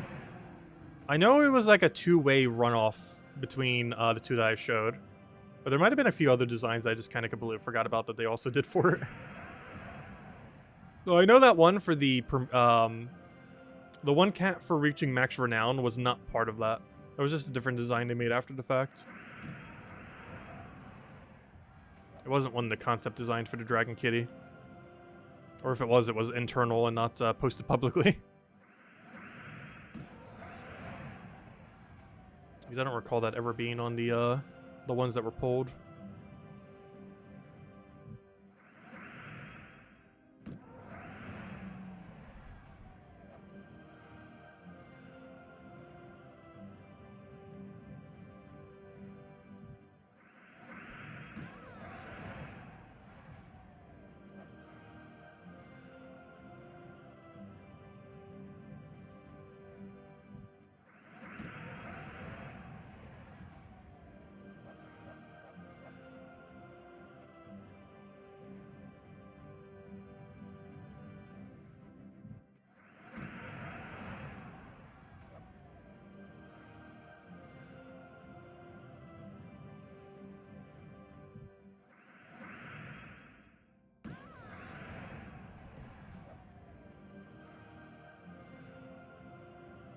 You named it Pennywise? Oh, that's funny.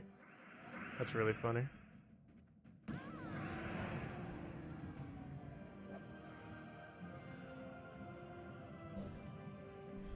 I saw the first movie. I never saw the second. Was the second any good? For the movie It? Because then they make it It 2. I assume it didn't do anywhere near as good as It 1. But was the movie actually any good? Which is kind of funny because, isn't Puss in Boots 2 in theaters right now? And the reason I say that is funny, because I think it's one of the few times where the sequel is actually better than the first one. I haven't actually seen it, but I have seen the first one. And I know it's kind of meh, and from some of the clips I've seen from the second one, even though I haven't seen the actual movie yet, the second one seems way absurdly better than the first movie. It's one of those rare circumstances where the sequel is actually better. Because the first one was just kind of a mess all over the place. The second one actually had a really good message. And they kind of just ran all in on it. Because they played off the whole 9 lives kitty thing that cats have. And they did it in a very, very good way. I'd probably even say it's probably one of the top 5 DreamWorks movies ever. Which is kind of funny as I haven't actually seen it. Though I know for sure it will never beat out How to Train Your Dragon. I wish DreamWorks would get back to making good movies. Though they kind of did with the Puss in Boots one. But they haven't had a new, like, How to Train Your Dragon kind of series. Like, I don't mean that in the sense of doing another sequel, but I mean that in the sense of a series that starts up that is actually as good as that series.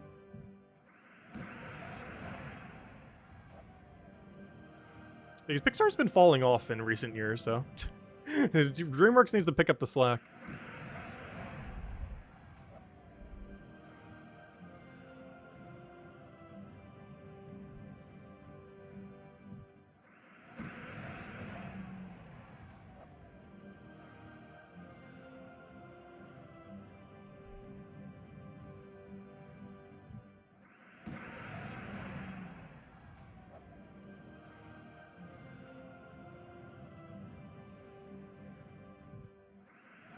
Though I believe that is one movie that Pixar is moving on. Actually, was it Pixar? I don't remember. Inside Out 2, I believe, is coming out in the next year or two. I haven't been to the movies in like such a long time. There's such a backlog of things I need to go see. It's a very long list. Like the last time I was to the movies was early 2019, I want to say. It's been a while. Because obviously the pandemic started, and then I didn't go. And then I got in the habit of not going, so then I just never went back. That's one weird thing that the pandemic did. It broke like every habit related to like going out. And now I just don't do any of those kind of things anymore. Like the few things I would go out for, I just don't go out for anymore. Movies being one of those.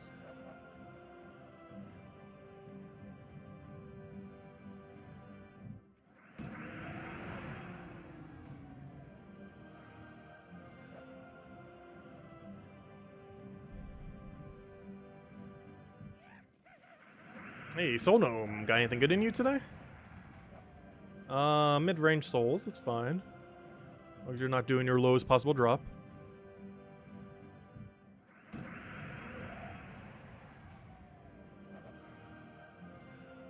It would freak you out if you saw the clown in the corner of your eyes. Every now and again, stalking you in real life.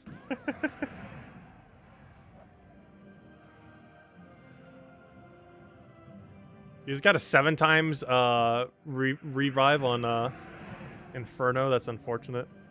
I can't remember what my highest is. I want to say 5 or 6. Though it felt like 20 something. Anytime he revives more than 3 feels like 10 plus.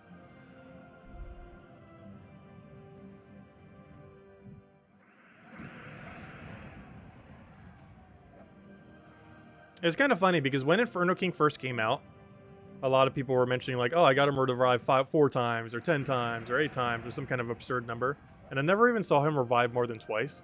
And then out of nowhere, I randomly saw him revive like 4 or 5 times. It's like, wait, that's possible? It actually is possible. Oh no. Because when he first came out, I was never seeing him revive more than like once or twice. And then out of nowhere, we completely skipped like over 3, 4. I think we got like a 5 revive in a row or something. Completely skipped a number or 2. Straight to the higher one.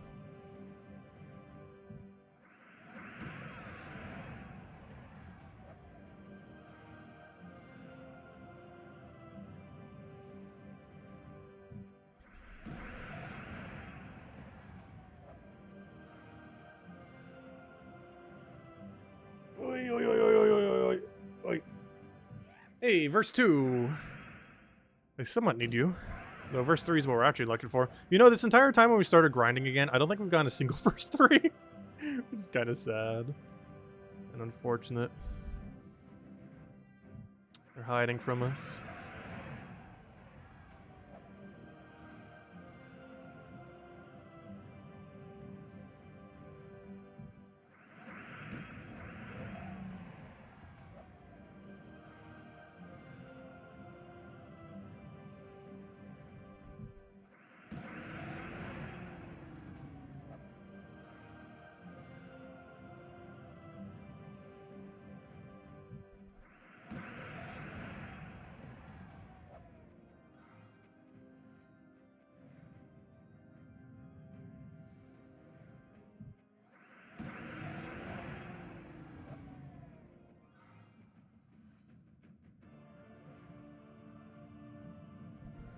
There's a 100% chance to revive 25% of the time. Exactly. Yeah, that's the other inverse of what we say a lot. Instead of the near 0 thing. Or instead of the non-0% chance. I also say the 100% chance that there's a 5% chance or something similar. Or, you know, whatever the number is. In his case, 100% of the time, he will revive 25% of the time. Use maxed in Inferno Imp, nice.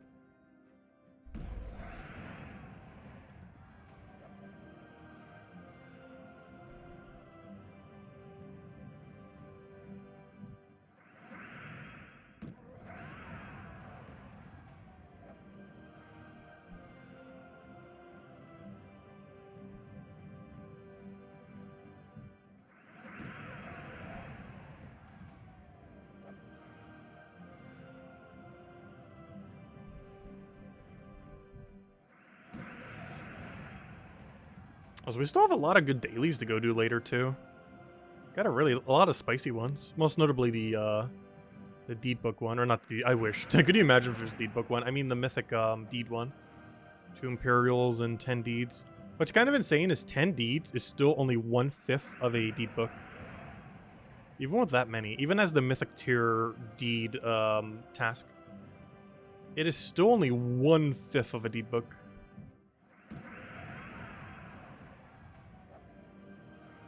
You're at 4,230 pet mastery. Nice. I'm still a mile away from getting all the mechs. It's not a super high priority, but as we get more orbs, technically right now we're trying to get pets maxed. Any amount more orbs results in them getting maxed. Closer to such. Get in there.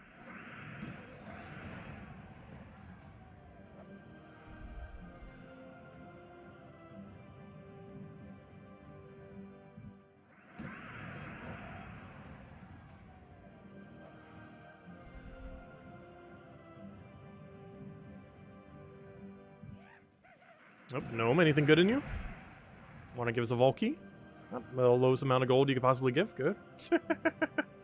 Unfortunate. I see how it is. Gosh, it has been so gloomy outside the last 2 hours. It's been just pitch black. It's not even nighttime yet. But like the last 2 hours, this has been pitch black, rainy. Luckily it's not storming too much, so our connection's been fine. Just rain. It's been very gloomy. It's making me tired. You can get more caffeine. I will in a little bit. It turned into such a gloomy day. Like, it wasn't that bad earlier.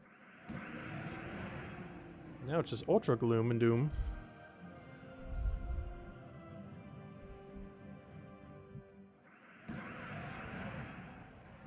Luckily, I don't think it's coming in through the mic. Like, it's loud, but not that loud.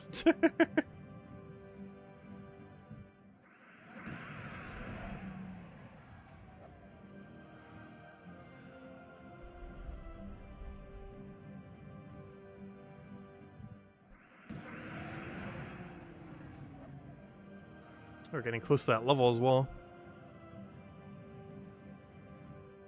And what level are we like to end at this weekend then? That means we're realistically gonna, yeah, pretty much what I said earlier. We're gonna end at level 1,795, which unfortunately is gonna be 5 levels short of the good old 1,800. But hey, that does mean we are guaranteed hitting it this weekend, if nothing else. 100%.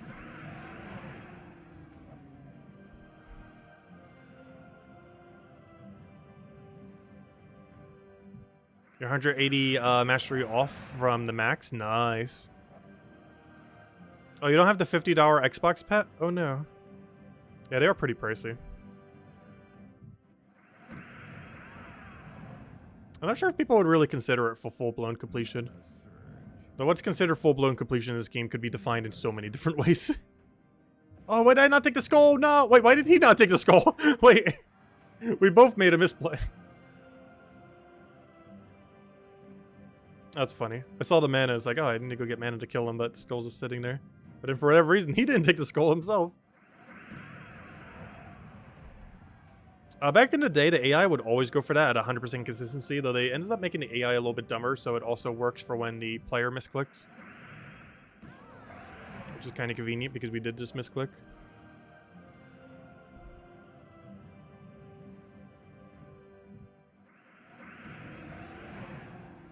Yeah, different consoles have different pets. For example, PC Mobile actually has 2 $50 pets, so the one for Steam normally goes on sale. Which is cheap as $5 and normally goes on sale for 25 bucks. But the one on Android has never gone on sale, and I believe the one on Xbox has also never gone on sale. Otherwise, they're a full 50 bucks, which is way too expensive for what they are. But some people who are like full-blown completionists do like getting them. And luckily, Isabel got both of ours. Actually, no, did we get the, No, she did get both of them, including the steampunk one.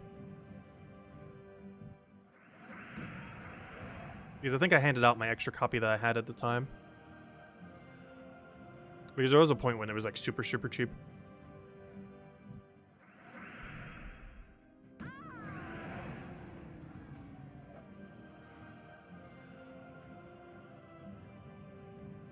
Yeah, she did get me both. She got us the Steam Pet one and the Android one. Yeah, the Android one was definitely full price because it's never been on a sale.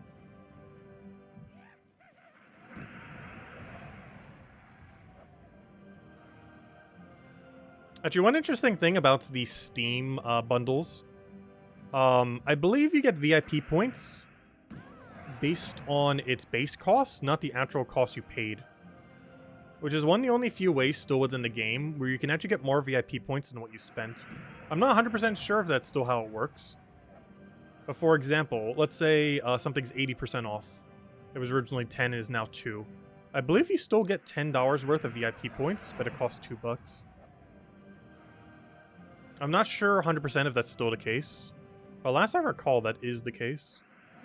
Where it gives VIP points based on its full price value, but you only pay whatever it says on the page.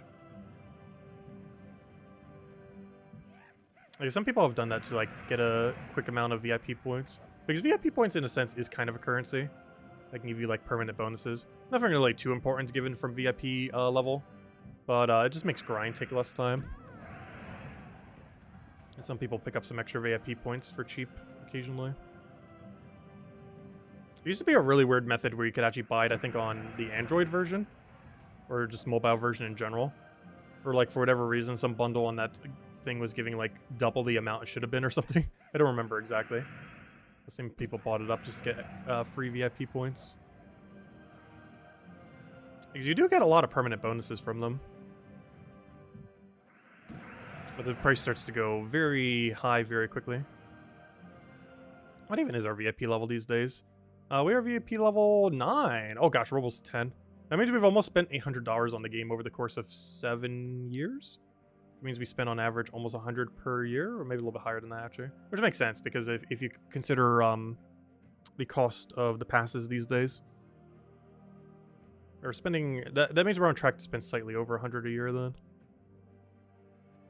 But when we do get our next level, we get 10% permanent EXP, 50% extra gold. That's huge, and we don't care about the sale gems and another slot.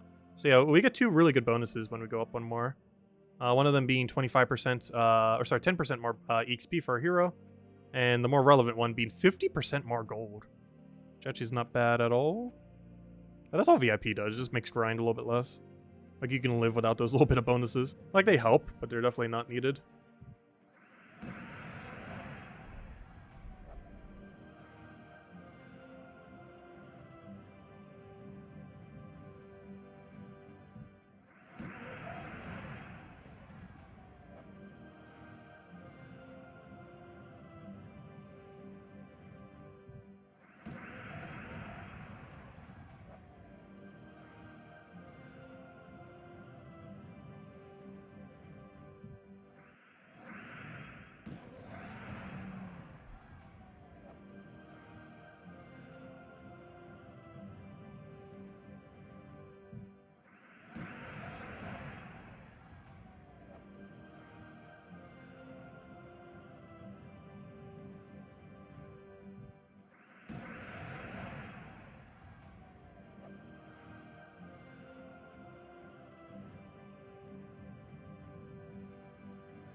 The X Muffin 5th anniversary was free. The Series X is free.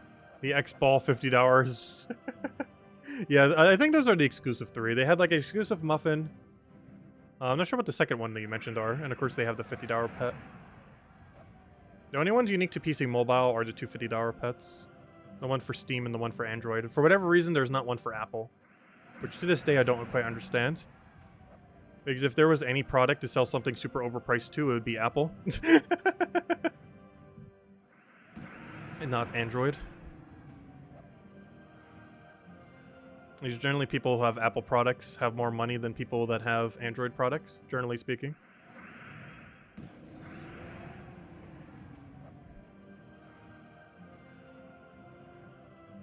I've never owned any Apple product.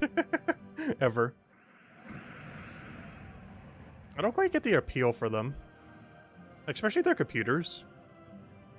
Like, the interface for them just seems so weird. Which is going to be annoying because Windows 11 has like a similar interface and I hate it. I'm still using Windows 10. Pretty sure there's like a way to modify it on Windows 11. But by default, it is basically just a Mac. I know it doesn't function like one. Well, like the first thing I think of when I look at like the page of its layout, like this is literally just a Mac.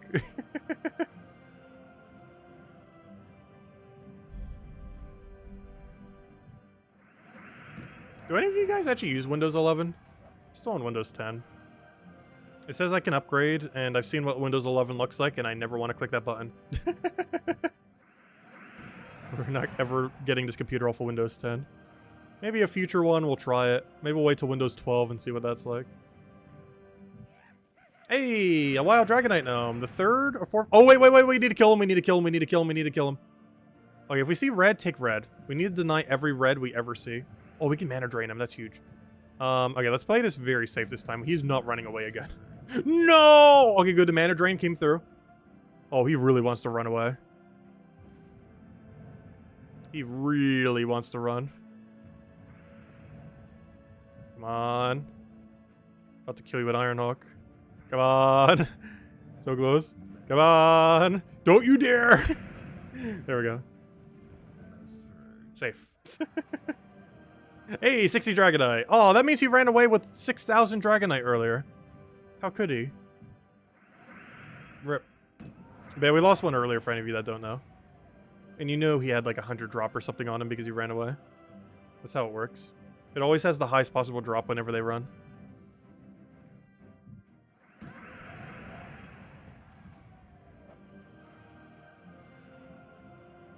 $6,000 Dragonite? Yep, he ran with 6,000 Dragonite.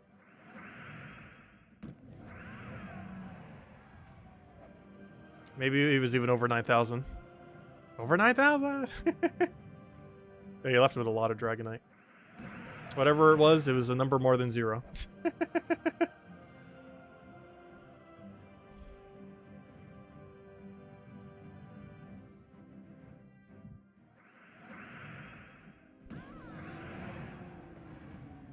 Yeah, could you imagine a 6,000 Dragonite drop? What's kind of funny is that's still not enough to get all the dragons. Even 6,000 is not enough. It would be a lot, but not enough. Unless you get like perfect RNG on the eggs. Even then, that's still slightly short of how many you need.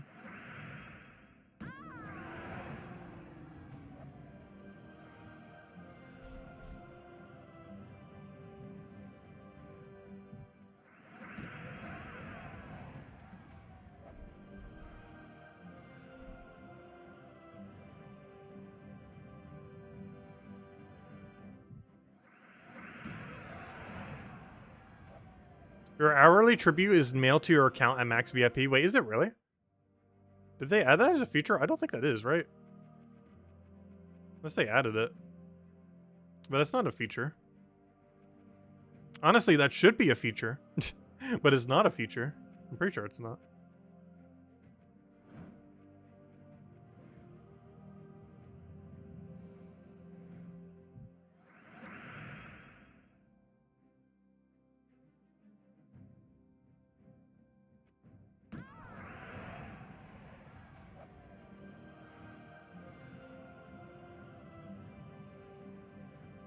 Because that would be an actually good reward. If they ever did add that, I feel like it would have to be lower than VIP 20 though. That's like way too much for it. That is like a very broken thing if they ever added it though. Because we're talking like very absurd amount of loots if you auto claimed tribute every hour and it stored up to like 3 days of tributes, that'd be so broken. Like you thought you were getting a lot of gems now. Just wait until then. They're never going to do that, though, because it would completely ruin the incentive structure of why tribute's even so good. Because they need those retention numbers. And one thing that Gems of War probably has to an absurd degree is the number of times someone comes back to the game. Not only do they have really good retention numbers, but their numbers for how many times someone like logs into the game must be absolutely absurdly high. I'm pretty sure the average person does it probably like 6 times. And there are definitely some people out there who are doing it like 12 to 18 times a day. which is absurdly high for like any game. Because I feel like an average game's average is like 2 or 3. And Gems of War's average is easily 6, if not higher.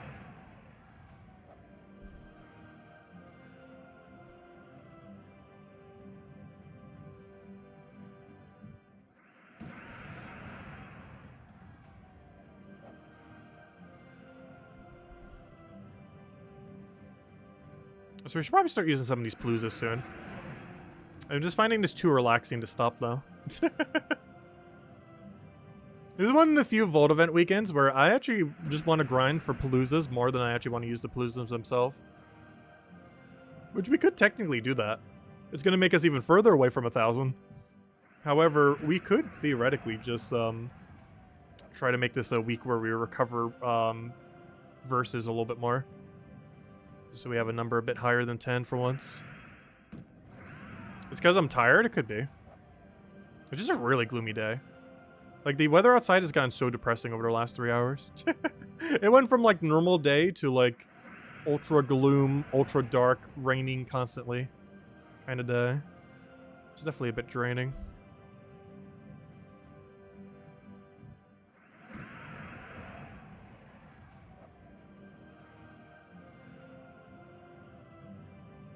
It's been raining non-stop for like the last 2.5 hours. Luckily no thunderstorm or anything. Just all rain.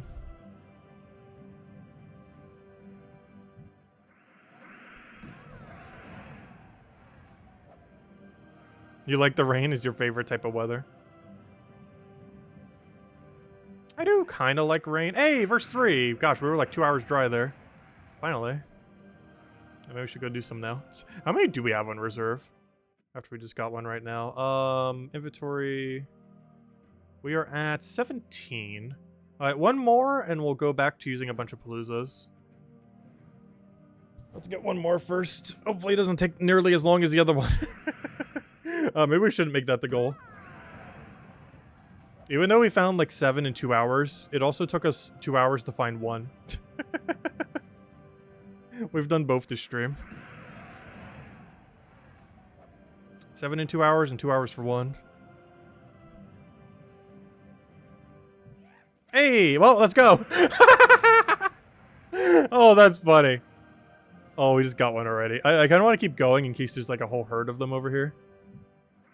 Well, that was quick. It took us like 10 seconds. I consider most people in chat to be our friends. At least to some degree.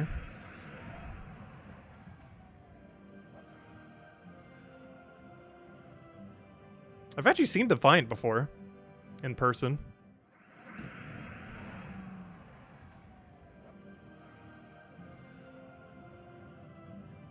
I don't think he's here right now. Actually, just moved a couple months ago as well.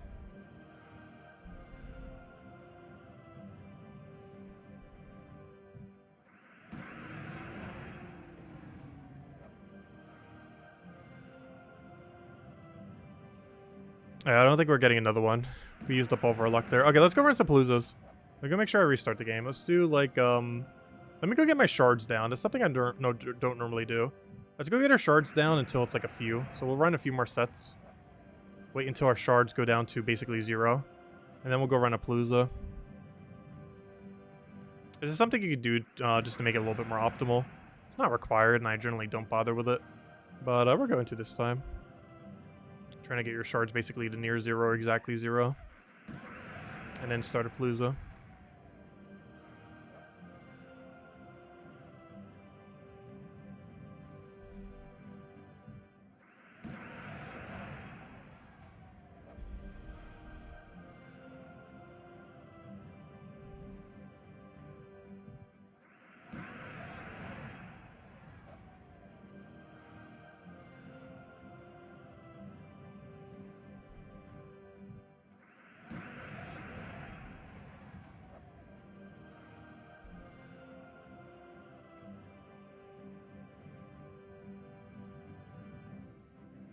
Where's your dinner invites? I already ate dinner before we even started.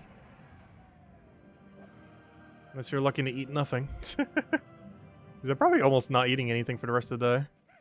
Probably just sip on some water and maybe grab like a yogurt or something. Because I ate a pretty big meal right before I started, just so I wouldn't be hungry during the stream. And I'm also saving my appetite for all the Super Bowl food, because we are going to definitely be overeating on Super Bowl food. So I gotta eat a little later today. So once we get off the stream, I'm barely gonna eat anything. Save all the room for tomorrow.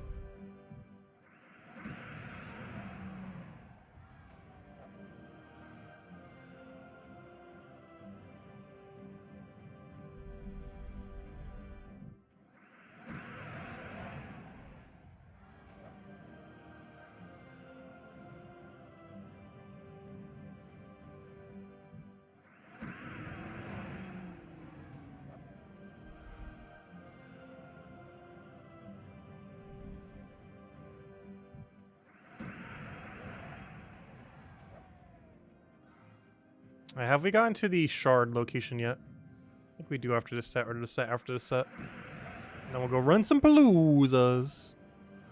I feel like we haven't been running too much this stream. Oh yeah, this will be the final set. The only problem is we're going to get a level up, so that's going to delay us too, but oh well. So it might look like we're going to get a level up, maybe we won't. We're actually like a mile away still.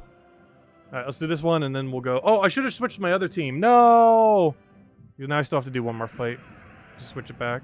And I can't run away, otherwise we lose the loot here. Which isn't much, it's literally just one token.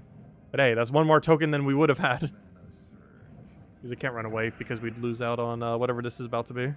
Which is a singular token of guard. Maybe we could have ran. Anyways. Alright, let me go do one battle, because I have to do it with the double team, which I should have done on the previous battle, but we'll do it now. And then we'll go start our Palooza. The good old Palooza. What's my least favorite class in the game? Actually, gosh, it's so bad I don't think I remember its name. Diabolist. It has a trait that makes it worse, and you can't get rid of it. I believe it's the only hero class in the entire game that actively has a ability that makes it worse on one of its 3 required traits. Some of them have it on their other 7 traits, but this is the only one in the entire game that has a required one of its 3 traits being something that makes it weaker rather than stronger. And for that reason, yeah, it is very bad. It is very, very, very, very, very bad. It does have like a few redeeming qualities. I think it has like triple damage burning, but if you're comparing it to like any other triple damage burning, you'd never bother using it. So it having triple damage burning isn't necessarily a positive. If anything, it's almost more of a negative just because it's such a contested type of hero class. It's one of the weaker ones to end up doing it with. Anyways, let me go restart the game. And it's mostly just to get rid of any lag. Waiting. Come on, there we go. Okay, relaunching. Let me go fix my tabs here. Make sure the timer's timering. And be good to go. Because it's very important that the timer is timering. Hello, Draco! Welcome. Hope all's been well. Did this lag spike me? What's happening? There it goes. Got stuck for a second there. Alright, we'll move that over there. Move this back over. Make sure timer's working. Is timer working? Timer's working. Alright, let's go do it. Let's go start a Palooza. The good old Palooza. Just after a quick stretch. Oy. Oh. Yeah, the gloomy day definitely is making me more tired than I should be. I'm about to go grab... You know what? Maybe I should go grab some caffeine before we start. I'll do it after the set. We'll go do a Palooza. But then after, I need to go grab a drink. Anyways. What we're doing? Alright, out of here. Oh, no, we need to be here. I need Soul Forge. Other... gnome of the Paloozas. And let it begin. Alright, let's go over to Cinemirage. Click. And there we go. Right, let's do this. Put that down, boom.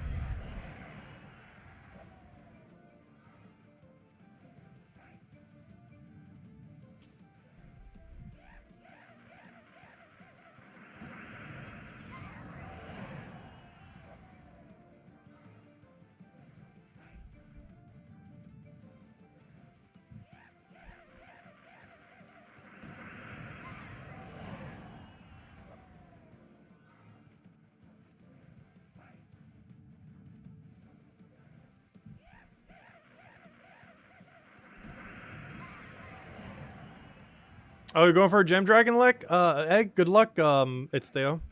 Hopefully you get one you need. That'd be funny if you get my brown dragon we need. I need it. We'll get it eventually. At some point. It's only a matter of time. Yeah, Knight is kind of bad. The only reason why Knight's not horrifically bad is Death Knight is no longer considered a Knight anymore. Back when Death Knight was considered a Knight, there was pretty much no reason to ever run Knight hero class. But now that Knight is the only Knight in the game, it got a lot better. Because now if you want to run a Knight hero class, you kind of have to run that. Because the Knight typing is not bad.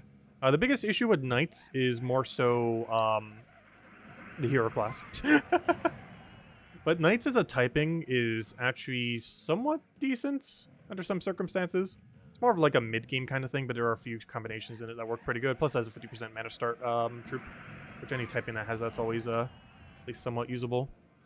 But the big thing that buffed Knight was Death Knight no longer be considering a Knight.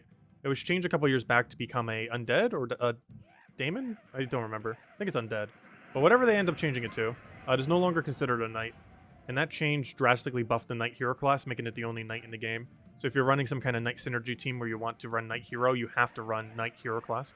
No longer can you run Death Knight, which is a vastly superior option.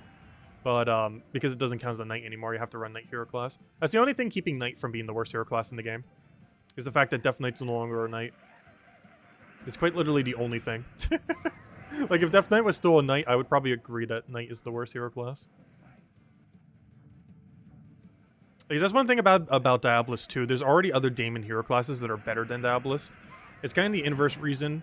But basically, the reason why Diabolus is so bad is pretty much the inverse reason of what happened to Knight hero class.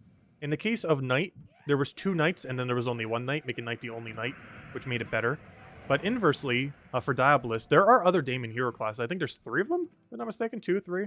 But there are multiple Daemon hero classes, all of which are better than Diabolus. And for the same reason of why Knight became better, is pretty much the exact inverse of why Diabolus is so bad. Because every other Diabolus or every other Daemon type hero in the game are just superior options to Diabolus. Meaning you would never actually use Diabolus. Yeah, that's why Knight is better than Diabolus. And it mostly comes down to typing, more so than anything. Even though they're both pretty bad.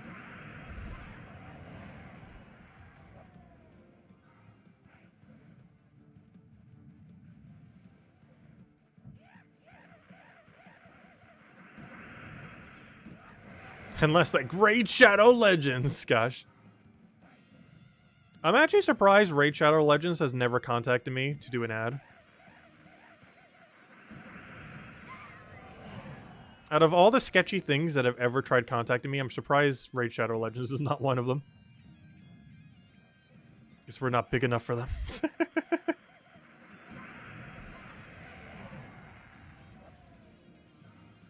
I have tried Raid Shadow Legends once just for the sake of it. For fun during one stream. I think it was when we were doing a variety stream and I just kind of tried it. It was okay. You could tell just by going in that all the systems were just going to be way too much to bother dealing with though.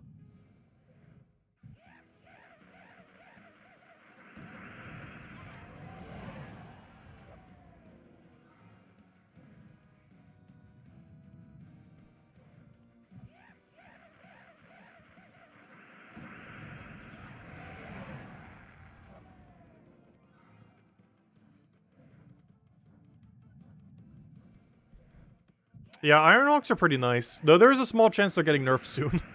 We'll have to see what happens after the Adana event. I really hope they don't get nerfed, though. There's a good chance they won't. I highly doubt they will, but... Adana rework's kind of scary. As they're definitely not buffing it, that's for sure. It can only go one direction. And that is down. Could you imagine if they actually did buff Ironhawk, though? Because they have actually buffed things that really didn't need a buff in the past. Like, for example, what most recently got a buff when they were doing the Zolkari rework? Because something that was already broken got a buff. Was it Web Spinner? What was it? No, Web Spinner just got the pet, which was an indirect buff. What got actually directly buffed that didn't need one in the Zolkari rework? Giant Spider technically did. That one Spider thing got nerfed. Oh, maybe none of them did. Giant Spider technically did get buffed, though, and didn't need one. But it was a very small buff. They replaced one of its useless traits for a 25% chance to create a purple web gem every turn, which isn't much, but is a buff compared to what it was.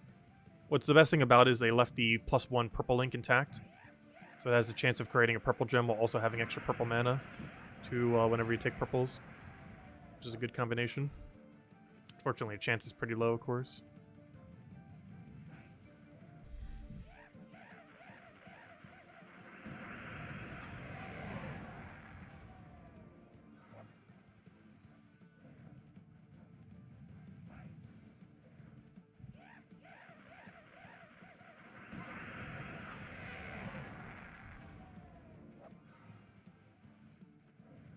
Oh yeah, our proxy Evandra. Yeah, that was one.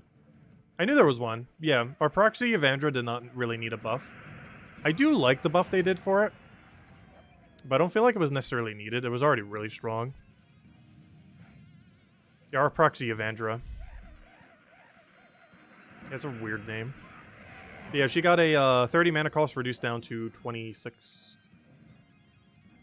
And even at 30, she was still strong. And now she's even stronger. Like, the change makes sense because she did have, like, slightly too high of a mana cost. But she was already so strong even at 30. It's one of those kind of troops that it having a higher mana cost almost doesn't change how it's used because it gets so much mana already. There are some troops that are under that category. Or yes, they would technically benefit from it being lower, but they're already getting so much in most circumstances that's not helping too much. I think the biggest change that Arc Proxy Evandra's buff actually did is it allows it to work better in Lord of Slaughter plus Arc Proxy. Because a lot of your board is consumed by skulls, because they're both so competent at spamming skulls, that your explosions don't necessarily get as much mana. And it having a slightly lower mana cost makes it a lot more consistent when you cast both, that she'll get all of her mana back. It's not guaranteed, but the chance of her getting it with 26 mana cost is way higher than 30. Which is probably the biggest change that made her really good. Not that she wasn't already, but it made her even better.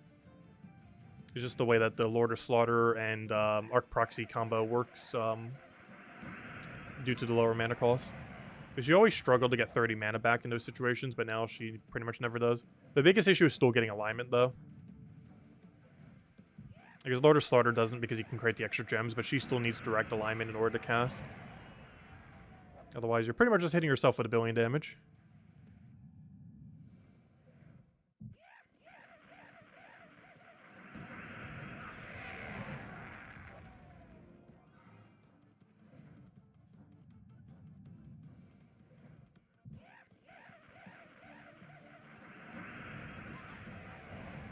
I know. Oh good, we got a quick skull. Always great to see. Wonder how much Dragonite we're getting for the smaller ones. I've not been paying attention to those small drops at all. I did a little bit on the first day for like the first few hours, and then after that I've just been ignoring every Dragonite drop. At least the smaller ones. Obviously the big ones, I've been looking at all of them. But all those like little smaller ones that come in, I don't bother wasting the half a second to check what they are numerically. Those guys were just spam clicking.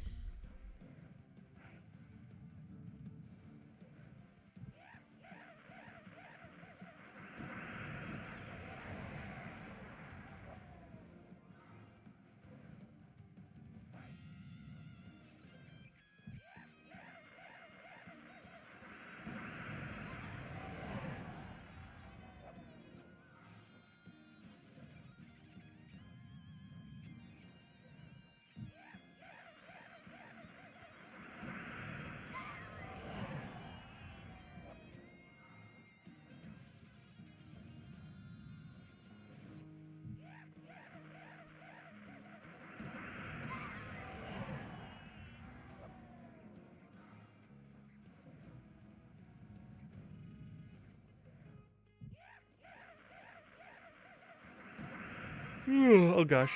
Oh no. I need to get caffeine after this. Gosh, Rain, stop! Stop being such a gloomy day. Non-stop darkness and rain for 3 hours. And now it's so late that it's just going to be naturally dark even if it does stop. The entire last 3 hours, I can hear nothing else in the room other than the trickling of rain. Hey, an epic Valky. And you guys probably can't hear it, but it's just like a persistent sound this entire time. Almost like a buzzing in your ear, but of rain.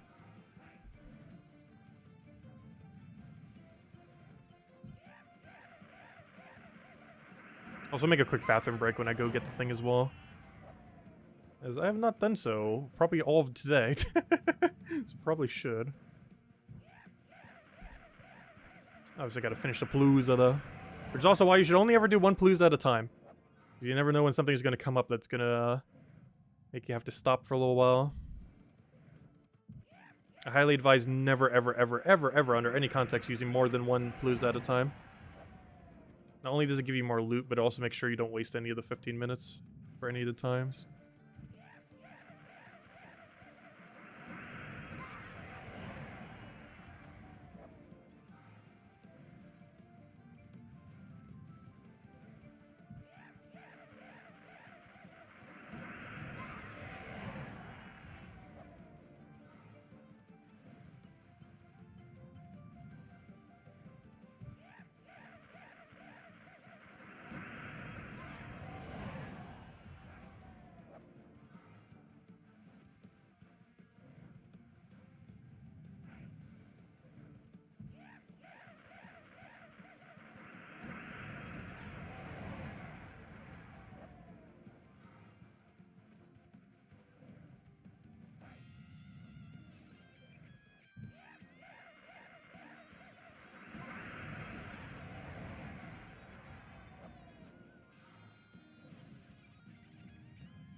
You updated just Tesla so that, let's see, Tesla so that it, is actually viable to metal her. Oh yeah, that would kind of be funny. It is, she is in a really weird situation where she's considered a mage because of how much damage she does, been spread and everything. But she doesn't actually boost ratio on Alpha of Magic at all. I believe she's the only troop in the entire game that's like that. Where she's considered a mage, but uses no benefit from her magic. It's a very weird combination. That makes, like, no sense.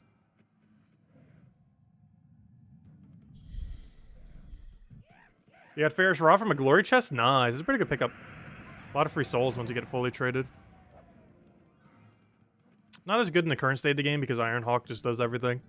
But, still a lot of souls if you just want to target souls directly.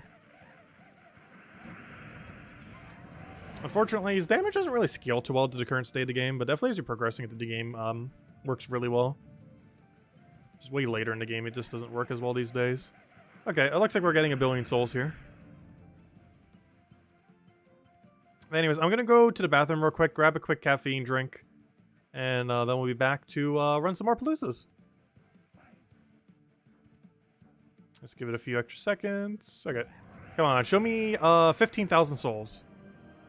Close, 11,000. Nice. We had two 5,000. We hit 2 high rolls and a low roll. Yeah, 11,000. I'll take it. Close enough. Anyways, I will be back in like a few minutes. Enjoy the cheer stream. Up tribute ready. Alright, we've been getting some pretty good tributes this stream. Previously, it's got a 32, which is 31 gems. We just got a 30, which is 29 gems. Anyways, I'll be back in like 3 minutes.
Alright, we're back. How was the chair? How was the chair while we were gone?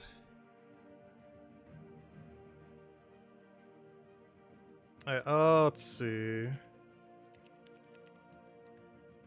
Alright, let me move this over. Get all set up, all back together. Oh, 39 pity key. Very nice. Always great to see. Alright, let's see. I just want to go do the dailies now. Wait for an hour. I always like doing it exactly at 8. I have no clue why. But I always like saving it for the 8 time slot. Anyways, I guess I'll just go run a few more Paloozas. And then go back to grind. But yeah, let's go through our Palooza down. Let's go through at least one more Palooza, and then we're going to go back to hunting for more verses. I do want to keep someone reserved so we can do tomorrow, just go over all the weekly spoilers, go over, do the dailies real quick, and then literally the whole stream, rest of the stream, just like run Palooza. Let's go run one right now. Alright, back we go. See what we can get. I'll also go update the number after this set. Oh no! My timer! It's been going the whole time. No! The timer's gonna be slightly off. It was still going from earlier. I forgot to stop it when we went away. Oh no! And then we'll go drink the caffeine after the set. Then just kind of chill. Then we'll probably throw a few more later in the stream.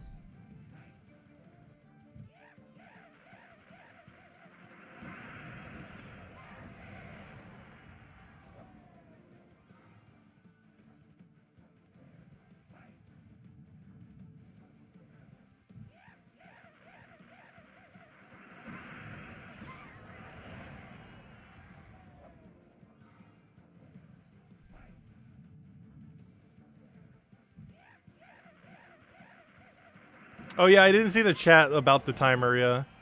Accidentally forgot. So our timer's slightly off now. We need a fresh set of hellos. I will at 8. I'll go re-hello everyone. They'll only re-hello based on the hellos we get back, just so we don't do like literally everyone who was here the entire stream again.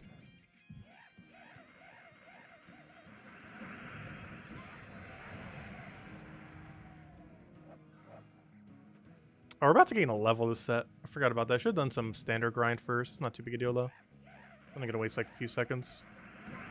But a few seconds is like an entire battle of loot. They add up. They add up very quickly. Ooh, nice. Everything in kill range. You'll be able to see it. When those weaker gnomes are on the Mythic slot. Good, no Mimic. Exactly what we want to see, at least in this circumstance.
Yeah, it doesn't matter. Just take one. There's the 3-second loss. Oh no! Not that big a deal, though.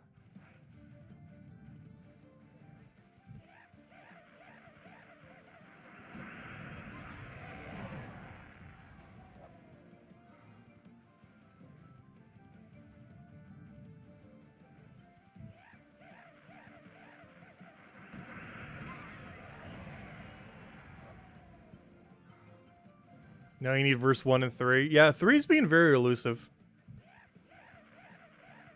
I do feel like I've gotten a very low number of 1s this weekend. Like, I'm pretty sure I've gotten more of every other verse than 1. It doesn't matter because I have the most 1s, so it doesn't actually matter to me, luckily. But, I just feel like this weekend's giving less ones. This is pure luck, though. Or lack thereof.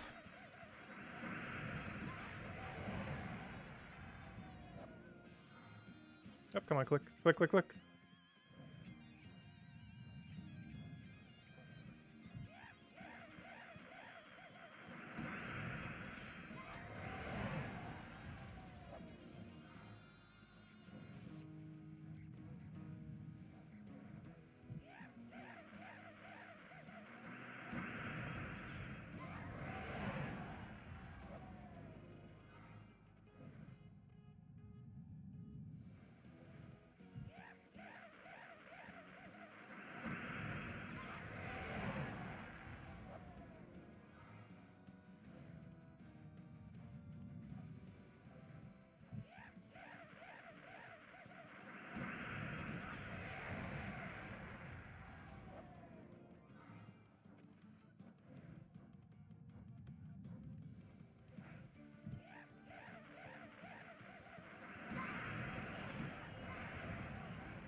Not going to make your goal 500 Volkeys for sure, hopefully 300. That's still a good goal.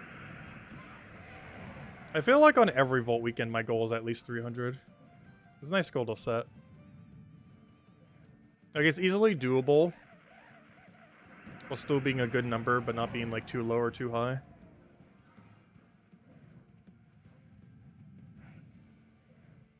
I wonder what we're number at right now. We should be at, like, 400 by the time we update the number.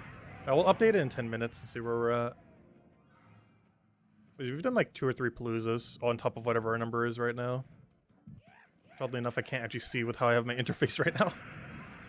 What the only number I have displayed is. Oh no! Did the Puzzle Quest 3 dailies expire? Yeah, it's like a 7 p.m. Eastern Standard Time switch with the current time zone thing. Oh no. Actually, I have another game that actually does that, though I always make sure to do it the night of, just so I never forget about it. I think I only ever forgot about it once or twice total. And it's Pokemon Unite, because it also has the same reset time. He's already made sure to do it, because otherwise we wouldn't be able to do it since the stream. Yeah, Puzzle Quest 3's dailies just take so long, though. I feel like it's like 2 hours. Has it changed at all? Isn't it still like 2 hours to do all the dailies for Puzzle Quest 3? And even then, you might still have some not done. Like some of the really hard ones sometimes.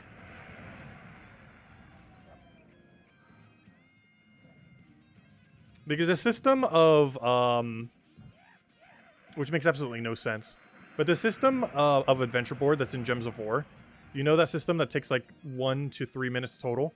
The equivalence of that in Puzzle Quest 3 takes like 30 minutes to an hour. And sometimes they're so hard that you can't even physically beat them. Unless you just get absurd luck. But in Gems of War, you just throw anything at them, they auto die, and you're good to go.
So much concentration. So much grinding.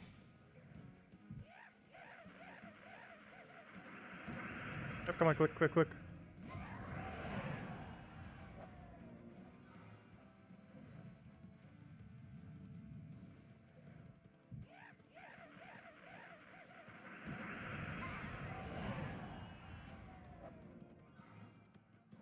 Why do you only have one Iron Hawk? You can run double... Oh, wait, never mind. That doesn't quite work. Wait, would it? You can run... Sister Superior double Dust Devil. It's not quite the same, but you can win in 2 turns. Which is a little bit different than winning in 1 turn. But, that would do 25 damage. But you have to give up 1 of your turns when you cast the first Dust Devil. But it would still do 25 damage with only 1 Iron Hawk. Which means you could use it for exactly what we're doing right now. But it would be slightly slower. It's still pretty quick. Sister Superior, Dust Devil, Iron Hawk in that order. It's not as good, but it would still function. At a pretty quick speed. The biggest issue with it is you lose your turn every time you cast Dust Devil the first time. But you have to do that to make sure you have enough damage. With only 1 Iron Hawk.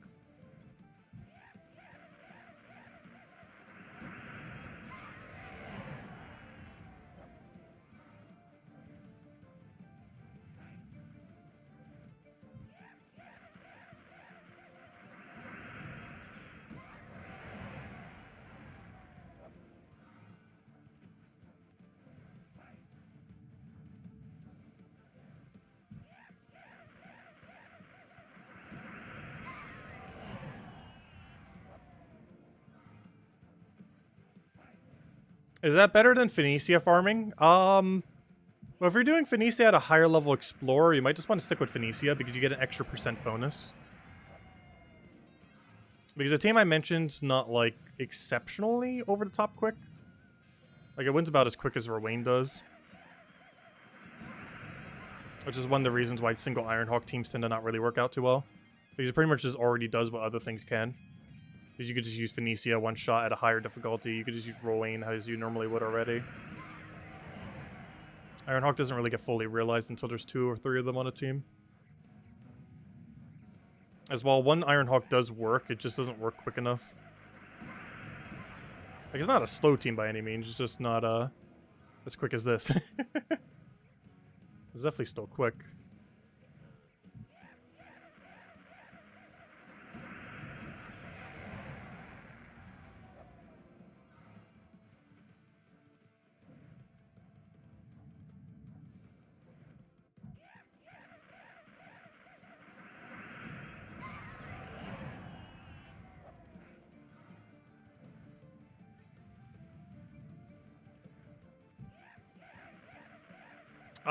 Double Sister to Dust Devil only works if you're farming for verses. If you're doing a Palooza, it won't work. The reason being that is 20 damage, and 20 damage doesn't work on a Palooza. It would if you're trying to do verse farming, because then it's basically just the one Dust Devil team I'm using, which is with more clicks. But it wouldn't work on a Palooza because you need 25 damage, and that would only do 20. So you can verse farm with it, you just can't do the other thing with it. Like what we're doing right now, you can't do with that team. But you can verse farm for it for pretty quick speed, which is nice.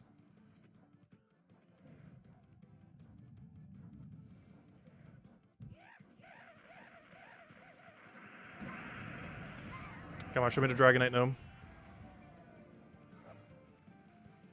Where's the Dragonite? Come on, at least something good. Even Curse Gnome I would take.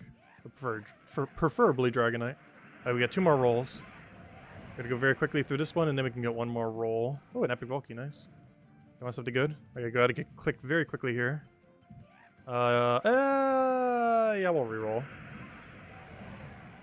That wasn't too bad of a drop to have as a final one, but let's see what we get here. Anything? No, it was too late! No! Oh. My timer must have been slightly off at the beginning then. No, that's unfortunate. Oh, I hate to see it. Happens sometimes though. Unfortunate. But anyways, okay, let's go do a tally on our count and then just go back to let's go drink some caffeine while doing the standard dust level one. Anyways, trying to get all the Paloozas. Oh gosh, good pile of Dragonite there. It's getting up there slowly. It's working its way there. Anyways, 609 means we are at 309. Normal Volkeys. Where's my number? Number. So this one's 309. And the other one is... It looks like we're aiming for 500 at this point. And the other one's 596, which is actually 31. Oh, wow. We got a lot of epic Volkeys that time. And counting pity, we're at almost 400. Because that's what? 340 plus 41. So we're at 381. We're at 381 total keys counting pity. And we still have like 6 Paloozas on reserve, I believe. Yeah, 6 on reserve. And that's a 20 on average each, so it's another 120 more. Meaning if we were to run every verse we currently have, we'd be at 500 right now counting pity. Cool. Okay, let's go and do some dust devil, and then we'll go do actually that. I'll use some of them, maybe not all of them right now. Gotta see some for tomorrow. But we'll run several of them. A little handful of them.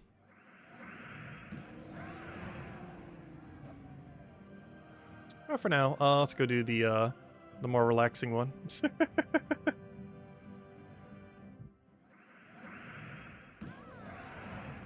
Yeah, it looks like it's going to be a 500 weekend rather than closer to 1,000 weekends.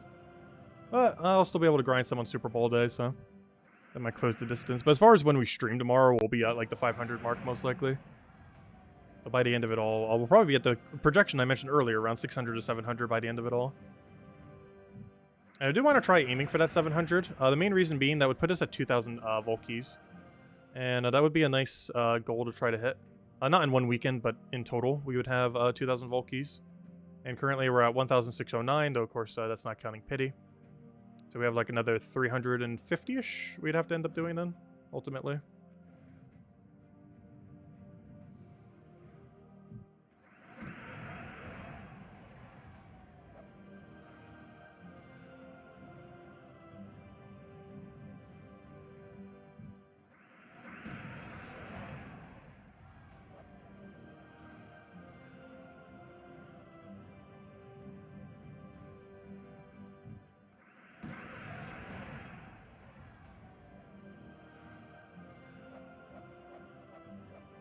You get 67 Dragonite from a 2x Mimic chest? Nice.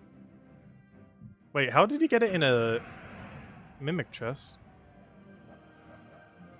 Because that's not a drop that's in that.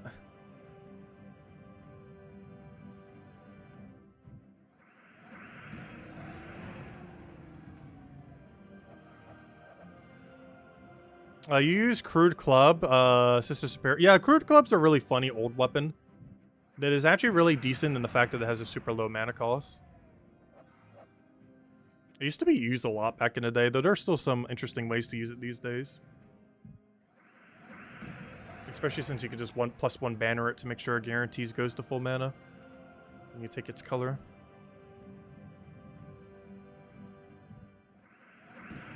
Yeah, Gorman, it sounds best just to stick with Explore 5 Phoenicia. Based on the options you have.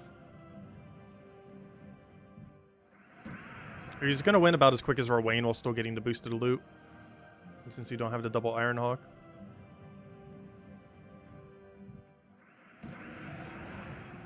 And also make sure you don't have to worry about any of them running away like that one gnome we had earlier. The only gnome we've had run away all weekend, and of course it had to have been a Dragonite gnome. So it makes sense. It has a higher chance to due to its durability and everything. But of course the one that gets away is the most important one. At least we finally got to see some of him in the wild. Something that we really haven't been able to see much up to this point.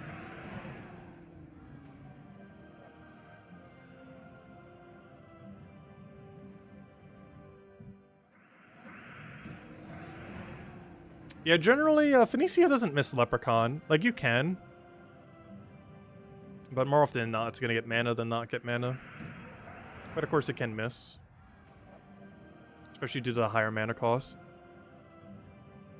But luckily, because of Mirage Queen's 50%, it's not too often that you don't get the full 12 mana you need to get her to full mana. Because every fight you would generally ever use her in, or at least a good majority of them, she only ever has to cast once. So you only have to worry about the 12 mana cost to get her up. Which can still fail off a Leprechaun, but due to 3 colors, it's not as often. Gosh, Legosaur. Alright, let me go drink on the caffeine. I got that earlier for the exact purpose of, you know, drinking it. Would probably help if I, maybe drink it. Oy. Also, it is still raining. It just does not want to stop.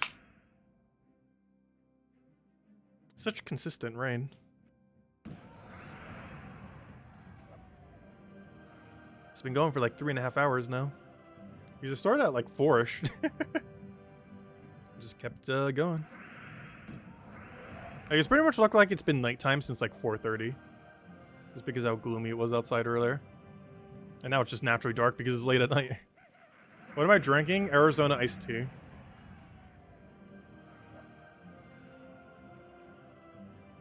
It's composed of sugar, sugar, sugar, a little bit of caffeine, and somewhere's underneath all of it, there's some tea. Hello, Maximus. Welcome, welcome.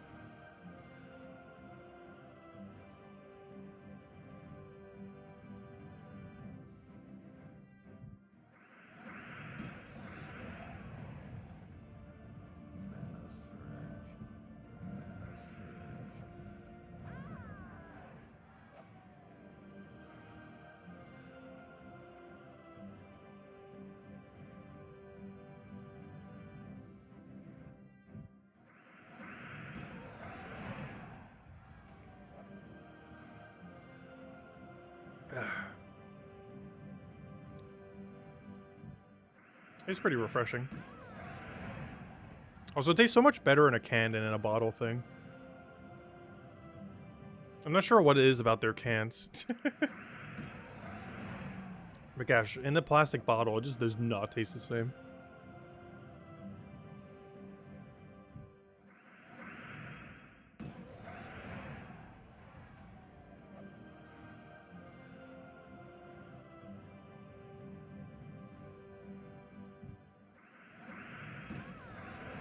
If you could get Reflect on your team, it'd be perfect. I wish Reflect was more usable. We need more Reflect options in the game. I always loved Reflect tanks in various games. And while Gems of War has the mechanic, it just doesn't do it too well. Which is kind of weird, because in their very first, like, puzzle-like game, or Match 3 game, in Puzzle Quest 1, they actually did Reflect tanks very, very well. Like, it was an actual type of archetype of build that you could do. And it was very well balanced and actually usable. But in Puzzle Quest 2, it was kind of clunky and didn't really work. And in Puzzle Quest 3, it's literally impossible. And in Gems of War, it's, like, it exists, but nothing is particularly good at doing it.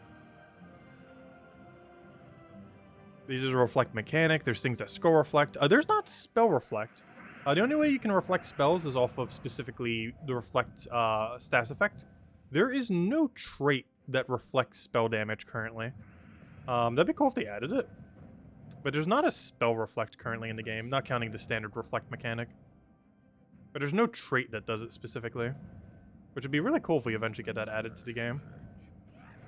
But I feel like the main reason it doesn't is because the way that a lot of spells get calculated is way more complicated than how the average skull gets calculated.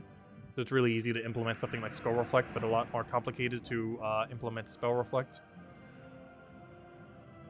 Which is probably why it doesn't exist. But it would be a cool addition. Which is kind of weird because, I don't know, they made normal Reflect mechanic kind of work for that. They could maybe do one for Spell.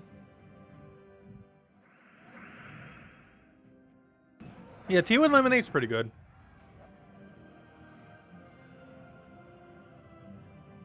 It's a good combination. I can't remember what brand I've had of it, but I've definitely drank in that multiple times before.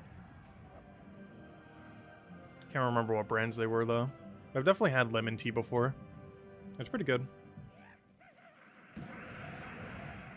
Honestly, I'll drink pretty much any tea.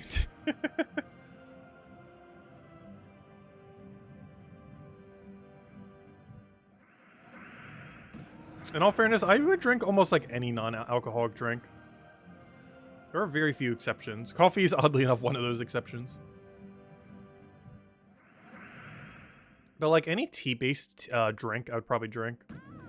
They're all pretty good.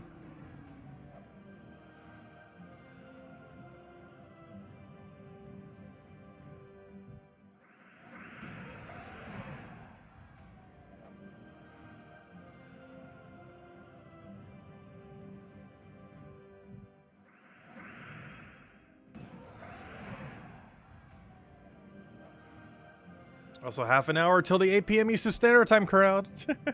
I'm not sure if we're gonna get a spike, especially on a Saturday. Saturdays are like least viewed stream day. There's a good chance not gonna see that many people around, or at least not that many extra compared to normal who weren't already here at some point during the stream.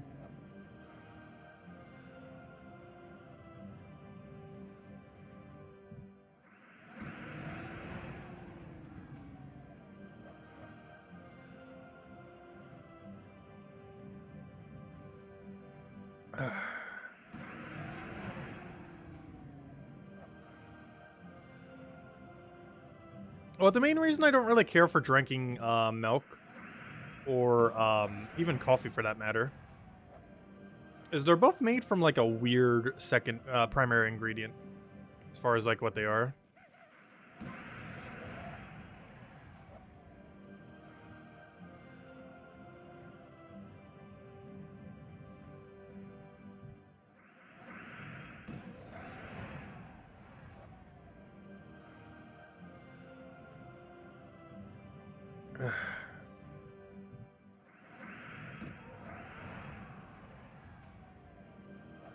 Which is, well, you know, coffee beans, milk bean, well, I guess udders.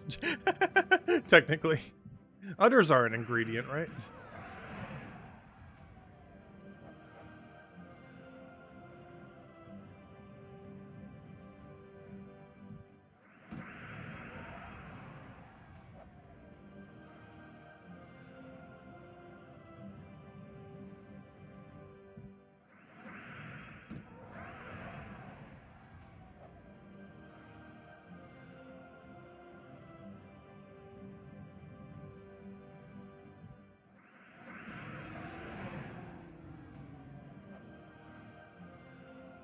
Thought you were full tinfoil hat mode.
Only problem now, too, is starting to get a headache.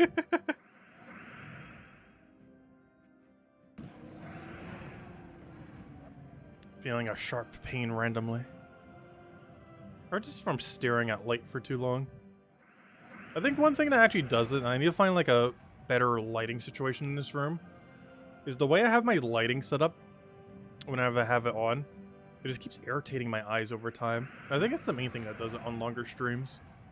It's not even necessarily the primary screen I'm looking at right now, but more so the light to make sure we're not like ultra dark in here. Because this is what it looks like if we turn it off. Like, it's gonna go like pitch black. Like, look at that. We're in the dark. This is still with lights on in my room, by the way. But, yeah, I need to figure out something for the lighting situation in this room. My ceiling light has been broken since I got in his place. It's been broken for like almost 6 years now. And the rest of the lighting, not particularly good. It's definitely something I need to look into at some point. Maybe get some kind of big light in the corner. One of those like almost like studio light things.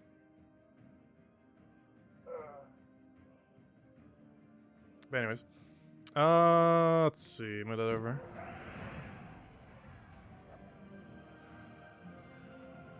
I definitely need to figure something out at some point.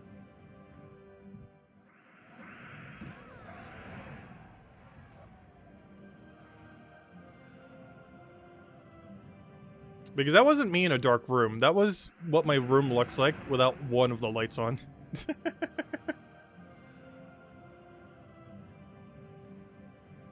There are still 2 other lights on in the room.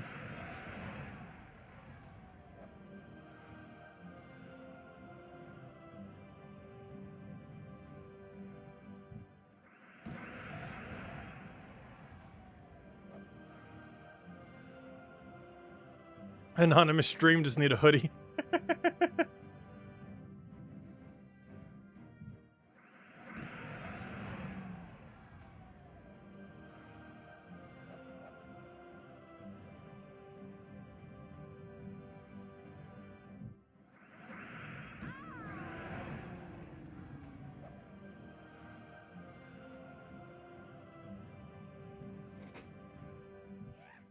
Hey! Oh, okay, let's be careful.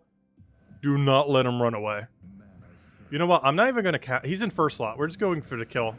We're just going straight for the kill.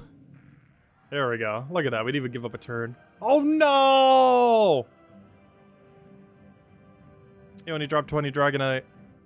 That's unfortunate. That's his lowest drop. Or at least his lowest drop that you can find when he's in the wild. Obviously, it could be even lower if you find him in a Palooza. Oh, that's so unfortunate. That happens.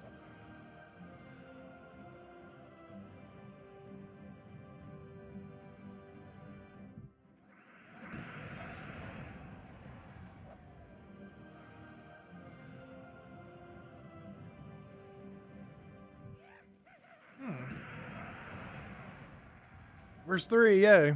I need that. Could you give us another one?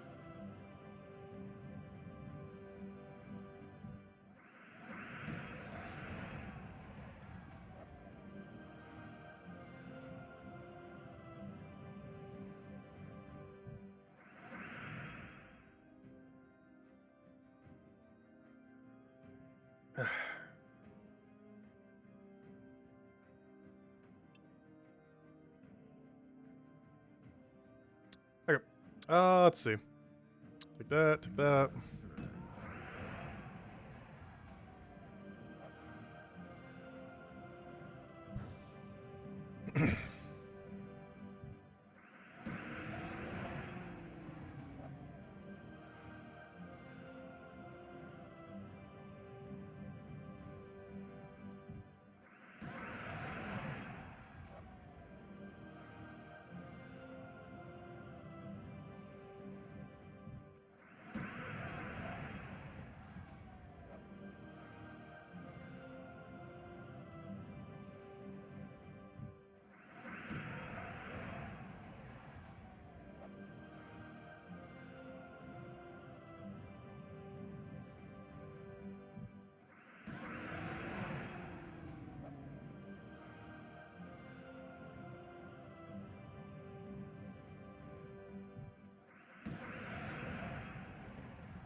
Gosh, I love how quick these things just go down.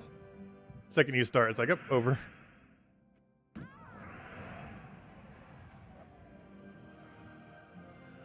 Never gets tired of that. Until this team gets nerfed. It better not, though. Don't do it. Don't do it. Don't do it.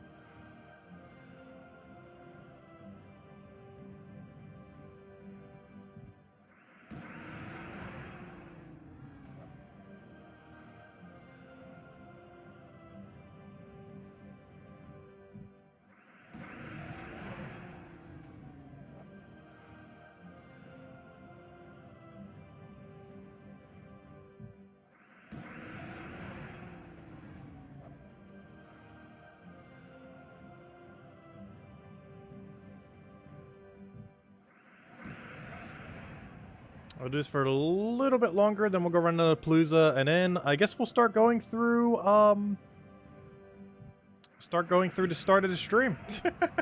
Or, you know, the standard 8 p.m. Eastern Standard Time stuff. These are some pretty good dailies today, most notably the deeds. Gotta go grab them.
Get your re-hellos ready.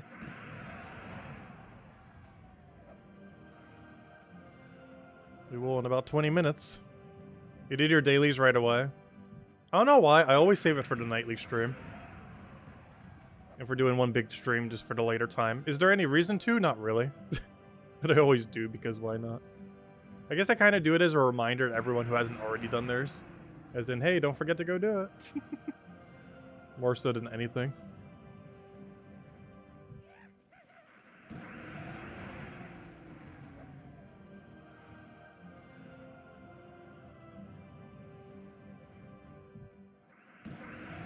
Whereas, of course, by the time we stream, it's almost like the end of a Gems of War day. By the time we actually get around to streaming.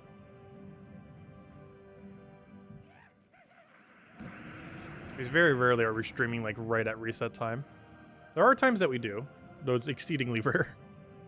And it's normally because of some kind of update or some kind of other big thing going on.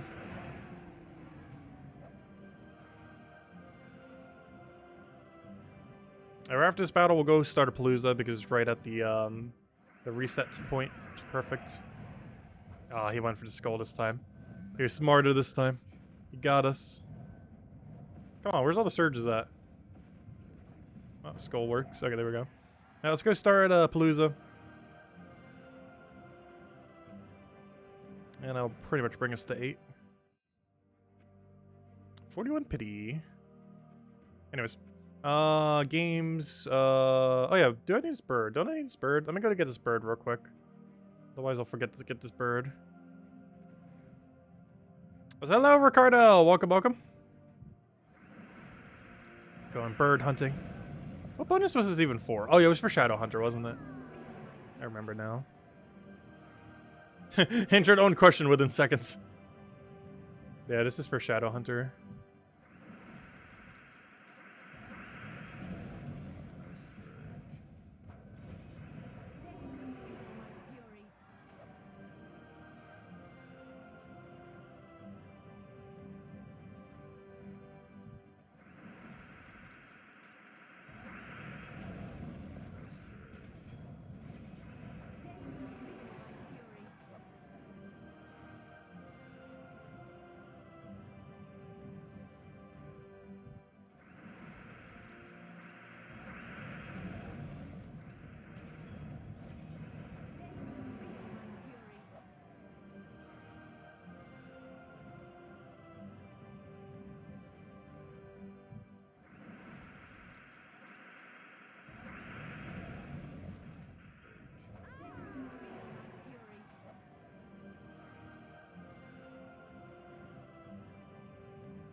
I know we don't have a cleanup option. Come on, cleanup option. There we go. A little short on mana.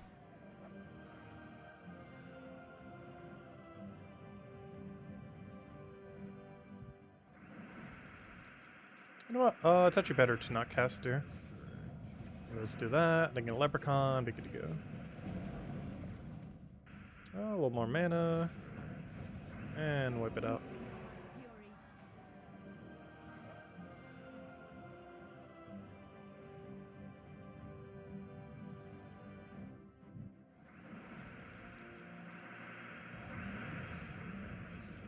Oh, why did I do that? That was a complete waste. I did the exact opposite of the correct thing we did the first time. Oh no. Now we don't have any mana. Now we need mana. A lot of mana.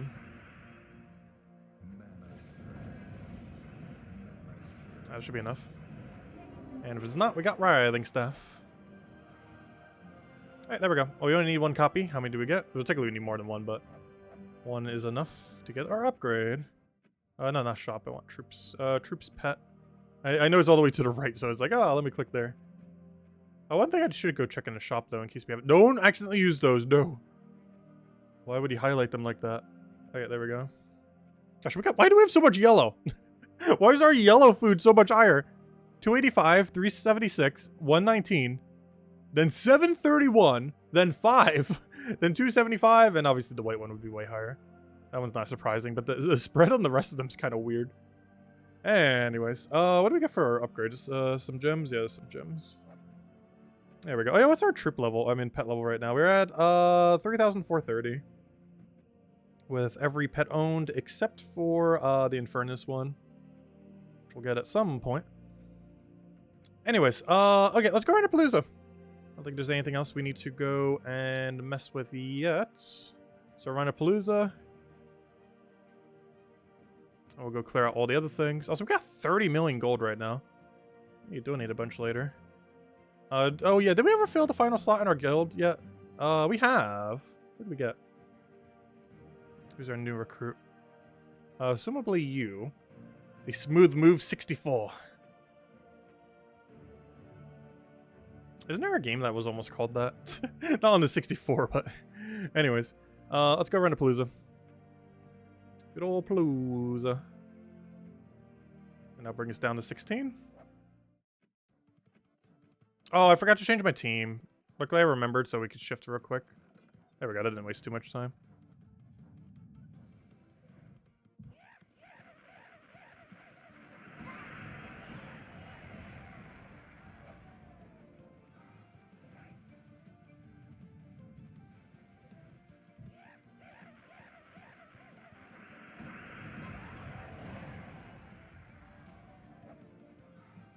Oh yeah, Maximus, we could maybe try to get you in at some point. We just have an opening. It's been filled now, but we'll obviously have an opening again at some point.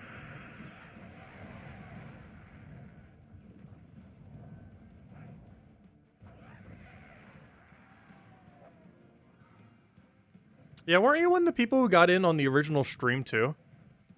Like back when we started it, like almost 7 years ago? Because I know you were in for a while. Can't remember if you were one of the original 30 from when the guild was erected way back then.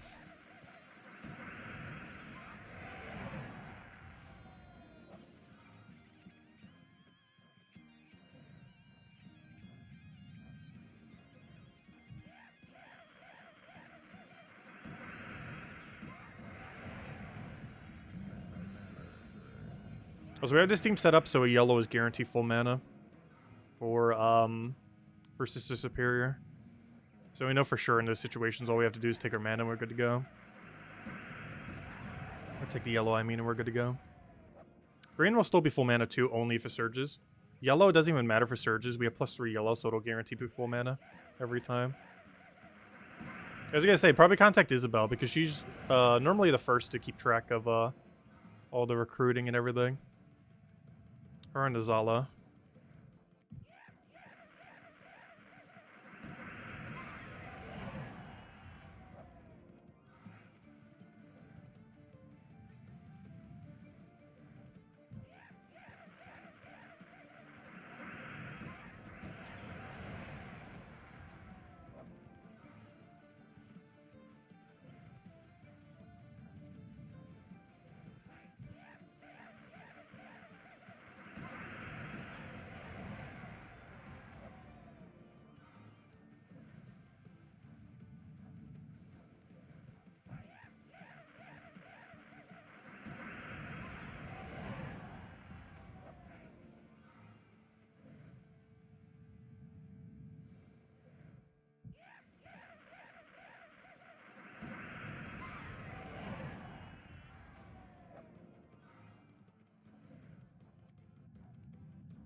Yeah, Maximus was around for a while, way back when.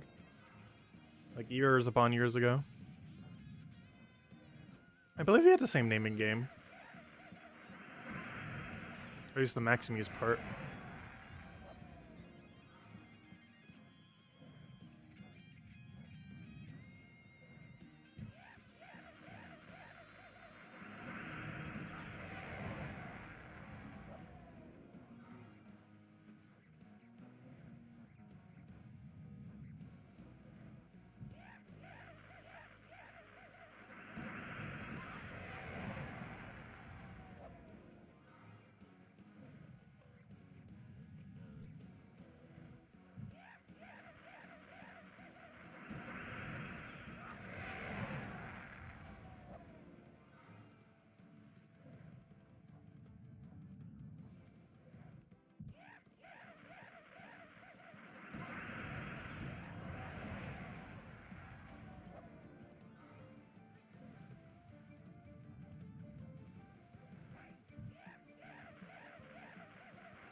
Did I farm at all yesterday before doing Paloozas? Yes.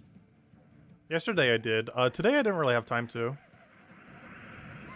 We were able to farm for about an extra 2 hours beforehand yesterday. Whereas today was measured in like literal minutes, so it was basically like not doing it at all.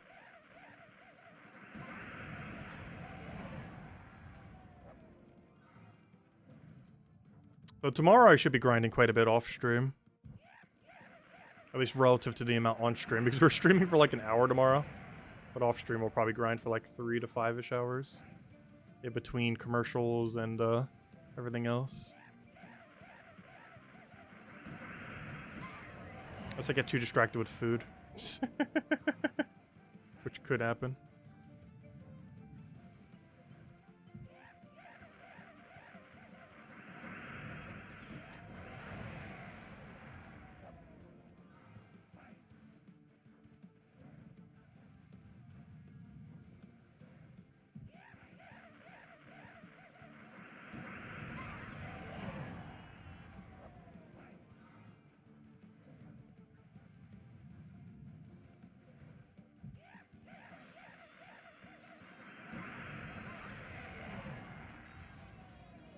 Got another 209 Dragonite, nice. I'm not sure what the most amount of Dragonite we've gotten in a single Vault Key is yet. I think it was closer to about 100 or so.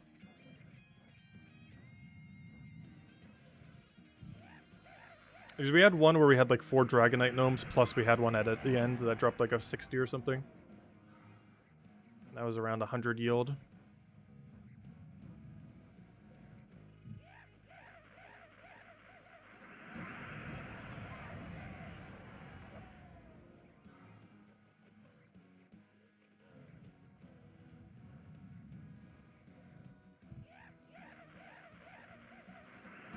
Can you get Dragonite in Vault Keys? No. Dragonite is not in Vault Keys.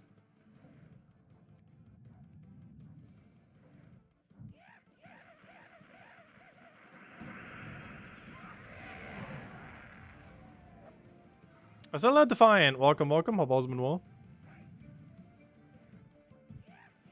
We're on the Palooza grind. We got quite a few spears now. We're doing pretty good on the verse 3 that we need today.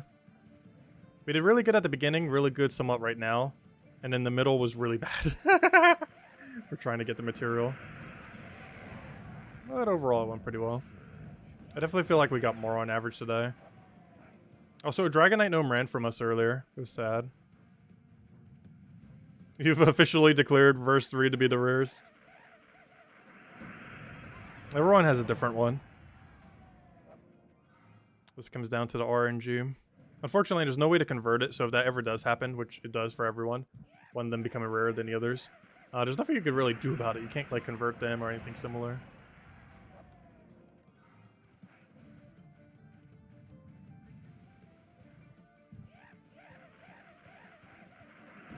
Oh yeah, it was funny. It ran from us and then summoned Diamantia. That was really funny. Ooh, an epic Volkey. We've been doing pretty good on epic Volkeys lately.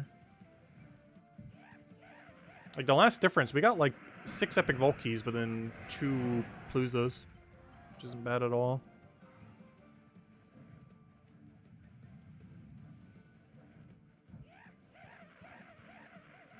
Because you're expected to average about 2 with the speed that we're going.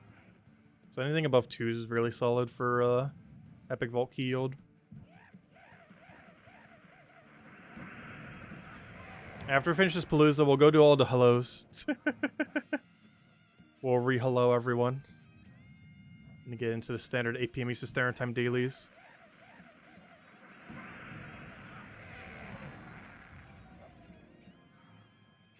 I should probably go check to see how the yield is doing at the World event. There's a good chance we're not completed yet. It's because everyone's doing the Volt event instead. Or even Bounty Hunter, potentially. For the people that did decide to still do it.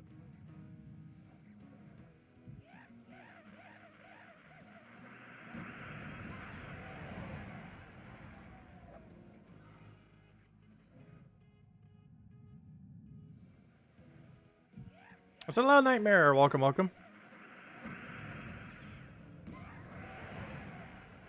We found 3 shinies in 20 minutes. Nice.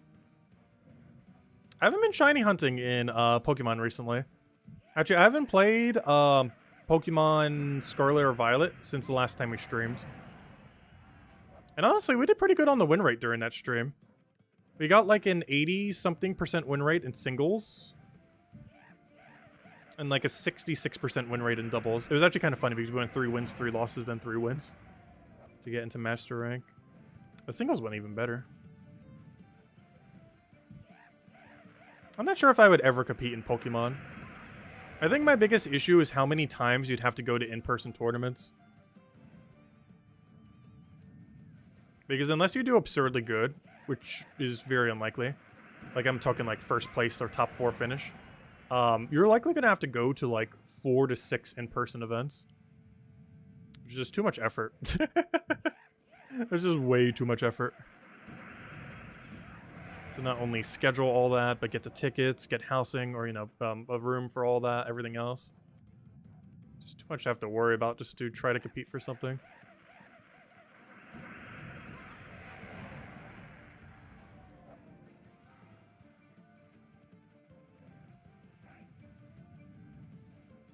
And their cash prize at Worlds isn't even too high.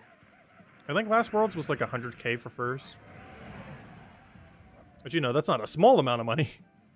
But, you know, the likelihood of you actually getting that, even if decent, not that high.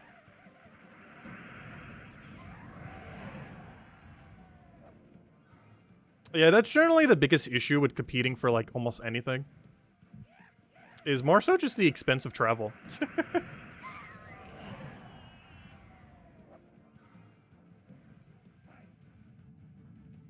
Which makes it kind of hard to do unless you already have money.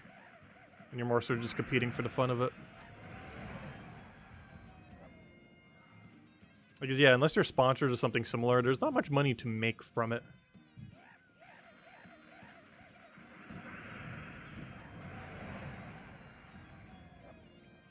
There's a non-zero chance we'll give everyone else a hello. Yeah, we'll redo hellos in a second. Oh, you'd have to sell out.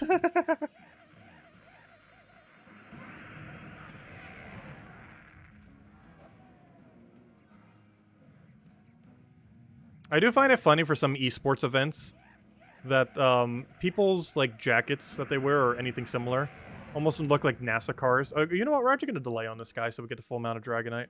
They almost look like NASA cars with like how many sponsors they have on them sometimes. I mean, not NASA cars. What am I saying? NASCAR. NASCAR cars, I meant to say. Not NASA. They both start with NAS. You know what I meant. Alright, we're going to let this guy just simmer a little bit. Let him get all the Dragonite ready for us. Give him a couple minutes there. And then we'll go redo the hellos. Actually, now would be a great time to start redoing the hellos. Okay, everyone, re-say hello. I'll say hello to everyone who says hello. I'll start up a little bit from the back. Hello, Ricardo. Hello, Supernova. Hello, Maximus. Hello, Emanator. Hello, Cookie. Hello, Isabel. Hello, Maximus. Hello, I'm already repeating some. Hello, Cookie. Hello, J-Shar. Hello, Supernova. Hello, Defiant. Hello, Anthony. Hello, Tyrion. Hello, Zick Split. Hello, Nightmare. Hello, Lester. Hello, Jason. Hello, Roman. Hello, Defiant. Hello, Zick Split again. Hello, who else? Any other hellos? Anyways, is he almost ready? No, we still got another minute. Hello, Will. Welcome, welcome. And we got to give him another minute just to simmer. Just got to get all the Dragonite ready for us. Hello, Gimli. Hello, Deem. Welcome, welcome. Give it a moment. Oh, we still got 30. Why does the timer feel like it's moving so slow? Hello, Nightmare again. Hello, Roman.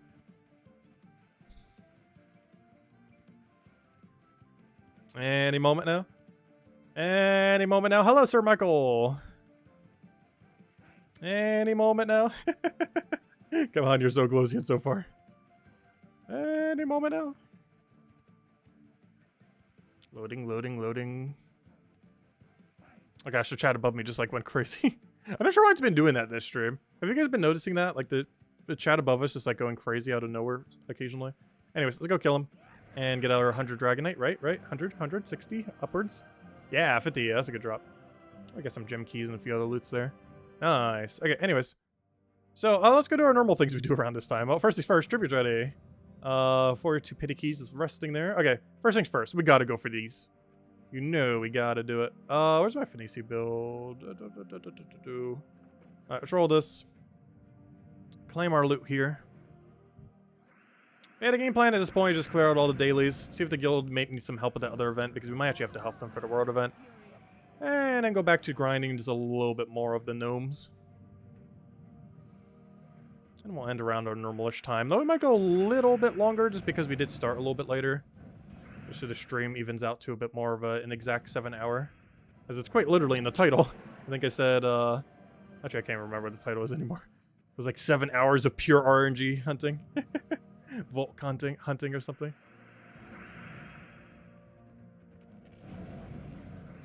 How cool would it be if we had a racing spaceships around the solar system? I think there's a cartoon about it in the 1990s.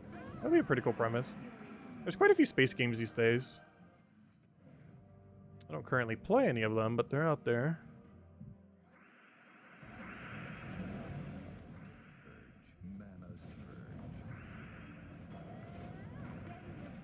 Is there some kind of like massive spaceship MMO kind of game out there too? I've seen advertisements before. It seems like an infinite money sink game though, just from what I've seen from the advertisements. Like it looks like the kind of game you would spend $10,000 on a ship.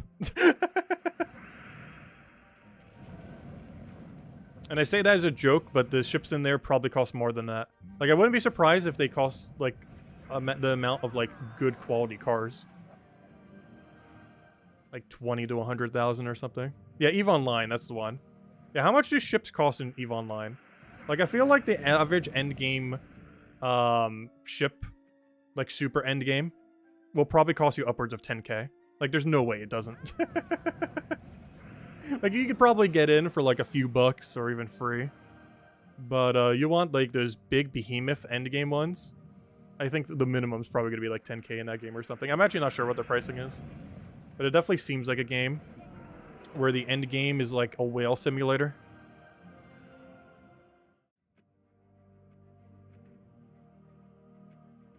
You know someone that spent 10k in money on it?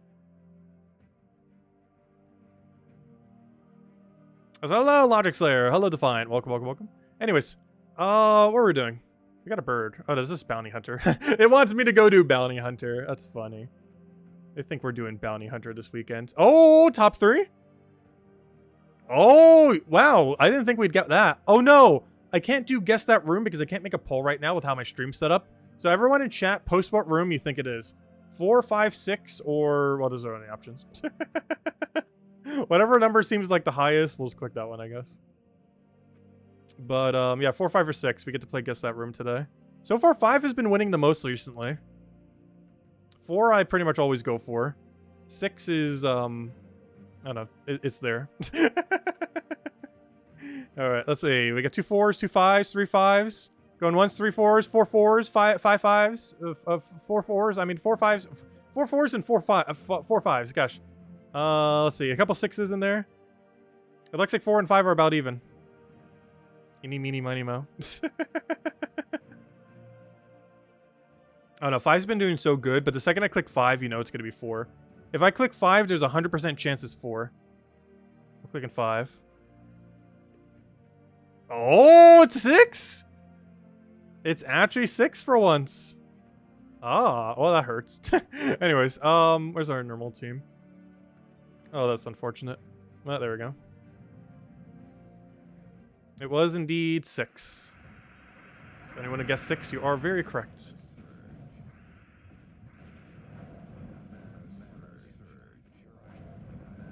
It's funny, I literally chose 2 numbers and still got it wrong. It happens sometimes. Literally double picking and still somehow wrong.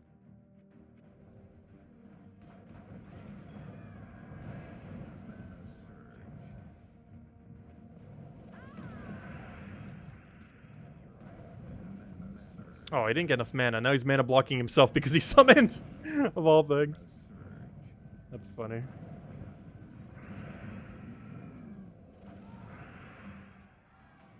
Am I still missing 1 dragon? Yes. We're still missing brown dragon. Which of which we just killed. Maybe that's why he doesn't want to drop. He's seen what we've done to his kind.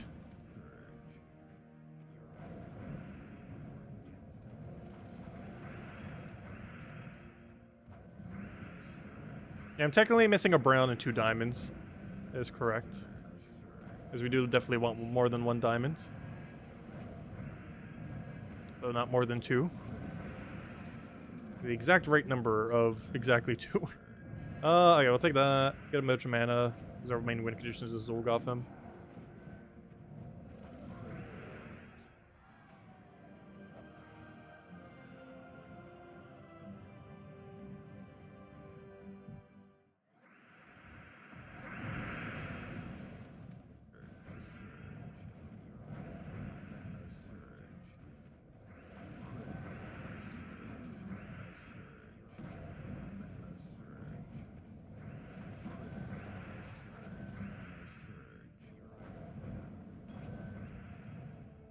Yeah, we just need the mana.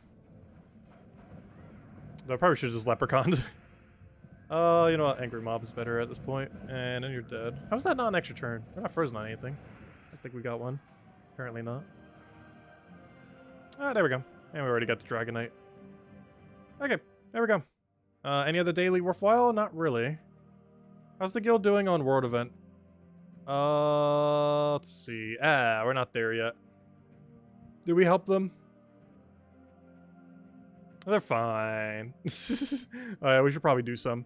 We're literally dead last. Should probably maybe assist a little. Alright, we'll go run our team. We're literally in dead last in our own guild.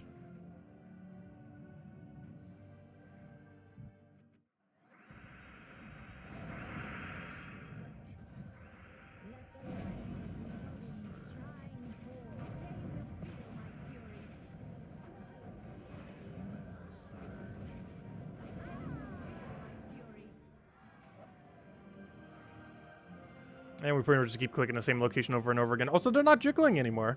They fixed the jiggle. Or something fixed it. Because it's not doing it anymore. I just sworn they were ultra jiggly on Monday. Or on Tuesday, I should say. Because we actually didn't stream on Monday. I forgot because of the connection issue. I wanted to, but then the fixes were working at the time. And then I realized, duh, I have Wi-Fi. I don't need to do a wired connection.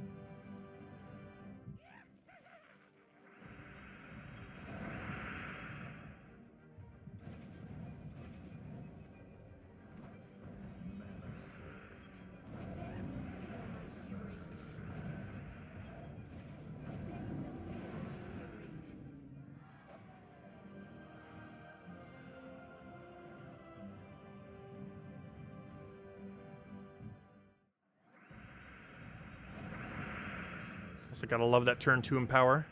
Especially when it comes to turn 1 Empower. I don't need it in this particular situation.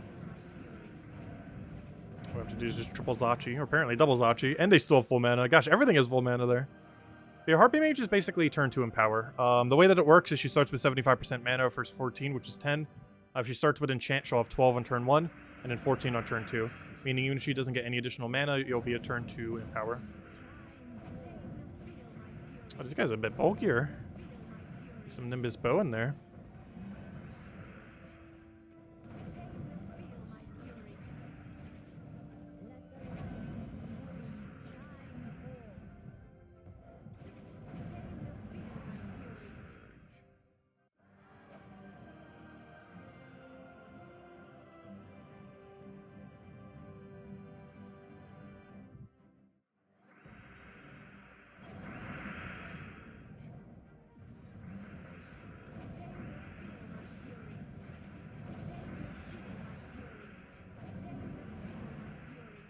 So many Furies.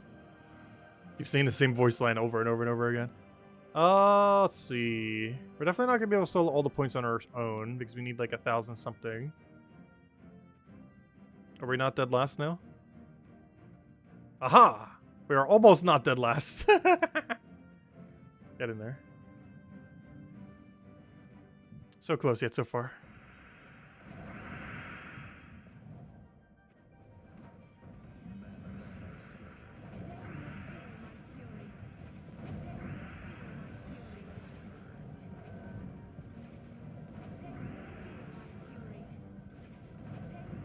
Oh no. There we go.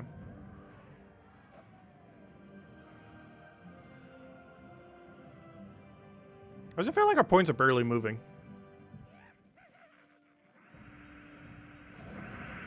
Scoring this week's kind of weird. It's one of the reasons why it's not already done as well. Sometimes you get those event weeks where the scoring is just awful. Oh no, Valraven! Where do you think you're going? Also, do I need a tank? You're almost dying here. I don't have resummon on the team. Am I gonna have to replace that with staff or something? It sure seems like it.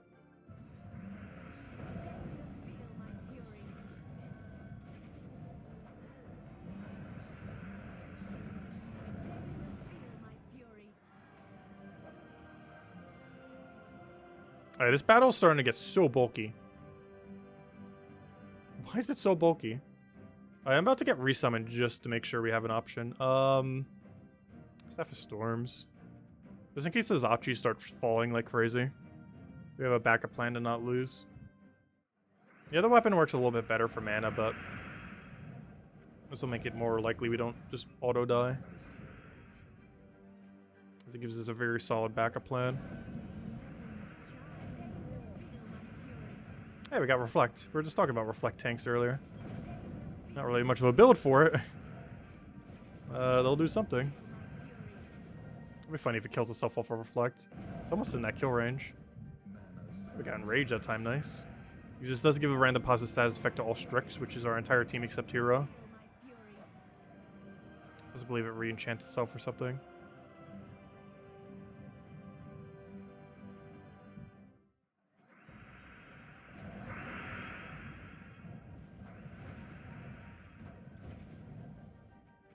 Should probably take an extra turn first. I saw it, but well. It's always you see it like right after the fact, barely. What effect did we even get? Oh, it was enchant. I was wondering because they're all like full mana. It's really hard to see on them. There we go.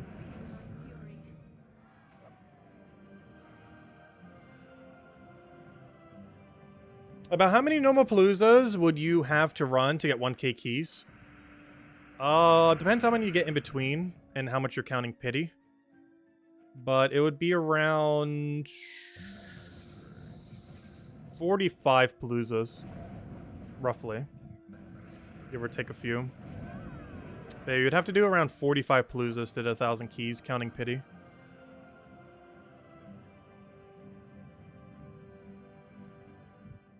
Which means you would have to approximately farm for verses for about 20-ish hours, give or take a little. and then use versus for about 12 hours, roughly. Which means you'd have to play for approximately 32-ish hours in a weekend to hit 1,000. So basically 11 hours per day, roughly. Assuming you're doing it all from scratch. Yeah, I would say it's roughly 33 hours. That is assuming Ironhawk teams as well. It could be even slower without them. Could be closer to 44 hours otherwise.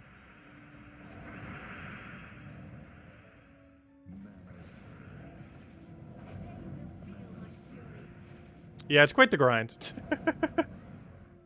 That's assuming doing them all from scratch, because you do earn some of them naturally over time and stuff like that.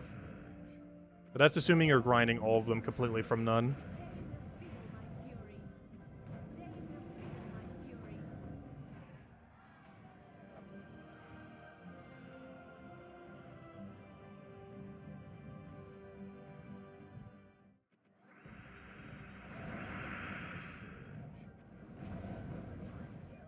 Because on future weeks, you obviously don't have 0 deeds.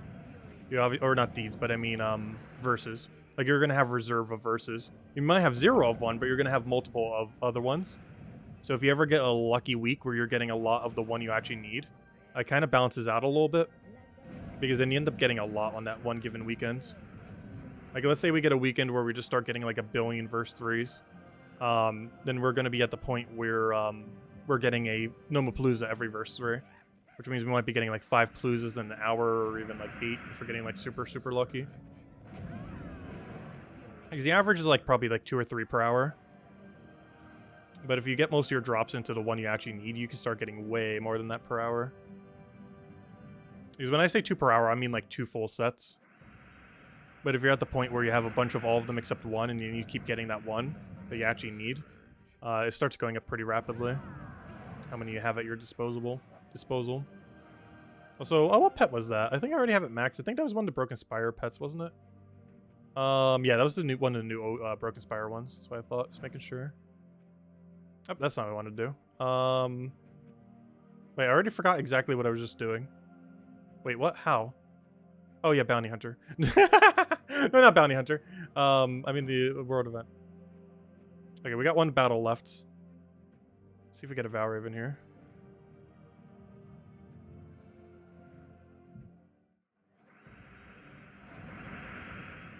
And I think we're gonna run some Paloozas. We'll go run like 2 or 3 more.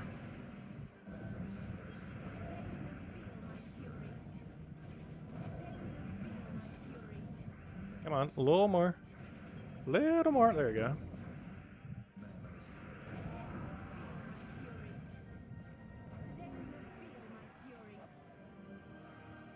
Hey, Jiggly again. Hey, we fixed it.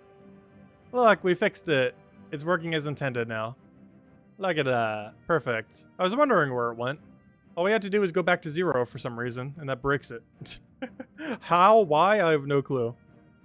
But there we go. We brought it back. Anyways. How we doing on the guild now? We're not dead last, right?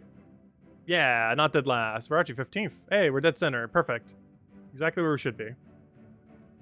Alright, we're just dead center now. Perfect. Oh, it feels weird not seeing Isabel in first place. I guess she's been on the grind for Vault event. Makes sense, so have I. But El Loco actually took first this time. And Fruit Loops. Anyways, I wonder what the board is. Look, 2 people going crazy with it, and the rest just doing like bare minimum. Gotta love it. Actually, some people in our guild, I think, just made the rank there. If I go check real quick. If we check our guild, that's leaderboard. El Loco actually went for leaderboard. Because that's basically 3K. He should be like right here. Where is he? Hello? El Loco? There he is. Hey, I made a leaderboard.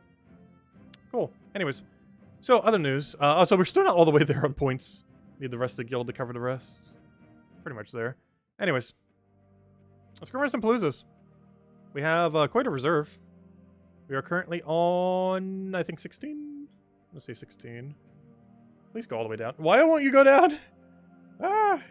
It won't let me click. Okay, we got 16. Yeah, let's go run 3 Paloozas. And then we'll go end on those 3 Paloozas. Oh yeah, we haven't handed out a code yet, have we? We'll hand out a code after our first Palooza. How about that? Or, you know, the first Palooza of since 8 p.m. Obviously, we ran plenty Paloozas today. But, yeah, after the first Palooza of this next one, we'll then go hand out a redeem code and then do 2 more Paloozas. I think this is the game plan then. Alright, let's go do it. Actually, let me restart the game real quick just to make sure we don't lag. Pretty sure it's fine, but just in case. Rather, get those few extra battles in from having no lag and have to deal with ultra lag.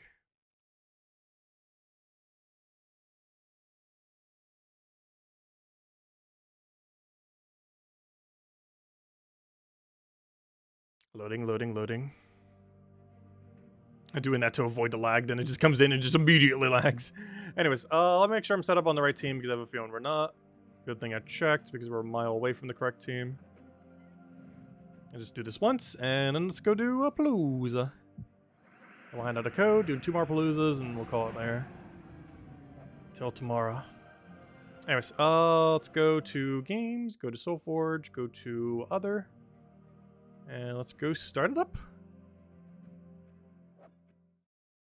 I did not start that at the exact correct time, but I'd rather it be ahead than behind. I'd much rather it be slightly too early than slightly too late. As far as the timer, that is.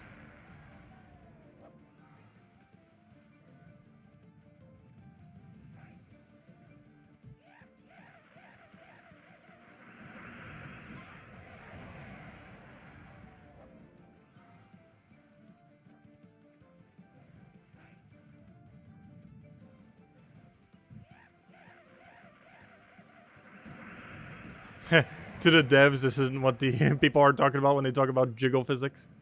Yeah, it's kind of funny. The World event does have jiggle physics. And they said they patched it out at one point, but they kept it in.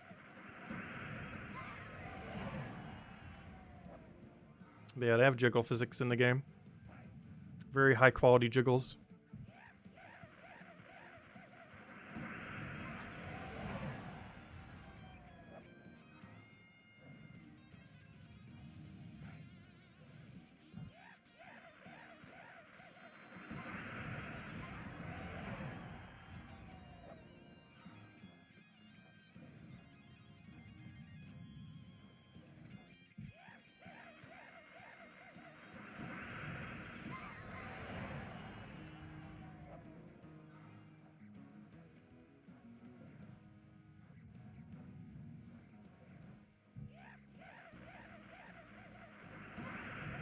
No, it didn't click.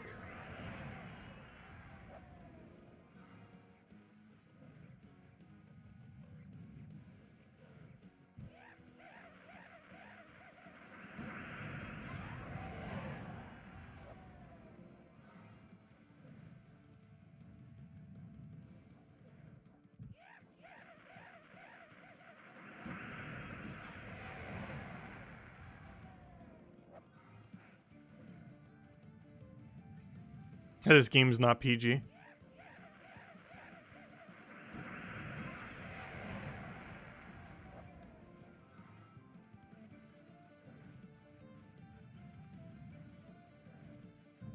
I feel like the most non-PG thing in this game is mostly, some of the troops kind of look pretty bloody. As well as some of the moves for some of the troops. They're very far and few between, but there are some of them that are rather gruesome.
I don't know. Hopefully we get a good replacement here.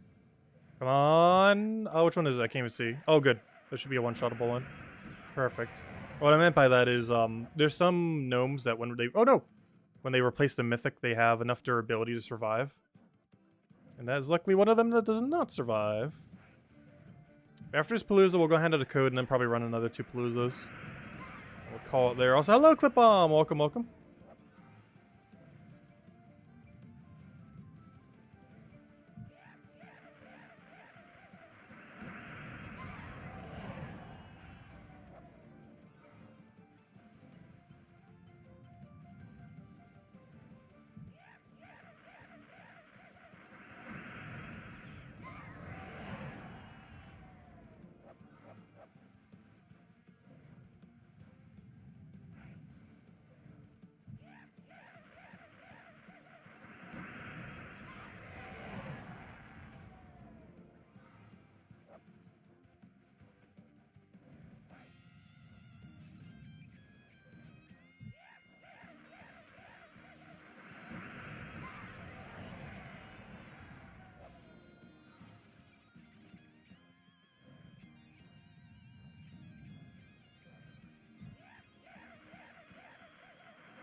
Hey, Curse Gnome.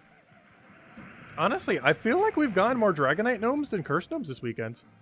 Which is weird because leading up to it, it was the other way around by a very large margin.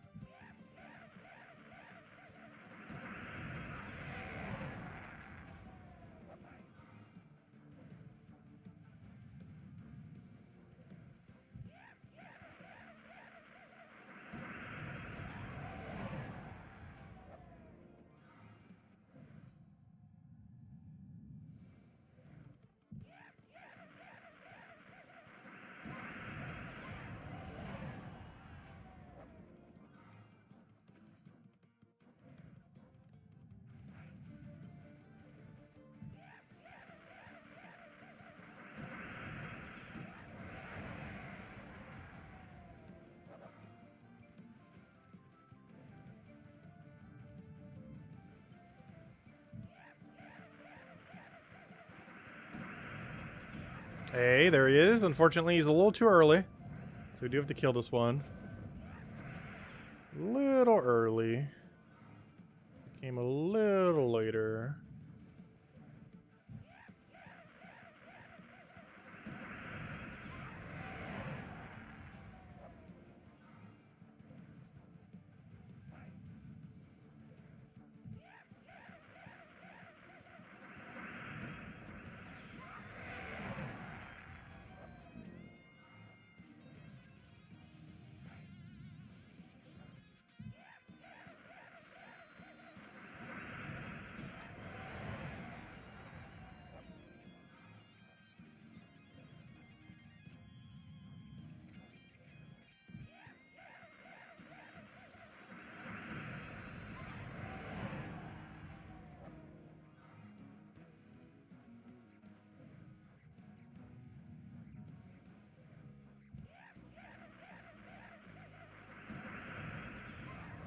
Also, it is still raining.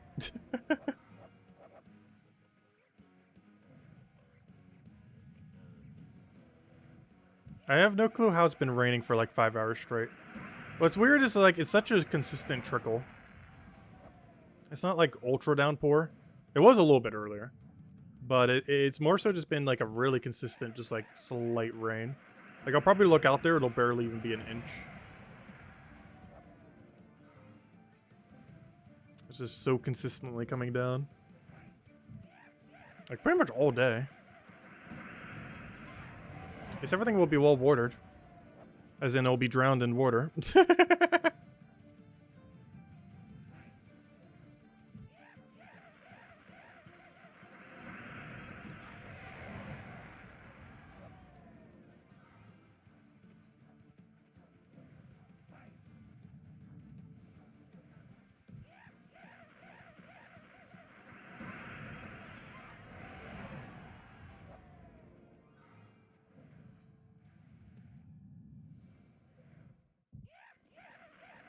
Ooh, Curse Gnome.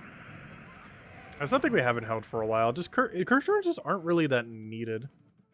Like, it's interesting because there's a bunch of things you can actually use Curse Runes for after the initial thing. Something that Dragonite is specifically missing. However, I still want Dragonite more. So we shall target it. And let it rain. Instead of let it go.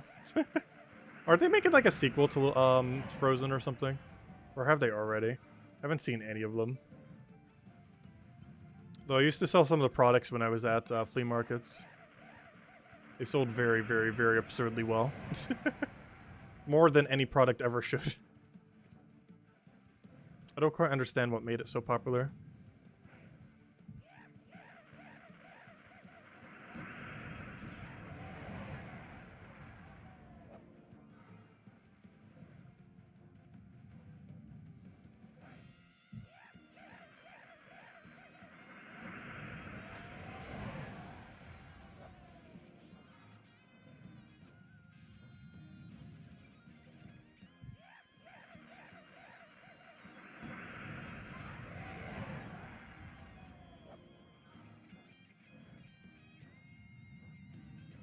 Alright, 2 minutes left. Come on, find something good. Frozen was a thing, and not a very good thing, but it did happen. Good summary. That sounds about right.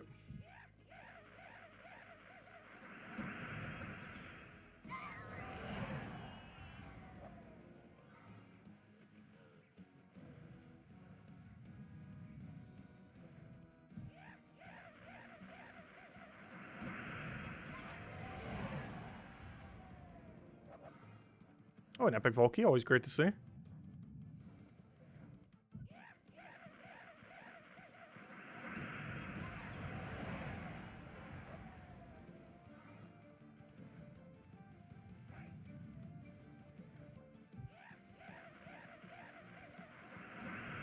It's pandering to children. Not all animation does, though, but that one definitely is.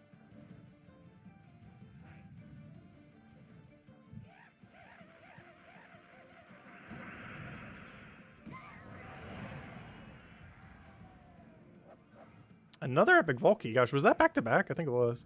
Can we get a triple? Or a quad? Come on, triple epic Volkey. Aw, our luck ran out. I gotta keep our eyes peeled on the next few battles. Come on, give us something good. It's not something good. It is double glory. I would take a triple glory if we see it. I would hold a triple glory. If it's going to show me a triple glory. That is pretty much the opposite of a triple glory. And we get 2 more checks. This next one and the one after. So if this one seems even remotely enticing, we might take it. Otherwise, insta-def. Insta-def it is. Let's hope we get lucky on the last roll. Go, go, go, go. Quick, quick, quick. Alright, let's hope we get something good here. Alright, double glory. That's fine. Double glory and a soul. Not ideal, but better than the worst case scenario. He's one of the worst case scenario, but we rolled 3 out of 4. I'll take it. Alright, let's see what we get here. Oh no! One that got replaced with a Volkey and the other one was just standard glory drop. Boo. Oh well. Anyways. There we go. Let's go hand out a code. Where's my code section? Let's see. I don't need that anymore. Put that away. Put that in the chat. There you guys go. Use it on gemswar.com for the game code section. Your invite code you found in your settings menu. Redeem code right over there in chat. It's copy paste the random numbers and letters starting with 36. And get the same order as always. 2 treasure maps, 1 gem key, 200 souls, and 2,500 gold. Enjoy, everyone. Alright, there we go. Alright, let's go and run another Palooza. Let's go run another 2 Palooza. Then we'll probably call it there. 2 more Paloozas. Let's go run the first one. And then we'll go run more after that one. Where even are my Paloozas? And then we'll get a final count on where we're currently at. And then noon tomorrow, Eastern Standard Time, we'll do like an hour stream. Mostly kind of like what we would do at the nightly stream. Oh. There we go. Alright, we lost a bit of time there. Oh, am I on the right team? Yeah, I am. Perfect. Good to go.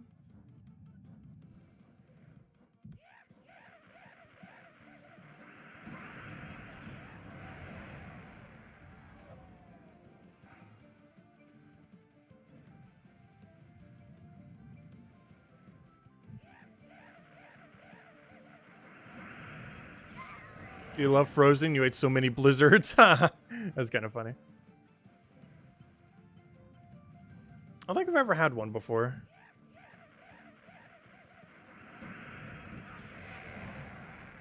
I mentioned it earlier. I haven't been in much of an ice cream mood as of lately. Ooh, an Epic Volky. I'm doing good on Epic Volkies all of a sudden.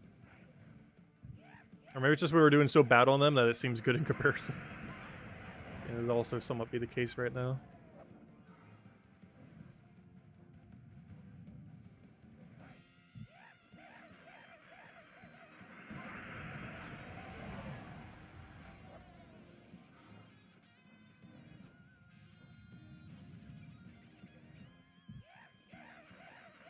You're not an ice cream person in general, from what I stated. I don't know. I eat ice cream occasionally.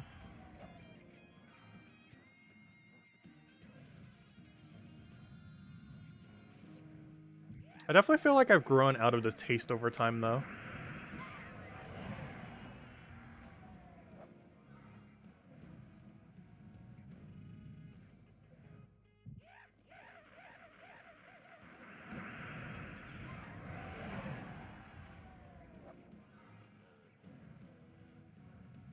I don't know, I probably have ice cream, I don't know, probably like a dozen times over the course of a year.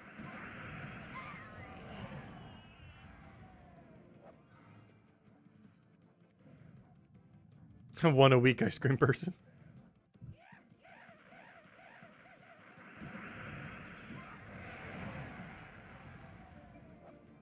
You're currently addicted to Snickers ice cream? Oh no, the poison. I'm allergic to nuts. Also, hello Anthony, welcome, welcome. Twix ice cream actually does sound pretty good. I believe those may contain nuts these days too. I don't think they initially did, and then they like started to. I do recall Twix being really good though. I haven't had them in like 20 years. When did Twix come out? I had Twix like the first year or two they came out, and then like never had them ever again. How old is Twix? I can't check while we're doing a Palooza. Didn't come in like the mid 2000s. Twix was invented. I want to say 2005 sounds correct for some reason. 2007, somewhere around there. That sounds like vaguely correct. Probably like 2004, 2005.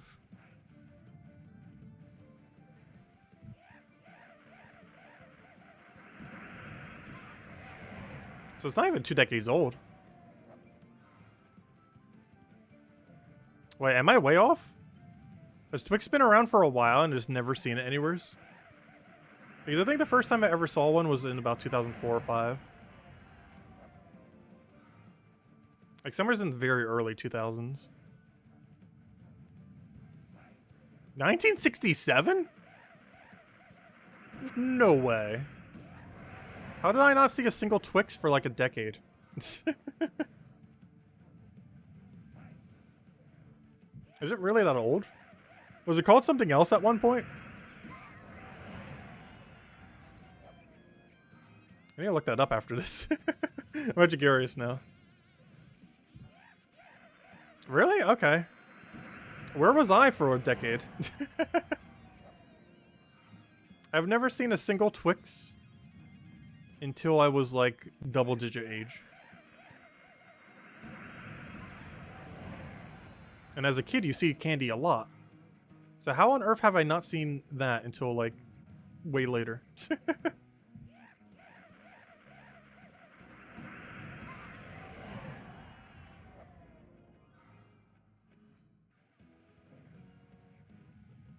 I missed out.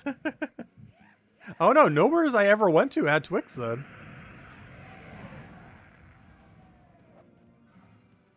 I don't see how that's possible. You need a redo on life. No, I can't even eat Twix these days. I'm pretty sure they may contain nuts. There's no nuts in them, but they're made in the same like factory, like premise. Unless they've changed that over time. How your family hid them from me? I highly doubt it.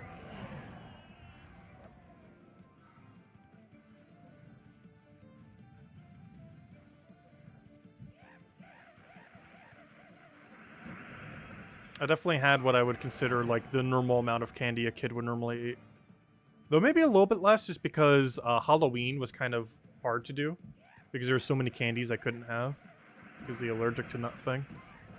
But aside from that, I'm pretty sure I consumed the average kid amount of candy consumption. Maybe just slightly less around what you would expect during Halloween. Compared to the average kid.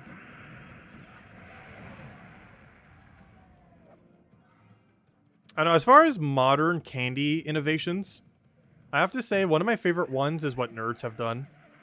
They fixed the nerds are too messy issue by making balls of gel that just have hard candy on it, which is a perfect combination of like if you want something that's like a chewy candy while still being like the good old nerd taste, as they basically are just covered in nerds, but the jelly thing holds them all together so it doesn't make a mess. It's probably one of the biggest innovations I've ever seen in a candy product. Out of any candy product out there. Going from, like, the state of what it was compared to what it is now. I think it might be the biggest innovation in candy. At least modernly. Maybe not in the history of candy. But at least in modern times. It is probably the biggest improvement from base candy object to current candy object.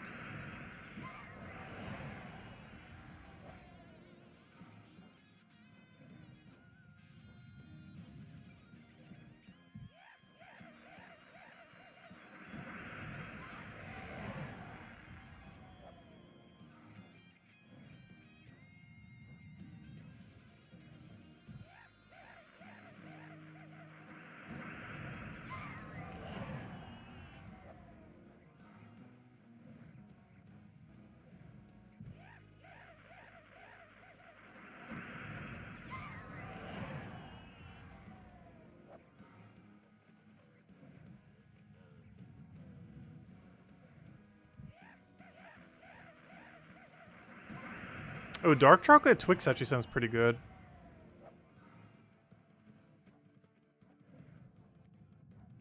Oh, you know something that's absolutely tastes amazing that I can't have anymore? Kit Kats. It has been about 25, 24, 23? It's been about 24 or 23 years since I had a Kit Kat. I'll say 24. Gosh, they're good. Same as M&M's. I haven't had M&M's for about 25 years.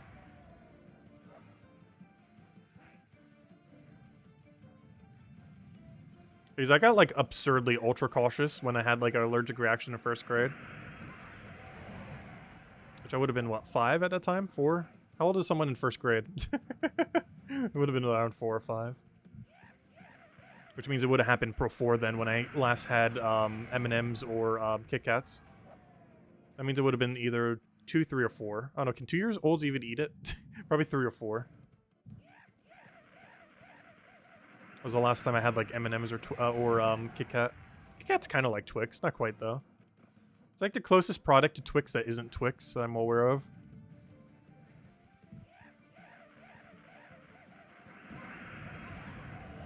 They both have kind of like the breakable kind of stick concept of 2 chocolatey wafer sticks combined together.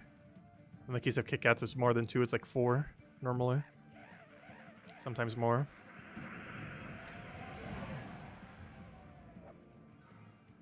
A white chocolate Twix is the nectar of the gods.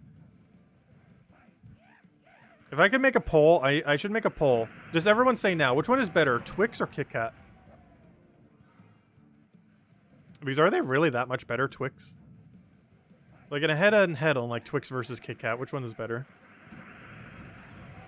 Because from my experience, even though I have had Twix before, I would say a Kit Kat is better. I also feel like you get more candy with a Kit Kat. I feel like Twix don't have as much in them. I guess their quality's a little bit better. I feel like you get less for your money with Twix compared to Kit Kat. Whereas Kit Kat still has that really good flavor. Not sure how much it would have changed after 2 decades, though. But I assume the formula is pretty similar and or better.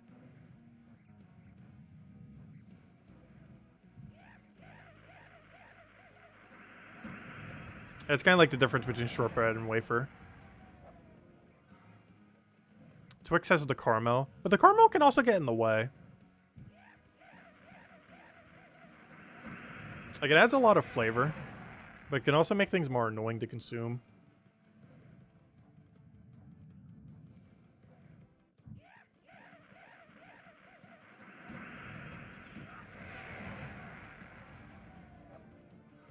No, most chocolates actually do have allergy labels. They just hide them very well. A lot of single serving things don't. But if you're talking like an actual package of a full thing, it does, generally. Because it has to by law. At least in America anyways. But some single serving things, like let's say you buy a whole container of mints, and the mints are individually wrapped, but they're like chocolate mints that may contain nuts. The mint itself, like the little individual package, will not have the label on it, but the larger, bigger box of which it resides in does. For example.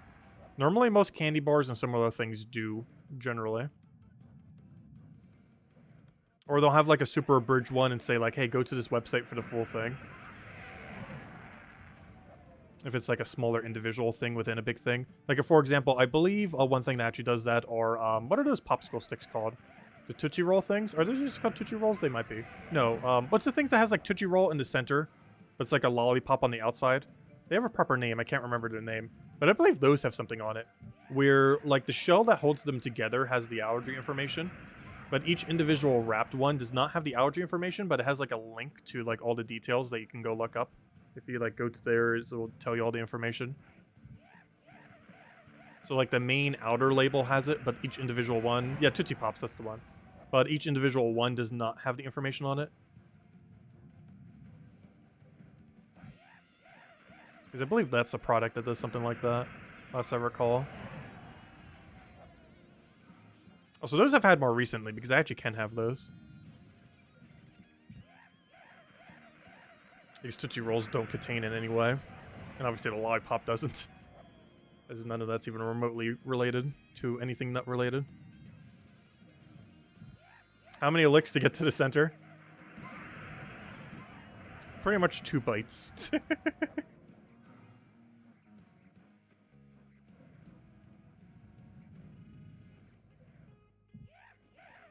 I sometimes almost eat them like a jawbreaker. Not in the sense that I bite down on them, but in the sense that I take it off the stick and then just kind of suck on it in my mouth. Which is such a choking hazard, but just a more convenient way of consumption on them. Would not advise. But it is what I do with them sometimes. It is an extremely high choking hazard. I have not choked on them yet.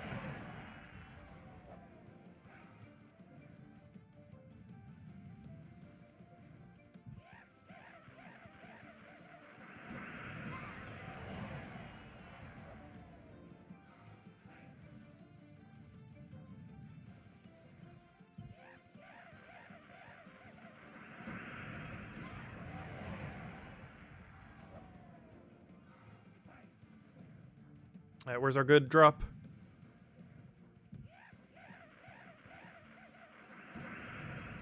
Alright, that's 2 Mech Gnomes, but a useless one, and only a glory. Oh, Show us something good. Okay, at least one of them got replaced by the Volky. That's good. We probably have 3 more sets. This one's a pretty average one. Not bad. Not particularly good. And we could do better than that. I'm only stopping for one of the bigger gnomes or a triple glory. Okay, that is not the triple we're looking for. Also, you know what we haven't seen yet, though it is possible? We haven't seen a Dragonite gnome and a Cursed gnome in the same battle. Nor any double either of them this weekend. Ooh, that's almost worth saving. You know what? I have so low comp... Ah, no, we're still going to kill it. I probably shouldn't have. I probably shouldn't have done that. There's no way we're going to get better than a triple glory here. Ah, I should have let them live! Oh well. Let's give it a few extra seconds just in case. Alright, it should be dead now. Volky for you, not bad. Unfortunately, you low rolled. You would have been a 1, so it wouldn't even matter that much. Okay. Yeah, I should have saved the glories. Alright, let's go do one last Palooza. And then we'll end it there. And then we'll kind of do our final tally and everything. Yep, one more Palooza. Let's get straight into it then. Right, games. Soulforge. And the final Palooza for at least this stream. Not the final one in the weekends. Though the final one for tonight. As well as today. I might grind some a little bit later tonight, we'll see. Obviously off stream at that point if we are.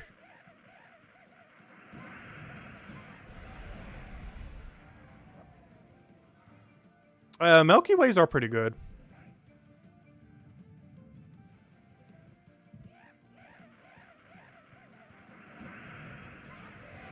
Also, how good is a Mars bar? I've seen them before, but I've never tried them. That's another candy that, like, never exists near me. Does it even exist in America? Because the only place I've ever seen a Mars bar was in a few places in Canada. I assume they exist in the United States as well. Are they like a chocolate thing with like a marshmallow center? They sound really good. I've never had one before. Mars used to be your favorite. They're hard to find in the USA, yeah. For whatever reason, I saw them everywhere in Canada.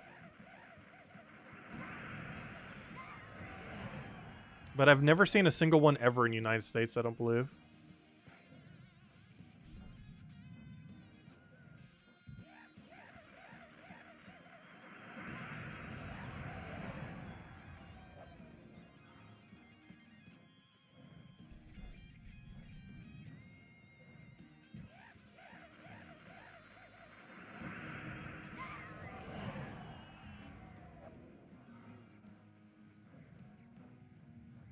Yeah, you know when it's over when the music stops.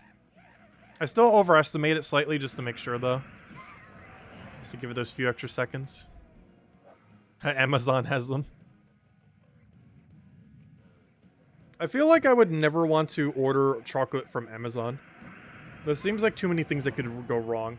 It could easily melt in their overly heated factories, or not factories, or storage warehouses. It could easily have been sitting there for way too long. It could easily be in a combination of the two of them. It could easily be manhandled so hard that they break inside. Like, there's so many things that can go wrong that I feel like I would never want to order any food, particularly chocolate, from Amazon. That sounds like a very dangerous thing to do. There's order in the winter? I feel like I keep saying factories. I feel like their warehouses would still be kind of hot even in winter.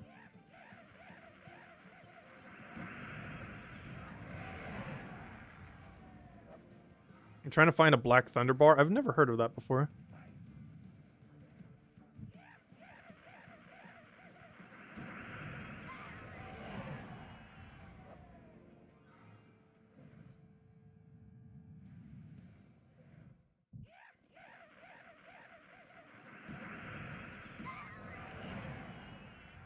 If anyone else has any other questions or anything you want me to go over, do let me know.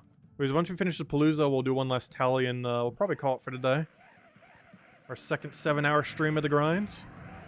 And then tomorrow around noon, we'll go over the weekly spoilers, all the normal stuff, and run like a few Paloozas to end it out with. Because tomorrow we're probably not doing any side grinding on stream. It's probably going to be all Palooza. Not counting the dailies plus going over all the spoilers for the week. And it will be at noon Eastern Standard Time, which is 9 hours prior to now tomorrow, if you don't know what that is in your time zone. 9 hours prior to now tomorrow will be Doing basically our 8 p.m. Eastern Standard Time stream at noon. Our normal nightly stream just in the middle of the day. Also because of Super Bowl. But it'll actually be the second time this week where stream got like a weird time. Well, technically there's been a lot of times this week where that kind of happened. Today and yesterday was like 2 to 9. Tomorrow's going to be noon. Just be about an hour long or so. And of course on Monday we weren't doing one. We tried to, but technical difficulties prevented us from doing so. Unfortunately.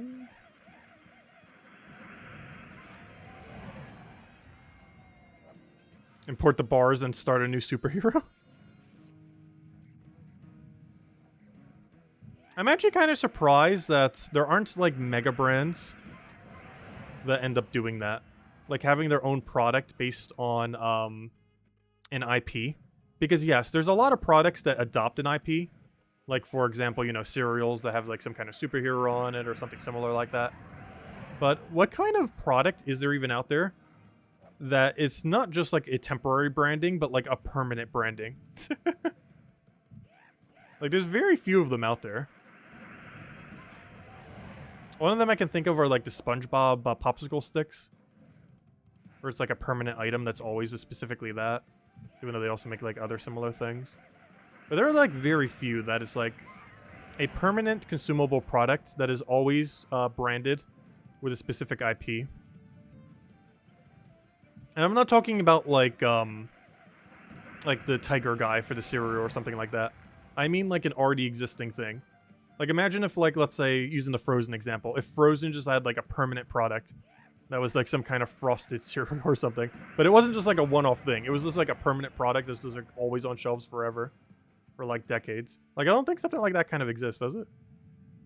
Or like a big already existing IP.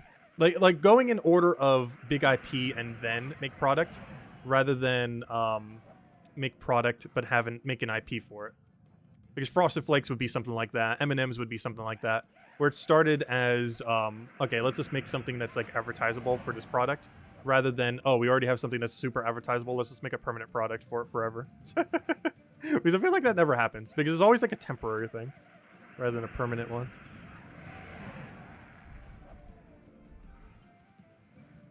I'll catch you later, Clip Bomb. Have a good day.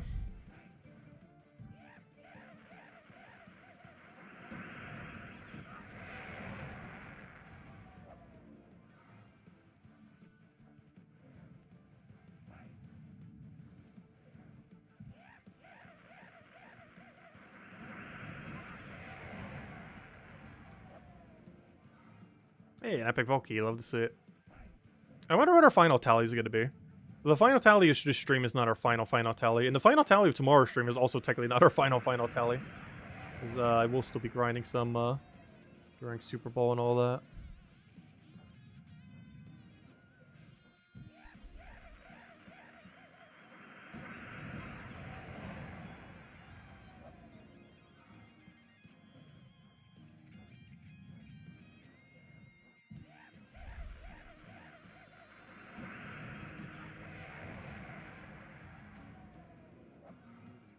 Ooh, double Volkey.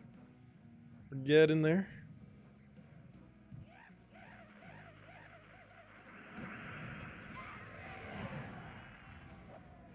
Side sleep grinded to 1,000? No. I don't think we're hitting 1K this weekend. As much as I would love to be able to do so. I think our main goal is hit 2,000 total. Which is still quite a few hundred more from what we have. I think it's a little under 300 more we need. Probably closer to 250 at this point. But I want to hit 2,000 total keys. Not 2,000 total keys this weekend, but 2,000 total keys in general. Which means we would have to hit 700 keys. Which is not quite 1,000, but it'd bring us to 2,000 total.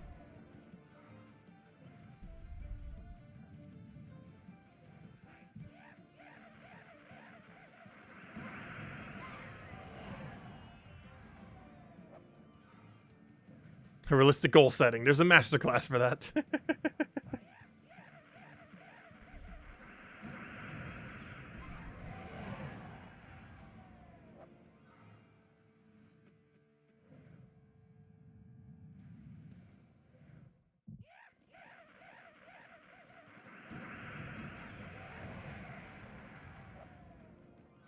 So I'm not sure we're going to get that final level this stream. Though it does look like the level I predicted at the beginning is actually the level we're going to have at the end of all this. Unless we happen to grind enough to get another one after that. But I mentioned earlier, we're probably going to hit level 1,795 by the end of the weekend. And we're pretty much there. There's actually a chance we hit one level higher than that, oddly enough. That'll be off stream, though. During the Super Bowl. Also, I haven't gotten any spoilers to any of the ads that are playing this year, so we'll get to watch them all fresh. Because that's the true big game, is the actual commercials. I do kind of treat the Super Bowl like that. Where the actual event is the commercial, and the commercials are the main event. And the halftime show. Who's even playing for the halftime show? I don't even know. It's normally not that bad. Some years have been better than others. Does anyone even remember who's playing at halftime? Because I actually don't even know.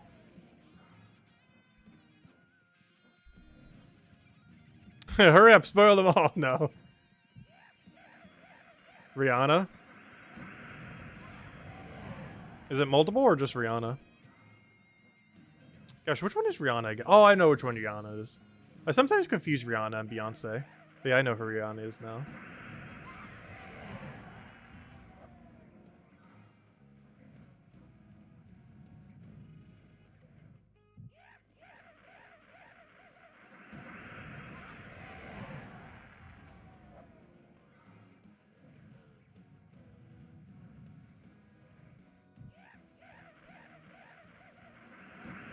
Hey, you know that one? Yes, we do know who Rihanna is.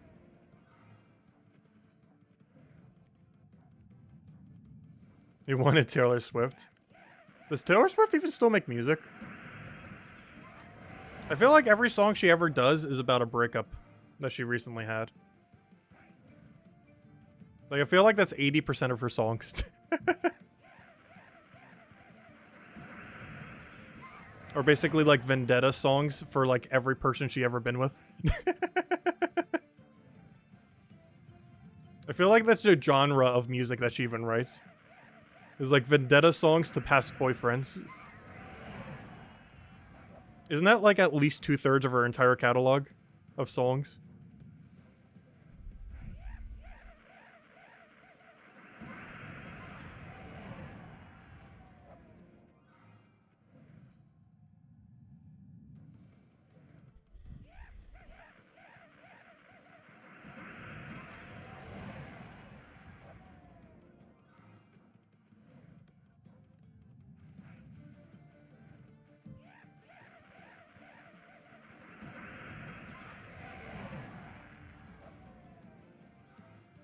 She's the biggest thing in music right now? Really? That would explain why I don't know. Because I have not been following music the last several years at all. I feel like the last year music was good was like 2015. I cannot remember a year since then where I would say the state of music is strong. Like, it feels like it's just been on a decline. That started before 2015, but I felt like 2015 was actually a pretty decent year for it.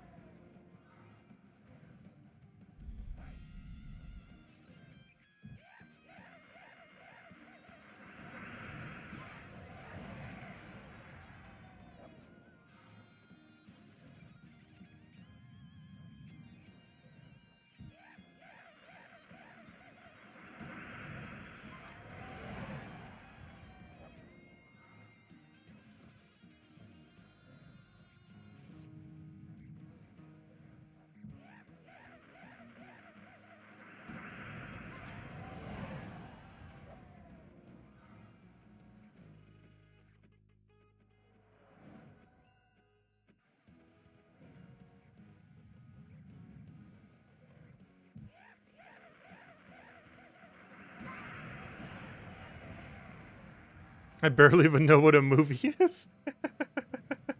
We know what movies are. Barely. No.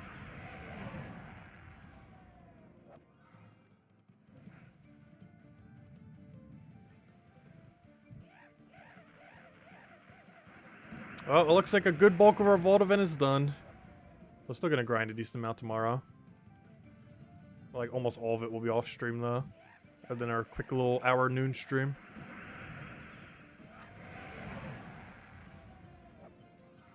You should have movie night right now with Tacit. I could only imagine how copywritten we would get in.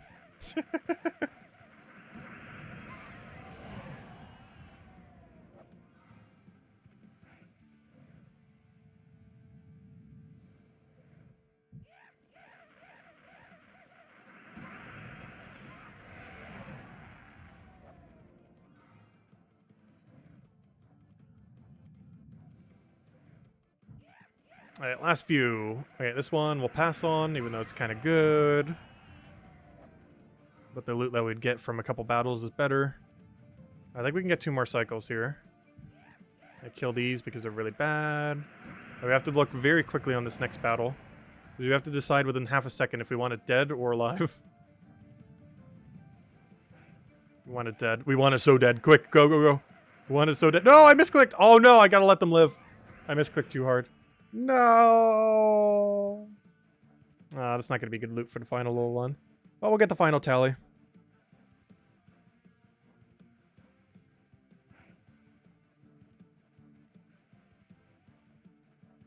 Alright, there we go.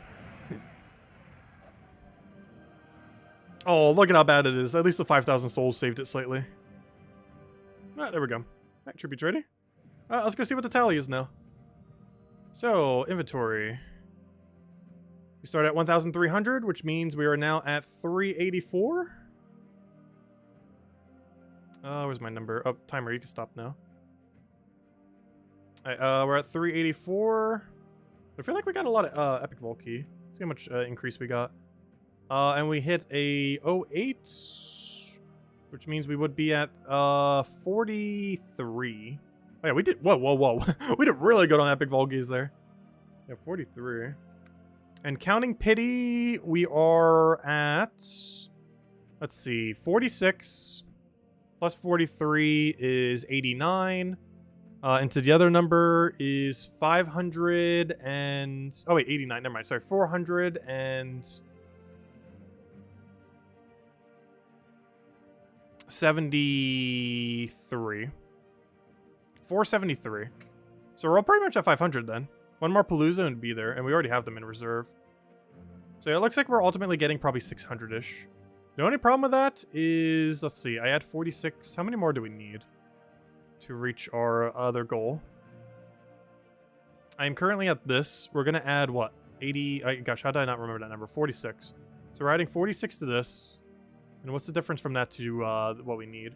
So 46 brings it to 1,730, which means I would have to get 270, I almost said crowns, but 270 keys tomorrow. On stream, we'll probably be able to get like 60-something-ish, something around there, like 60-ish, 70-ish, 80-ish, like somewhere around that area. So basically, off stream, I'd have to do like, what, about 200-ish or so? Almost around there. Okay, interesting. Well, I might still be able to hit it. Maybe not for 1,000 specifically, but for 2,000 total, which is kind of our new goal now. Our newfound goal. But anyways, guys, I hope you all have a wonderful, wonderful rest of your weekend. We will be back at a different time tomorrow, noon. That is 9 hours prior to now tomorrow. So whatever that is in your time zone, 9 hours prior to now, but tomorrow. But yeah, we'll be doing that tomorrow. And yeah, it's just going to be an hour stream. We're mostly just going to start with, you know, the standard spoilers. Go and mess around with the dailies, and then the rest of the time we'll just be throwing down a few Paloozas, and I'll just farm the rest off stream. But anyways, guys, I hope you all have a wonderful, wonderful rest of your weekend. Definitely don't forget to go and keep farming, as there's a whole another day to end up doing so. Can you borrow some Kia shards? I know we have a lot of on reserve right now, and that's not even like a super high amount, so people have like way more than that, like way, way more. But anyways, guys, thank you so much for stopping by. Enjoy your weekend. Best of luck with everything. Have a good Super Bowl, though we will be back one more time before then. And I will catch you guys later. Goodbye, everyone. And thanks for watching.